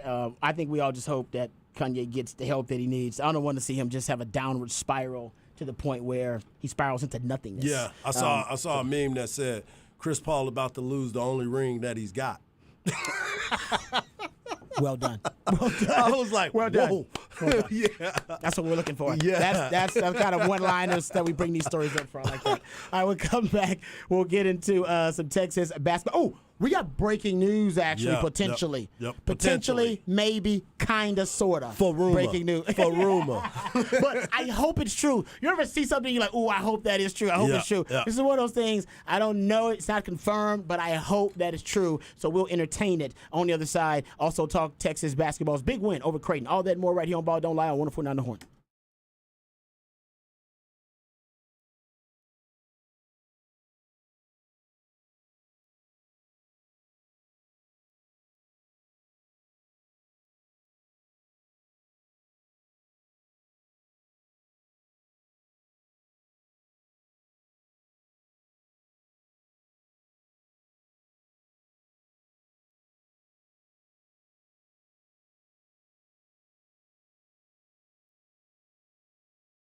Hey, what's up, folks? Lifetime Longhorn Rod Babers here. Let me tell you about my friends over at Twin Peaks. It's the weekend and the perfect place for you to enjoy all of your World Cup action. USA, USA, USA. And their World Cup match coming up versus the Netherlands this weekend. You can do that at Twin Peaks, but your NFL action, NFL Sundays can also be that much more enjoyable at your local Twin Peaks. How about your college football Saturdays? That's right, they're winding down. Not many of them left, but it's championship weekend, so you can enjoy all of your college football championship action right there at your local Twin Peaks, folks. That's what it's there for, all right? It's a great sports bar, but it's so much more than just a sports bar. That's what I love about it, because the food is fantastic. It's a scratch menu. Every delicious dish on the menu is made from scratch, so if you're thinking about a new favorite spot for lunch or for dinner or those late-night eats, don't forget about Twin Peaks, folks, because Twin Peaks is amazing. Also, I love the lunch menu there at Twin Peaks. It's great. And don't forget about the happy hour. Happy hour back at Twin Peaks and better than ever, Monday through Friday, 2 to 7 p.m. You can score sweet deals like $1 off all wine,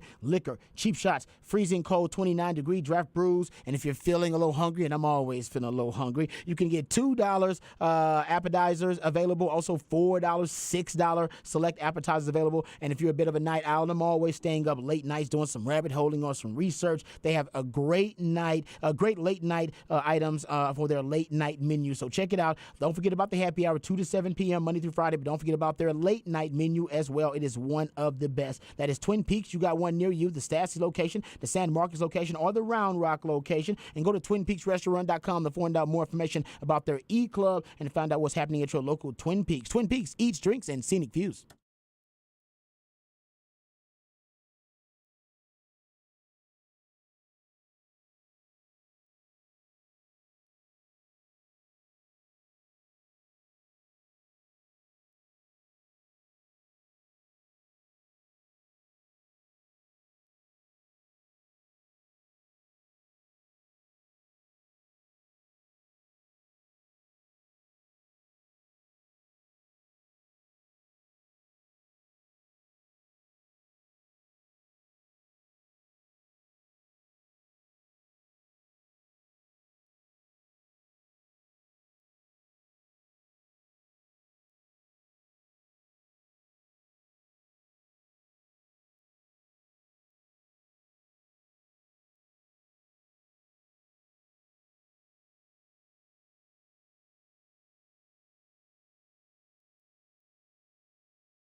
Welcome back to Ball Don't Lie right here on 104.9 The Horn. 512 Friday edition of Ball Don't Lie. That's when we play jams from local bands and artists, very talented human beings that you can catch right here live in the ATX. Who we jamming right now, Patrick? This is Quiet Company, and they're doing their farewell show Saturday at the Mohawk.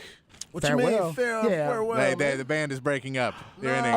So they won Band of the Year in like 2014, 2015. So they've been around for a while. They've been around for a little bit before that. They won Band of the Year in the Austin Chronicle poll several years back. They're just moving on to different musical directions. They were playing like 1 or 2 shows a year. Gotcha. And then it's like, all right, we're just going to kind of let it go. Oh, they become a long-distance band anyway. Yeah, so they had stopped playing. But there's like, let it be and let it be its own thing instead of kind of dragging it out forever. Wow, good for them. Yeah. No, that's a mature angle to take on it. Most people, it's kind of the parade or pine box situation. Like you're either gonna blow up and become great, or you're gonna run the damn music group into the ground. It's like no. We can have an amicable separation, and we can all still make music differently. Yes. We just don't have to keep doing this one thing over and over again. Yeah, we can realize like it got old. It's okay. The thrill is gone.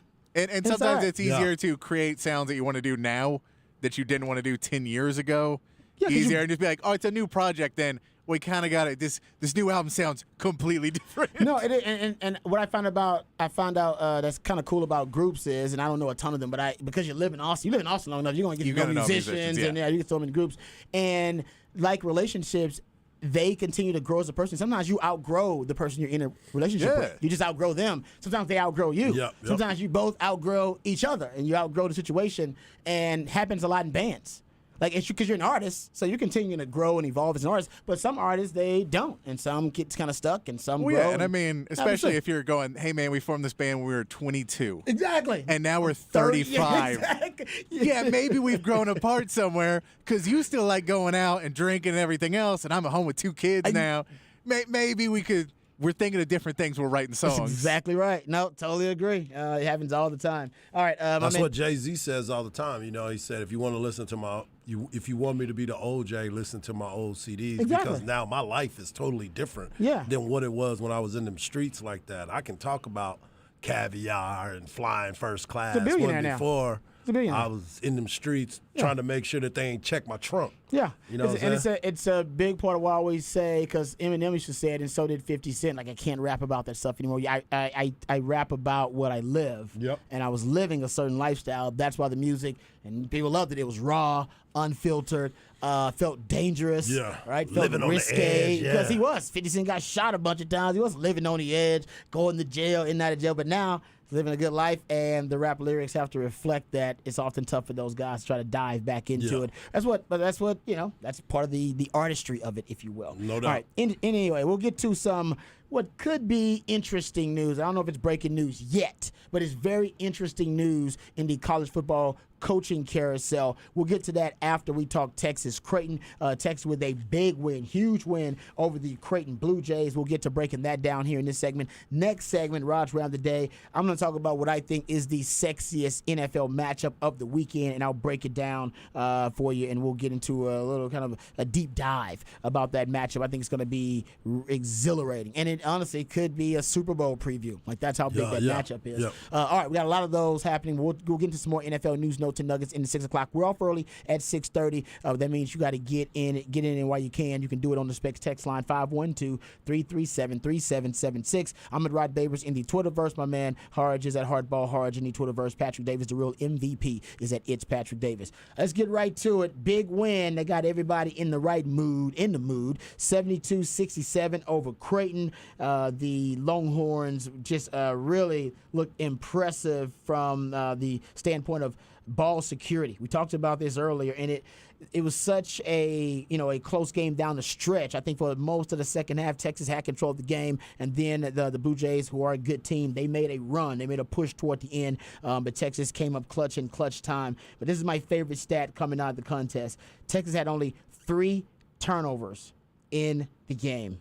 3 turnovers in the game, and that is the fewest for a Texas team since they had 4 in 2019. It was a win over Cal. For a Chris Beard team, it is the fewest since he had 2 with the Texas Tech Red Raiders over West Virginia in a loss, actually. Actually, it was a West Virginia loss to West Virginia in January of 2021, last 2 seasons ago. So it's man, it's pretty amazing when you start looking at the way that they won this game. There are a lot of big factors we can point to, but to me, I thought turnovers would be big, but I thought it would be Texas forcing turnovers. Creighton's a team that also takes care of the basketball. No, historically, it was just Texas being really judicious in making decisions and, once again, prioritizing ball security. We talked about it going into the game. If you can go out there and you can turn the team over and lower your turnovers, that's the most important thing. We talked about the rebounds. We talked about fast break points. And we talk about creating your own offense by making them turn the ball over. And that's exactly what Texas did. But the biggest part of it was the poor three-point shooting, not only by Texas, but most importantly by Creighton. Creighton lives and dies by the three. They were shooting better at one point in the game in 2 points, but they kept wanting to jack the ball up. And we've seen that all too many times around here at the University of Texas, where they fall in love with the three instead of attacking the basket. Another thing that I always try to pay attention to is the free throw attempts. That goes to the point. If you're shooting that many threes, you're not attacking the rim, so you're not going to get to the charity stripe. They were 4 of 5. Creighton was 4 of 5 in the first half and 5 of 9 in the second half. That's not a good percentage. You need to go to the rim and make them call fouls, especially when you start. Because I know Coach McDermott is sitting there looking like, hey, guys, we're 1 of 8. We're 1 of 12 in the first half. We shot 8% from three-point line. Attack the rim a little bit. I know that's not their game, but sometimes you got to get out of your game to get back into your game. It's like we always talk about shooters shooting. You got to find your stroke. How do you get to your stroke? You get to the free throw line. And that is one of the things that they failed to do. But kudos to Marcus Carr, and we talked about this too, Rod and Patrick, the importance of guard play. Guard play is so important as you go through the season. And the fact that Texas has 3 guys that can bring the ball up, take the pressure off of each other, move without the basketball, and create shots for not only themselves but for others, that's huge, man. That is huge. Creighton coach Greg McDermott said, he said, quote, I was with Chris Beard last night, and I think he's got one of the best guard cores in the country, to what you were just talking about, Harge. And we hear all the time about when you're playing in a tournament basketball is all about, what you can do, what your guards can do to make plays. Texas right now got veteran guards, and they got guards who have really diverse skill sets offensively. Yeah. No, and I mean, and I'll tell anybody, this is one that if you love basketball, watching Jabari Rice do a pump fake, it's one of the greatest things you ever watch in your life. It's the slowest motion pump fake. The best pump fake. It's like Manu Ginobili is one of the best pump fakes ever. Yeah. Jabari Rice has one of the best pump fakes I've ever seen in my life. It's so good. And if you ever see a pump fake, if you look over at me and Eddie Orrin, we'll hit each other in the side when he does it. Because even as you're watching on something, like, oh, he's shooting that. And then he pulls it down and runs the basket. And you're just like, man. It's amazing. But just little things like that where you go, this guy can do that. And then he can pull up and hit a three. Because some guys who have really good pump fakes don't shoot a lot of threes. Yeah. And they just kind of use it and it goes away. So it's like, just don't bite on it. But you have to bite on because he can hit that three. That's a great point. So, watching that, if you watch the guard play, and then, Marcus Carr is he's stepping it up. He's just a lot of fun to watch him. And, of course, Tyrese Hunter, what an addition to this team. To be able to score, I think Tyrese Hunter has been someone who's just been extremely clutch. Yep. I think the cramps got him again. They never said it was cramps this time, but he did have to come off for a little bit, and he went over and took some liquids and got massaged and rode the bike for a minute and came back in. But that might be a problem later. Well, and he had his season high in minutes too, so he played a lot. Yeah, no, he played like 36, I think. 34. They got him listed as 34. 34. Okay. But you have a lot of minutes for a guy like that. It's somewhat, you're like, all right, you need to get that figured out. But at the same point, when he can score important baskets and hit important shots, that's something that, again, this team did not have last year. They were a team that would shoot well when they were behind at the end of games, but not when they had a lead, which is not what you want to be, which is they could come back and hit a big game winner. Yeah. But you need to be like, no, like last night where he went, all right, it's 11. All right, well, let's keep it around 11 a little bit longer. Yep. Keep it around 8 a little bit longer. Yep. Keep it around 5 a little bit longer. Hit some free throws at the end. And just don't ever let them hit that game-tying shot and not allowing them to get that satisfaction where now we got to hit something to come back. That's something that this team didn't do last year, and it got him in trouble in a lot of games. Let me ask you this. Let me ask both of you guys this, because we were all paying attention to the game. Obviously, Patrick, you were there. At the end of the game, when Tyrese Hunter had that breakaway, did you think that he should have stopped and dribbled that ball out a little bit more, as opposed to going up and making that dunk and just he letting could have that waited. clock? He could have waited half a second. Yeah, he should not have dribbled out and got fouled. He should have dunked the ball. Okay, because I was looking at the automatic 2 points. Yeah. And at that game where you're playing back and forth, take the two. and there is no timeout to advance the ball in college, so you're gonna have to get the ball back up the court anyway. Yeah. You're playing a time thing, and with the amount of time left, man. And let's put it this way: Chris Beard drew that play up. Yep. That was out of a timeout. That was Chris out Beard. of a timeout. That's correct. So it was done in a way that Chris Beard said, "Hey, if he gets open over the top, go over there and dunk the ball." Yep. Because it's a 1-and-1 too if they get you on the ground. He misses that first free throw.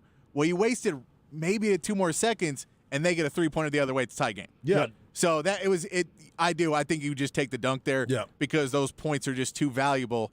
And you say it's going to be harder for you to go hit that other 3, and then I need another 3, and then we'll hit free throws in between. Then, hey, let's take a shot on one missed free throw. It's not even a 2 free throw shot. It's a 1-and-1. Right. Yeah. So that was big. I also want to say, you called this one too, the offensive rebounding. And Texas didn't do a great job on their own, but keeping the second chance points to a minimum is going to be huge, especially when you're at a size disadvantage at a lot of it. Sure.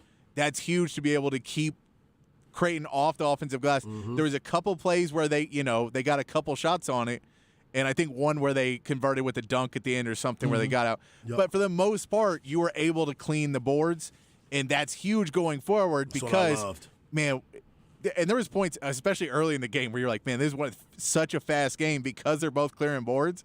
It never got slowed down. It was go, shot, rebound, go, shot. And if we play that type of basketball, we're going to be in a lot of these games because our defenses can travel. And the thing that, something else that I thought was really cool, after the game, Coach McDermott said, the pace of Texas surprised Creighton. He said that on tape, it really doesn't illustrate how fast Texas actually is when you play them in person. Texas no longer plays at that kind of chopped and screwed pace that they played it last year. You can tell that Chris Beard is prioritizing them, pushing the pace. They're athletic enough to do it. And they had 20 fast break points, I believe. No, and you can tell Chris Beard has worked in this offseason of getting basically everyone on the court comfortable with taking the ball up on a fast break. We saw Christian Bishop near the end of that game come up, and because Christian Bishop was carrying the ball, it created a really awkward 2-on-1 situation where they were able to get an easy layup off of it because Christian Bishop can go on the ball instead of having to pass it off and then try and make up the ground to get back on it. He's able to let the guard go ahead, and the defender has to come out on Bishop because he's going to try and get a charge, or he's going to try and because he's like, this guy can dunk right over me. He's 6'8", 6'9". And you can spread the floor. And you can get out there and get an easier shot up. Like those kind of things. We see Timmy Allen do it all the time. We see Timmy D'Souza Allen a little bit. showed up, baby. Timmy Allen showed up. But being able to have 4 to 5 guys on a court who can rebound and take it up the court on a fast break means that you can pretty much always be fast. And it's not a thing of a lot of these teams, if a 7-footer or your center catches the ball, they're going to be stationary and wait for a pass. Let's give Timmy Allen a lot of credit since we're talking about him. 11 points, had his season high in points, 7 rebounds, 3 assists. He was 5 of 10. He did have 4 offensive rebounds too. And 4 assists. And 4 assists. I mean, he really did. He contributed. You don't have that Timmy Allen performance. This is a lot tighter game than we would have thought. He finally found his groove offensively. Yeah, I'd been talking to Patrick about it. I was like, man, when is Timmy Allen going to show up? Because remember last year, if Timmy Allen didn't score, Texas wasn't winning. Yeah, because he was that big of a factor for what the success that they leading had. Scorer, right? And now, with all the different bodies that we have and the guard play that has really, really stepped up, and then you're bringing in some of these younger kids and they're having their moments. But I really wanted him to step up and have his opportunity because of what he did for the team last year. Oh yeah, and then Patrick was like, it's coming. Don't worry about it. I didn't know it was going to come against Creighton in that moment. But like you said, you take him out of there and he goes back to have a game that he's been having. it may be a different ball game for the Texas Longhorns. But he came and showed up, and I'm happy for him. And we knew that he had it in him because he was that type of player. But I was just waiting for that moment for him to assert himself and have those clutch buckets. If Timmy Allen can score, he creates a mismatch on every team. Absolutely. Because he's going to be guarding a guy who's a little bit bigger, but he can move around pretty quick and get buckets. But if he's not hitting shots, that mismatch is gone, and now you just have an undersized guy guarding. So he needs to be productive when he shoots. Doesn't need a lot of points, but when he gets those shots, he need to do it. And, Rod, you always talk about the numerical advantage that is unguardable. If you have 5 guys who can score on a team, it's real hard to guard them. Yeah. No, you're right. There's no because you're right. There's a matchup advantage somewhere on that floor. You got to figure out where it is. And Texas defensively, we know that defensively they're going to come to play every game. They held the Blue Jays to a season low, 40.9% field goal percentage. We talked about how bad they were from three-point range, but Texas was also bad from three-point range. But Texas defense, once again, will have them in every game against any opponent, no matter how elite they are. That Texas defense, I mean, that is their lifeblood. That's their identity, if you will. 4 guys scored in double digits. Marcus Carr, we already talked about him with 19, led the way. We talked about Tyrese Hunter, also big game for him, 15 points.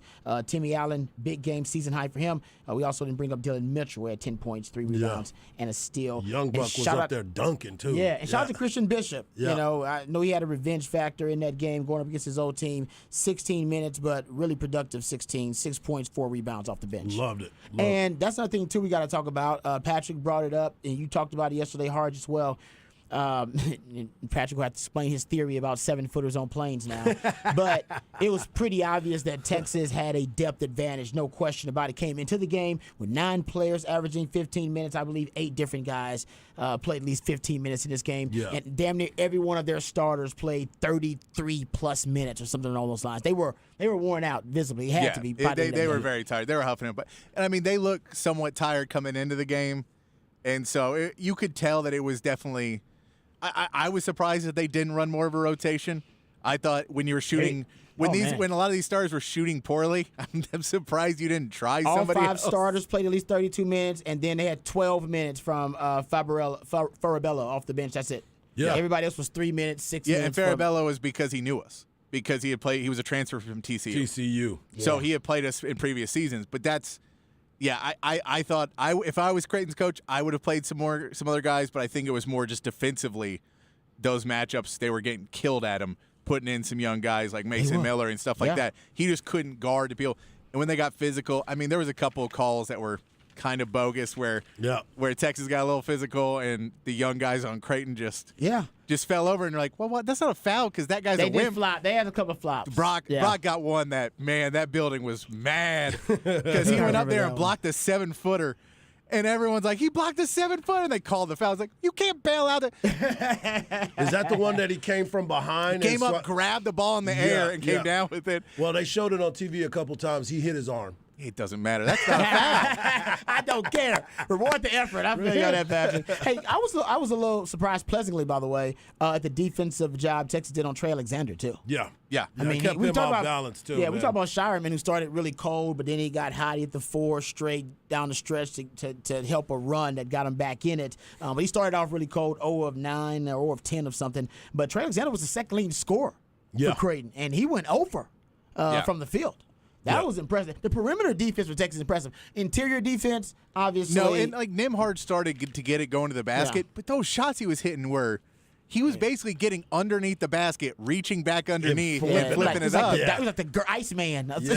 He was hitting some shots. What they do is finger roll. Right? It's like, I'm with you. They were really low percentage shots. They were shots that you're like, man, you're not used to guarding like that because normally that's a foul or a goaltend or something if you try and go after it. But he was able to hit those late. But they did a great job on the perimeter defense in this game. It was one of their best performances that I've seen as a Texas team in a very long time. Totally agree. And Cal Brenner, he got his, but I think Patrick was right down the stretch. He was more of a factor early on in the game, but as the game wore on, he wore out. Yeah, they went to him early in the second half a lot. Yeah. He's like, and there's one thing you can always tell. Chris Beard team, the most important 8 minutes for Chris Beard is the last 4 of the first half and the first 4 of the second. Well, they closed the first half. And they closed really well, and they started pretty good, and then they started giving the ball to Cal Brenner, and that was where all right, we're chipping away a little bit this Texas because all we got to do is just hand it to this big man. And as long as he's in the Close, paint, close. then he's going to turn around, and Texas knows they can't really jump at him or they're going to foul him. Yep. And so he was able to kind of score a few times. And they just went, cool, we're just going to keep taking the ball right back at you.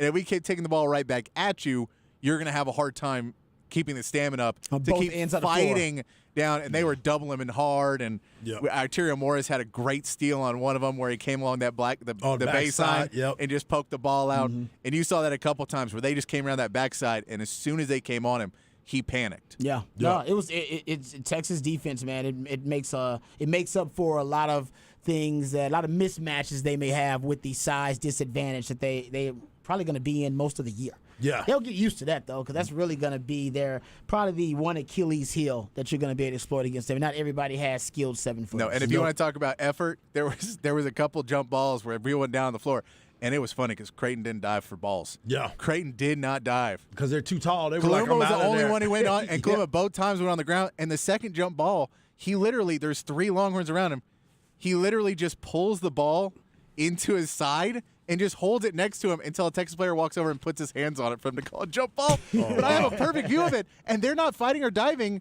They're just like, there's just 4 Texas players around it, and the Creighton players aren't moving. And he's like, well, you can't. And so he goes to move in, but he rolls over, and they call travel on him. And it was like, Texas players like, look, we're going for the ball because there's a scrum. Yeah. But y'all guys, you boys don't care. They didn't want to get down They there. didn't It's want to like, get down man, on we the tired, ground. man. Yeah. We got some tired legs. Well, let me tell you what you don't want to be tired of, and that's getting your roof checked. You need to make sure that you get your roof checked. Let me ask you, when's the last time that you've thought about your roof? Probably when it rains, high winds, or not often enough. I'm probably sure about that. Do yourself a favor. Go to quickroofing.com. The story of Quick Roofing is pretty cool. Jeff Quick started Quick Roofing with one roof in 1984. Now, 38 years later, they have over 200,000 projects. You can't stay in business that long if you're not taking care of your customers and have a great customer service reputation. Here's some of the reasons why you need to choose Quick Roofing. You get a free, no obligation inspection. You get 7-year workmanship warranty. Quick Roofing is fully insured and has all state and local licenses. Quick Roofing doesn't even require any money up front until you get 100% completion and, of course, 100% satisfaction. Quick Roofing also requires a project manager on every job site, ensuring that you as the customer get everything that you were promised. So what are you waiting for? Reach out today and get that free inspection. Go to quickroofing.com today. All right, we come back. We'll get into what could be interesting news. I don't know if it's breaking news, but interesting news. And my favorite game of the NFL weekend. We'll break that down from every angle. All of that and more right here on Ball Don't Lie on 104.9 The Horn.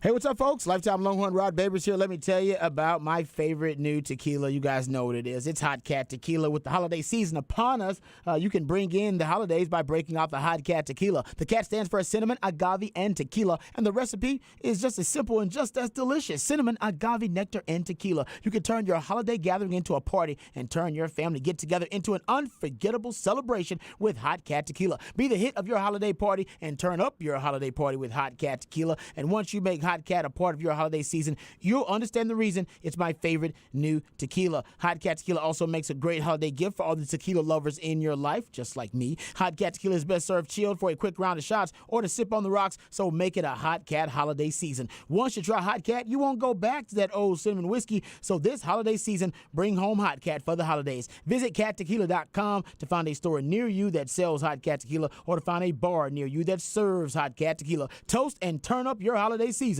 with Hot Cat Tequila.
All right, welcome back to Ball Don't Lie. Time for Raj Rant of the Day. I want to talk first and foremost about the matchup this weekend in the NFL between the San Francisco 49ers and the Miami Dolphins. 7-4 versus 8-3, but I think you're talking about a truly, potentially kind of epic matchup in the middle of the season. Different reasons, obviously, for familiarity between the two coaches because Mike McDaniels and my man Shano go way, way back like 8 tracks. As a matter of fact, when he was first the position coach with the Texans as the wide receiver coach there, his quality control coach was Mike McDaniel, and they've been close ever since. And basically, they've been attached at the hip ever since. Even Shano even called him his computer. He was like, Mike McDaniel's basically my computer. He said, I have a thought about something. I want to research something. I would go to him. He's basically like, it was his coaching form of Google. And so that's how much he talks about how much he meant to him. And Mike McDaniels has been great. Now, first of all, you'll have a matchup between arguably the best offense in the league and the best defense in the league. So number 3 offense by Miami, but the number 1 defense in the NFL. And San Fran's defense has been elite. 0 points allowed in the second half since week 8. 58.9 passer rating allowed in the second half since then, and a 4.4 yards per attempt allowed in the second half since then. And how about this historic little factoid? The 49ers are the 12th team since 1950 to shut out 4 straight opponents in the second half. No one has done that in 5 straight games in 73 years at least. Miami got shut out in the second half last week to the Texans, actually. And they got shut out I think in Pittsburgh, or versus Pittsburgh in the second half. So twice this year, they've been shut out in the second half. Number 1, you want to watch the second half because nobody's been better at winning the battle of adjustments, the chess match within the game, than DeMeco Ryans, the DC for the San Francisco 49ers. But diving into the matchup, let's talk about it a little bit because first of all, the top headline in this matchup, honestly, to me, is not really the familiarity between Mike McDaniels and Shano. It's more about Tua and Tua's ascent. I'll just give you a couple of numbers about Tua really quickly. Tua currently leads the NFL in yards per attempt, 9.0 yards per attempt, yards per completion, 12.9. Average net yards per attempt with 9.18. By the way, he's 4th all time in average net yards per attempt. Touchdown pass percentage, passer rating, also leads the NFL in passer rating, and leads the NFL in QBR right now as well. His QBR currently at 82.8, passer rating at 115.7. Getting even deeper into the numbers, he actually leads the NFL in passer rating on 3rd down as well. So not only the highest passer rating in the NFL, but highest passer rating on 3rd down since they started keeping track of it in 1991. Now, the reason that this is a really cool stat is because they started keeping track of kind of play-by-play, down-the-down passer rating in 1991. So that's as far back as they're going to go with this stat, but this is really cool. So he's got the highest single-season passer rating on 3rd down since they started keeping track of it, 145.6. Steve Young is 2nd in 1994, 141.2. Kurt Warner, 3rd in 1999, 137.3. Kurt Warner and Steve Young both won regular season MVPs and Super Bowl MVPs that season. I ain't saying that Tua gonna do that, but I'm just saying when you're clutch on 3rd down, the money down, that usually means good things for your team and the future of your team. But anyway, getting back to it. But Tua, he's been the real deal, and for a lot of reasons, and it's mostly because of what Mike McDaniels has done in his offense since he became the head coach. And one of the things you want to watch are passes over the middle of the field. And the reason this is interesting is because when McDaniels was the coordinator with the San Francisco 49ers, Jimmy G threw a ton of passes over the field. He actually led the NFL in completions over the middle, what they call the intermediate middle third of the field. Okay. So basically inside the numbers and that kind of that intermediate middle third. Tua has 38 completions throwing to this area of the field, 16 more than anybody else in the NFL. And when Mike McDaniel was in San Francisco as the OC, Jimmy G led the NFL in completions targeting this very same area, the intermediate middle third. Now, the reason that the 49ers are adequately equipped to defend this area is because they have the best 2 off-ball linebackers in coverage in the NFL. They got Dre Greenlaw and they got Fred Warner. These guys roam that intermediate middle third better than any off-ball linebackers in the league. Best coverage linebackers in the NFL. Pro Football Focus says they're both top 10 linebackers. But since Fred Warner arrived in San Francisco, they've allowed just 71 completions to the middle intermediate third over the last 5 seasons, 15 fewer than any other defense in the league. So they are in a great position to take away what Mike McDaniel wants to exploit, which is that intermediate middle third that I'm talking about. But none of that's going to matter if those corners on the outside can't hold up against Jalen Waddle and against Tyreek Hill. Give you some random stats about these guys. No 2 wide receivers in the NFL have averaged a faster top speed within the first 3 seconds of their route than Tyreek Hill and Jalen Waddle. 15.4 miles per hour for both of them. They are certified freaks. Here's the freakish side, the flip to that coin for the 49ers. The 49ers have the 3rd fastest, quickest pass rush, BGO, ball get off, from the edge in the league. So if the 49ers can get around that edge, all right, before Jalen Waddle and Tyreek Hill can burn off on those corners and separate from those corners, that's going to be their best hope to shutting down the passing game for the Dolphins.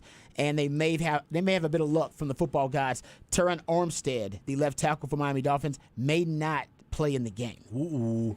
He's dealing with injuries, and also Austin Jackson, another offensive line for them, dealing with injuries. Dealing with injuries going up against a Bosa of any kind, who's third, Nick Bosa, 3rd in the NFL in sacks, 4th in tackles for loss.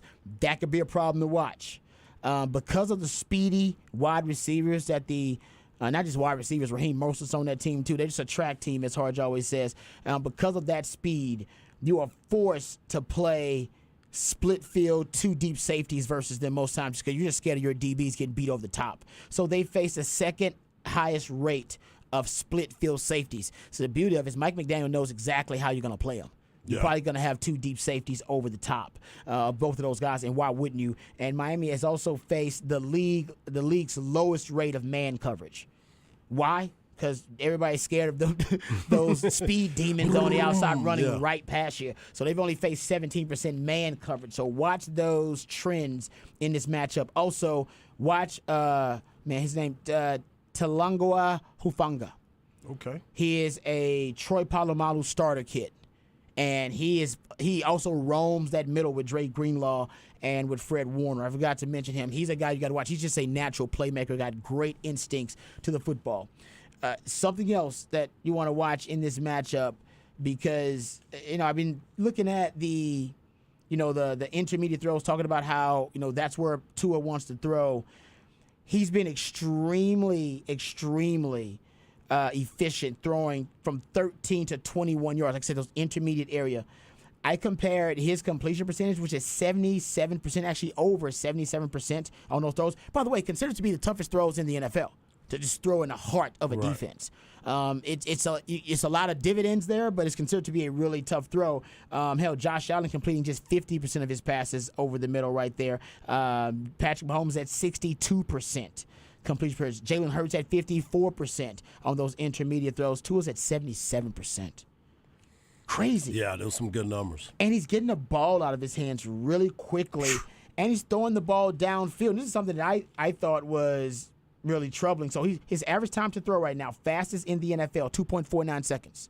So if you're looking at the 49ers getting around that edge, trying to get to Tua, they want to do it extremely quickly, as fast as they've done it all season, because he gets rid of the ball really fast. The next closest to him is 2.6 seconds, and he gets rid of the ball in 2.49 seconds.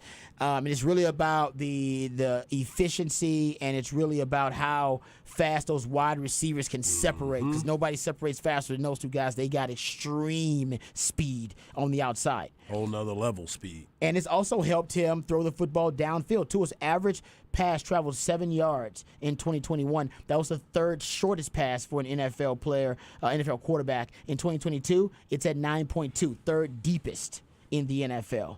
And he hasn't thrown a lot of deep touchdown passes, even though everybody remembers that week 2 48-yard bomb, 60-yard bomb that he threw in week 2. He only has He has just one touchdown pass over 29 yards since then. So it's not as deep as the passing game isn't always deep shots downfield. He's working the intermediate area, and Tua's been really good making those types of throws. That's because they can turn them up real quick for him, like we talk about. Get the ball in your playmaker's hands and let them go. But actually, I know I studied this too because I was like, well, it's got to be the yak yards. Strangely enough, the yak yards haven't changed that much for Tua. And I was surprised by this too. Yeah, the yak yards, I'll give you the numbers. So the yak yards after catch per completion for Tua, 4.1 in 2020. That was 31st. 2021, it was 4.6. That was 29th. 2022, 4.5, 32nd. Interesting. Yards because you would think it was the other way. I know. Quick, trust me. Because you kept saying how quick he's getting the ball out of his hands. Normally, that means short routes, get the ball out, take him up the field. And Shano usually is a big yards after the catch guy, but not in this situation. But there's no mistaking it. Tyreek Hill and Jalen Waddle are the best wide receiving duo in the NFL. Tyreek Hill leads the NFL in receptions and receiving yards, 87 for 1,233. Also, he is first in yards gained off of pass interference calls. Jalen Waddle is fourth in yards gained after pass interference call, and Jalen Waddle is also fifth in receiving yards. So they're top 5 receivers in every statistical category, and that's what the 49ers have got to deal with, and they got to find a way to slow those guys down on the outside. Also, you might get dizzy watching this game. You might have to, close your eyes a little bit. The pre-snap motion will make you dizzy. Both of these teams are top 2 in the NFL in pre-snap motion. 75% for the Dolphins, 71% for the 49ers. Going to be fun to watch these guys dialing up all the eye candy in this matchup. I'm going to take the 49ers just because Shano, notoriously, he has got the upper hand when he faces someone he was once a mentor for, Sean McVay. He's 9-4 versus Sean McVay, 3-2 versus Matt LaFleur. And I think in this matchup versus Mike McDaniel, mostly because of the defense, I think he's going to have the upper hand. It's going to be a hell of a matchup. I just can't wait. Yeah, I'm excited about this matchup too. And as you are getting ready to watch this game, just keep in mind the Miami Dolphins, because of the Trey Lance trade, they were able to convert that into Jalen Waddle, Tyreek Hill, and Bradley Chubb. Yeah. And remember, that Trey Lance trade was part of the Laramie Tunsil trade. Laramie Tunsil from the Houston. See, we go right back to Houston. Yeah. Man, they made some good trades. Yeah. They did. They made some great Miami trades. made some great trades. Make that great trades. That's big time. I can't wait for that matchup. It's going to be really exciting. Okay, on the other side, we had an off the record ready to go. We still may get into it, but there is a story that is interesting, maybe on the verge of breaking. We got to discuss it. We'll do it on the other side right here on Ball Don't Lie on 104.9 The Horn.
Mike Harsh here, and I want to talk to you about my friends over at Allstat Beer. Allstat Beer is born in Fredericksburg, Texas, right in the heart of the Texas Hill Country. They have a beautiful state-of-the-art brewery. The brewery prides itself on their award-winning German-style beers. The Great American Beer Festival just awarded the Allstat Lager a gold for the second time. They also have this amazing fine dining restaurant and a tap room where you can try multiple flavors. Plan a tour today and see for yourself. Great beer, great food, and of course, take some great friends with you. On the weekends, the brewery also has live music, so plan your trip today. Go to allstatbeer.com to find a local watering hole where you can enjoy some or where you can pick some up on your way home. Make Allstat your beer of choice. All the beer that is made by Allstat is got 100% German ingredients. That means German hops, malts, and yeast. And of course, they use that natural Texas Hill Country water. Allstat beer, no impurities, no regrets.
Welcome back to Ball Don't Lie right here on 104.9 The Horn. It is a 512 Friday. We play jams from very talented human beings that you can catch live right here in the ATX. Who we jamming right now, Patrick? This is Nolan Potter's Nightmare Band, and they are playing tomorrow night.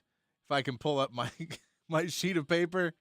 Ooh. They're playing. They're playing tonight at the Far Out Lounge. There you go. At the what lounge? Far out. The Far Out Lounge. Okay. All right. I like how hard like he's going. Where? Going. Hey, Where's that? Hey, you never know. What you say again? Your boy might get a wild hair tonight. No, Harge might drop by. Harge is one of them dudes. He ain't gonna stay long, but he might. I'll be in the house. Yeah. I'll be in the house. And I posted everything up on hornfm.com, the blog page. If you missed anything and want to check out any of these bands. All right. Thank you for that, Patrick. We appreciate it. Go to hornfm.com if you missed any of these selections for 512 Friday. All right. How about this, Harge? It comes from. Do you remember the guy? I think he played for the Washington NFL team at one time when they were the Washington racial slurs. Sua Cravens. Do you remember this name? I do remember him. Didn't he play in the league? Mm-hmm. Yeah, he did. Okay, well, he is now I guess he's a college football insider, former NFL star and upcoming head.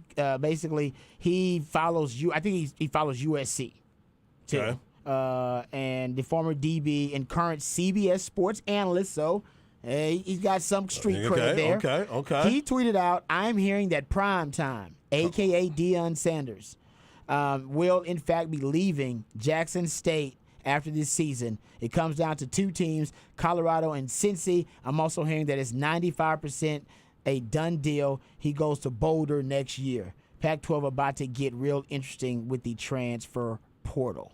And then I get Dennis Dodd putting this story out. Shout out to Dennis Dodd putting the story out that basically Deion has been offered $5 million per year with incentives that could bump that up to $7 million per year by the Colorado Buffaloes. I still don't. My biggest question, I know it's the Pac-12 and I know it's a big conference. Is it? Is it really? No. You know what I'm Shrinking saying? by the day. It is shrinking. They went in the water too soon and they developed shrinkage. Yeah. But as you look at it, is this the move that you would have expected for Deion, or is it the move that is needed for Deion to be able to do so? You know what I'm saying? To get to that next step, to get to take those steps. That's a great in the question. process. You know what? And Deion is so unique. No Very much BS. I actually don't think some of the limitations that usually would apply to coaches in this situation or circumstance with a program like Colorado apply to him. And what I mean by that is he went to an HBCU, a historically black college. Yes. And I love historically black colleges, all right? For sure. I got family that went there. PV, I baby. dated a lot of women that went there. Yeah. Damn, I'm a good fan. I'm a big fan of them. Big right? fan. Big fan. Big fan. Damn fine programs, too. But it's hard to attract the top recruits in the country to go to historically black colleges. He got the number one recruit in the country. Yes. To go there. To go to Jackson State. To go to Jackson State. Where they ain't even got no water. Exactly. You know what I'm saying? No, literally. Yeah. You ain't joking. I'm not kidding. The infrastructure is bad. Yes. It is known by all to be a place where if you're a black man, you really want to be there. No, I played in a league that we went to Jackson, and I didn't even get out much. Exactly. Yeah. I've been in Mississippi. And I go out. You go out. I go out. And so he can attract talent. He's got major basically ties and affiliations with a lot of the major recruiting meccas and fertile recruiting grounds like Georgia, like Florida, like Texas. Hell, now Mississippi too. Yeah, he's got some love all over. You know he's got a mouthpiece on him. If he can get game day to go to a historically black college, he could definitely get him to go to Colorado. Hello. The added value, he's going to recruit so well that even if he fails, which I don't think he will, because he's going to bring in NFL coaches. He got an NFL coach with him right now. He's got a couple. He's got one of the best recruiters in college football history. In Tim Brewster, the guy that recruited me, and Sims and Vince Young. The guys keep the list going. He's a mercenary. Yeah. He's got him over there too. He's going to bring in good coaches with him.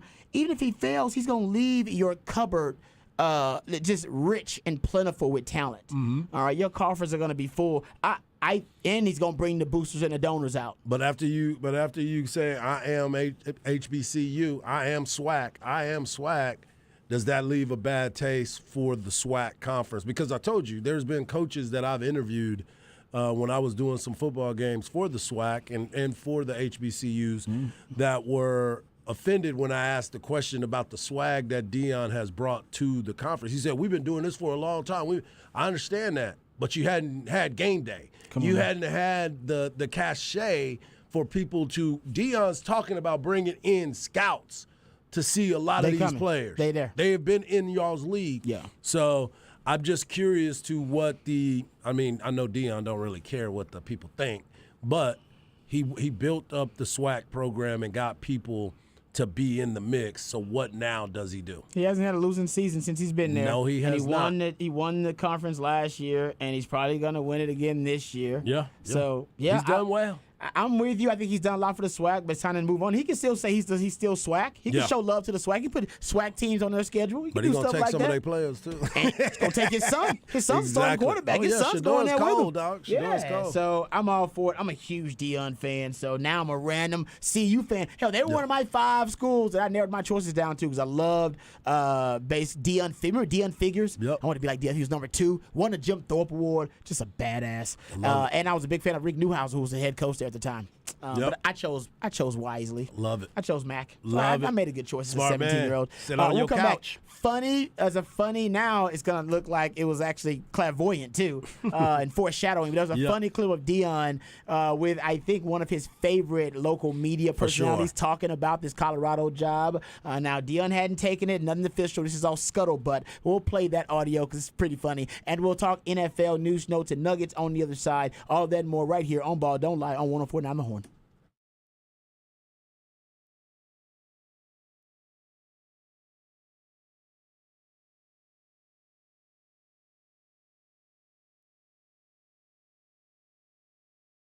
Hey, what's up, folks? Lifetime Longhorn Rod Babers here. Let me tell you about something. Let me give you some really good news. Now, you guys know that, hey, I love me some Vaqueros Cafe and Cantina. As a matter of fact, I brag about it all the time, being my favorite Tex-Mex. As a matter of fact, now that I'm talking about it, I think I might get Vaqueros Tex-Mex for dinner tonight. Sounds about right. Well, now, good news. That's actually great news. Everyone knows Vaqueros Cafe and Cantina, synonymous with exceptional style and hacienda hospitality. Well, now they bring those impeccable standards to their newest location because Steiner Ranch have opened their Steiner Ranch location for Vaqueros Cafe and Cantina. It's right off of Quinlan Park Road, and it's now open. So Vaqueros Cafe and Cantina in the Steiner Ranch Steakhouse family, of course, but you're talking about the best Tex-Mex in the ATX, and now open for their Steiner Ranch location off of Quinlan Park Road. So you heard that right, folks. Vaqueros Cafe and Cantina, Steiner Ranch is now open. Local Austinites have been raving about Vaqueros Cafe and Cantina for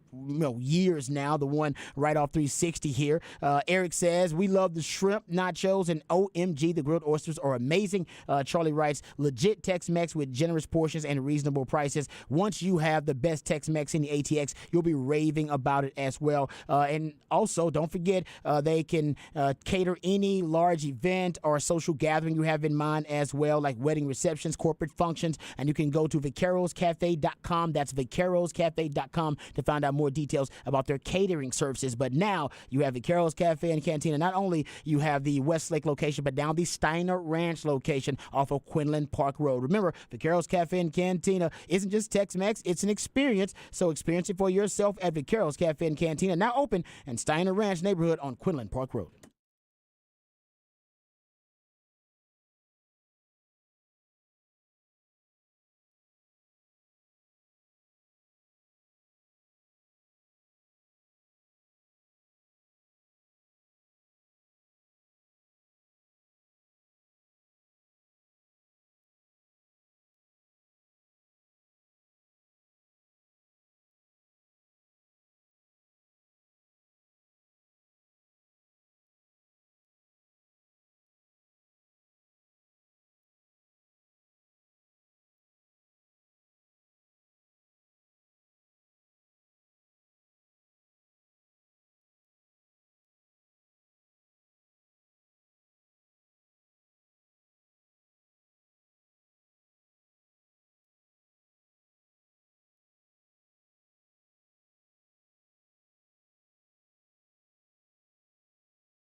Welcome back to Ball Don't Lie right here on 104.9. It is a 512 Friday. We play jams that reached the top of the Billboard.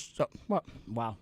We play jams from local bands and artists that you can hear live right here at ATX. I guess it's Friday for me already because I've already taken the day off. I jumped back to Tuesday randomly. I was going to say. I just randomly went to a top of the charts Tuesday. But my I brain. bet you these artists want to be on the top of the charts. Maybe that's what I'm doing. That's Maybe what you're doing. it is a. You I manifesting. Like that. There you go. You manifesting, Speaking my into bro. existence. That's right. All right, who we jamming right now, Patrick? This is the 512 South Austin Moonlighters. They're playing tomorrow night at Saxon Pub. That's why I hate when my brain stops working. Yeah. Hey, man, the good news is you got like 20 minutes left. I know, but I hate when it happens. It happens every now and then. Your brain just stopped working. You're like, I just had a brain fart. Yeah, my brain stopped working about 2008.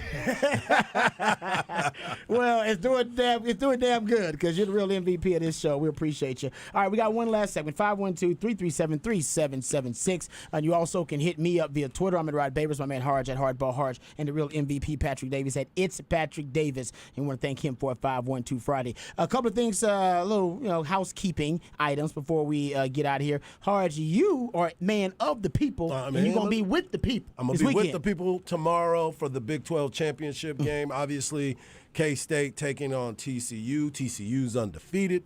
And, K-State trying to upset the apple cart. And our own Deuce Vaughn will be playing as well. So come to Round Rock, hang out with me at the Anchor Bar. I will be there. The Horn crew will be there. And we'll watch the game, and they will have specials for you. So come over there, come and kick it. We'll have football squares and prizes provided by, of course, the Horn. Yeah, come on over there. Got a chance to win, huh? First game is the kickoff is at 11, I believe.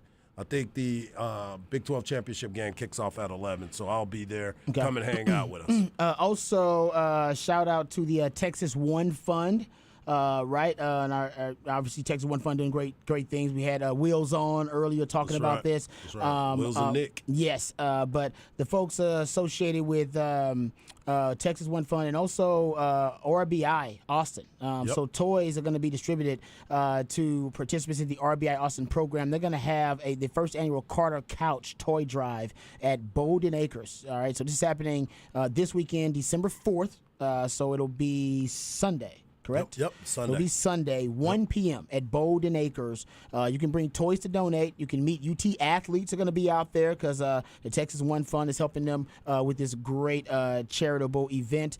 So bring toys to donate. That's always important for the kiddos. And you can meet UT athletes for pictures and autographs. And as I mentioned earlier, the toys are going to be distributed to participants in the RBI Austin program. If you can't attend in person, you can use you can go to the Texas One Fund there, or go to RBI Austin. You can the website, and you can find out more information there. But December 4th, that's Sunday, Bowden Acres at 1 p.m. They're going to have their Carter Couch Toy Drive, first annual. Come on. So come on out there for a really good cause, and they got some really cool auction items that they're going to have out there as well. So a cool silent auction, and I believe some of the stuff in the silent auction is really cool. Got some signed memorabilia, Ricky Williams signed memorabilia, TJ Ford, that kind of stuff. Xavier Worthy. And I believe there will be some players that will be there as well. Earl so Campbell. Come on by. Earl Campbell. That's right. Cole McCoy. That's right. Yellowstone. What? Kevin Costner signed. Come on. Like movie posters. Oh, yeah. All right. And so go check that out. Bowden Acres, December 4th. That's Sunday. The Carter Couch Toy Drive. Appreciate all the hard work those guys are doing for the community. Okay.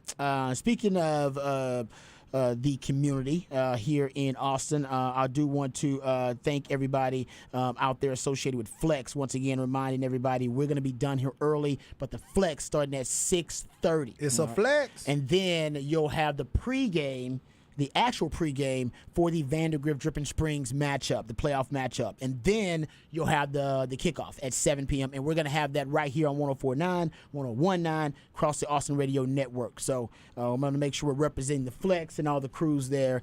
So we got you covered. So don't worry about that. You can't get to the game. A lot of people are trying to get to Gupton Stadium. I think it's close to being a sellout, too. Yeah. I don't know if it's a Somebody just sent us a thing and said the game is a sellout. Oh, is it? Okay. It's already. They're talking about streaming it. That's how they're doing it right No, now. I heard Coach on with Light the Tower, actually. And he said, yeah, I hear it's close to a sellout, and I think it's already a sellout. And no question about it, everybody wants to see those two teams, two great teams, and representing Central Texas, what the Flex is all about. So we want to represent the Flex as well. So don't go anywhere. Right after we're done, we'll give you up to the Flex at 6:30, and then we got wall-to-wall coverage of that great matchup between Vandergrift and Dripping Springs. Let me tell you about my friends over at Apple Leasing really quickly. If time is money, my friends at Apple Leasing are in the business of saving you both. They have the ability to put you in any make or model vehicle that you want. The professionals over at Apple Leasing can help you get the price you want, the payment you want on the car that you want. And all it takes is one phone call or one click on Apple Leasing's website, and you'll get a quote on any make or model vehicle that you want. They can even give you an estimate on the value of your trade-in right over the phone. Apple Leasing has what they call their simple interest easy lease that makes everything, well, simple for you. It's going to give you a lot more flexibility, which is going to give you more possibilities and options to help you find the vehicle that fits you best, but more importantly, the vehicle that fits your budget best. Inflation is through the roof. We all know it. We all feel it. It's never been more expensive to buy a new car, buy a used car, buy anything for that matter. So leasing actually makes more sense than ever. You're only paying for the part of the car you're actually using. So give them a call, 512-346-9977, and let them see how much money they can save you. Apple Leasing gets all the same discounts and all the same incentives that the dealers do, except my friends at Apple Leasing pass those savings on to you, the customer. So give them a call, 512-346-9977, or visit appleleasing.com. That's appleleasing.com. All right, I want to get into some of these NFL games before we get out of here, but really quickly, do want to wish the best of luck to the volleyball team. Absolutely. Texas volleyball team. Texas volleyball team will be taking on Georgia tonight at 8. The women's basketball team just started at 6. They're playing at Moody right now. So there's a lot happening on the 40 acres. The women's basketball team is taking on University of South Florida right now, and the volleyball game will tip. Is that what they call it? Is it tip? That's a great question. What do they serve off? I do not know. It's not a kickoff. It's a great question. Yeah. Craig Way would know. Yeah, The exactly. game will commence. There you go. I like that. Classy. At 8 o'clock in Gregory Gym. So they're going to play the basketball game, and everybody just scurry across the street to get to Gregory Gym to watch the volleyball team. Texas as up they take on 15. Georgia. Texas up 15-10 right now in South Florida in women's basketball. There as well. you go. Nice. I And like Rory that. Harmon is back. Yeah. That's good news. That's good. That's great news. As I would say, that's amazing news. Yeah. No question. Okay, let's get to some of this NFL action that's coming up in Week 13 because I think it's going to be a great weekend. I went into a really deep dive breakdown about San Fran versus Miami. Anything else you want to throw on top of that that we haven't discussed between those two teams? I think it's going to be I talked about it a my little bit favorite one, too. yesterday. Yeah, and you that talked was, about it too. We talked about that matchup a lot. And the other game that I really wanted to get into is the Cincinnati Bengals versus the Kansas City Chiefs. Let's do it. Because that's another game that, as you look at it on its surface, both teams are playing well. And I'm looking at Kansas City. They play pretty much at the same time, so you better have a couple TVs so you can watch both of these games. This is a perfect kind of sports bar weekend. Yeah, though. for sure. There's just too much stuff on. Yep. And you're talking about obviously college championship Saturdays and the World Cup and then NFL Sundays. You really, unless you're a BK, and you got 5 screens at the crib, You man, gotta you really have it can't going. keep up. That's right. And so you look at this and you say, okay, Jamar Chase is supposed to be back. You look at the running game. Joe Mixon is supposed to be back. That's big, man. That's a big move for them. In addition to having now Samaje Perine Exactly, in the who's backfield. been very effective Been really with his game. And then T. Higgins has played well in the absence of Jamar Chase for them. So now you have two of the offensive teams. So this game will probably be 13-10. I want to talk about the offensive firepower. Exactly. But I do love their defensive coordinator for the Bengals, man, Lou Anarumo. He's damn good. Yeah. I mean, and that they're probably the most underappreciated defense in the NFL. Most people don't even talk about them. They're kind of a no-name group, but they've played really well as of late. And we know how high-powered and prolific that offense can be. And now they got all the pieces back together. Man, it's hard not to take Kansas City. Exactly. Because they've just been so stable, even without Tyreek Hill. They're really just a stable group. I worry defensively about Kansas City sometimes. And in this particular matchup, in Cincinnati home field, too. Could turn out to be a shootout. Yeah. And if it's a shootout, I mean, I think Kansas City can hold their own. Naturally, that's what you would think, right? Yeah. So Kansas City scores 29.6 points a game. Cincinnati scores 25.9. Both teams allow I think Cincinnati's defense is better, aren't they? By 1 point. Okay. 22.1 to 21. Yeah. So, A little closer than you think. Then you got the home field and how much that means. Over-under is 53. Man, who's going to cover Jamar Chase? Exactly. So I always wonder. But you also are looking across the field. You may think you got the game won and you give them too much time, and you got Patrick Mahomes. He just needs to have one more point than you. And if you give him the ball last, you might be up against it no matter how good that defense is playing. Have they played since they played in the playoffs? Is this the first matchup since they played in the playoffs? Their first matchup in the Bengals Super Bowl? Because the Bengals made Patrick Mahomes look average. Yes, they did. They made him look pedestrian. Yes, they made did. Superman look like Clark Kent in that playoff game. Yep. And their defensive coordinator, Lou Anarumo, he did a really good job coming up with that game plan. This will be the first time that the Kansas City Chiefs can have their revenge. Trust me, I'm sure they have it circled. But I wonder if Cincinnati just knows a little something about Patrick Mahomes and the Kansas City Chiefs offense, because we've never seen them look so discombobulated. It's that 3 high. It's that 3 high look that he has trouble with. They didn't run it. It was Tampa Bay that ran a lot of that in their Super Bowl versus Kansas City. That wasn't what Cincinnati was running. So I don't know. That's, like I said, we'll see in that matchup. Well, just to look at it, the last 5 games, obviously the Chiefs are 5-0 in their last 5. Cincinnati's 4-1. But listen to the scores for the Chiefs. They won last week 26-10. They won the week before 30-27. Yep. They went against Jacksonville. They won 27-17. They went to overtime against Tennessee to win 20-17. And the last one, October 23rd, they played the 49ers, and they beat the 49ers 44-23. But then you look at what the Bengals have done. They beat Tennessee last week, 2016. Week before that against Pittsburgh, 37-30. They beat Carolina 42-21, and that was the game I believe that Baker Mayfield started on Halloween. They lost to Cleveland 32-13, and before that they beat Atlanta 35-17. So they're scoring points. They are. They're definitely scoring points, and when they beat you, it looks like there's a little bit more separation in the game. Yeah. So I think right now, I know it sounds crazy. I guess I feel like I'm leaning Cincinnati in that matchup. Hard to pick against the Kansas City Chiefs, but they're getting so much back. Yep, yes, they Cincinnati are. is. Cincinnati and the timing of it all. Yeah, exactly, right? All right, the Vikings 9-2 versus the Jets. Jets 9-2 versus 7-4. But the Jets 7-4 is a different 7-4 because they got Mike White as the quarterback. I'm sure he's going to start this game versus the Vikings. He's got now in his first 4 starts, 2 of them, he's thrown for 300-plus yards, and he was phenomenal. He had 75% completion percentage in that last game. They had their season high in total yardage. The Jets did in that last game because Mike White just he was amazing. 22 of 28, 315 yards, 3 touchdowns.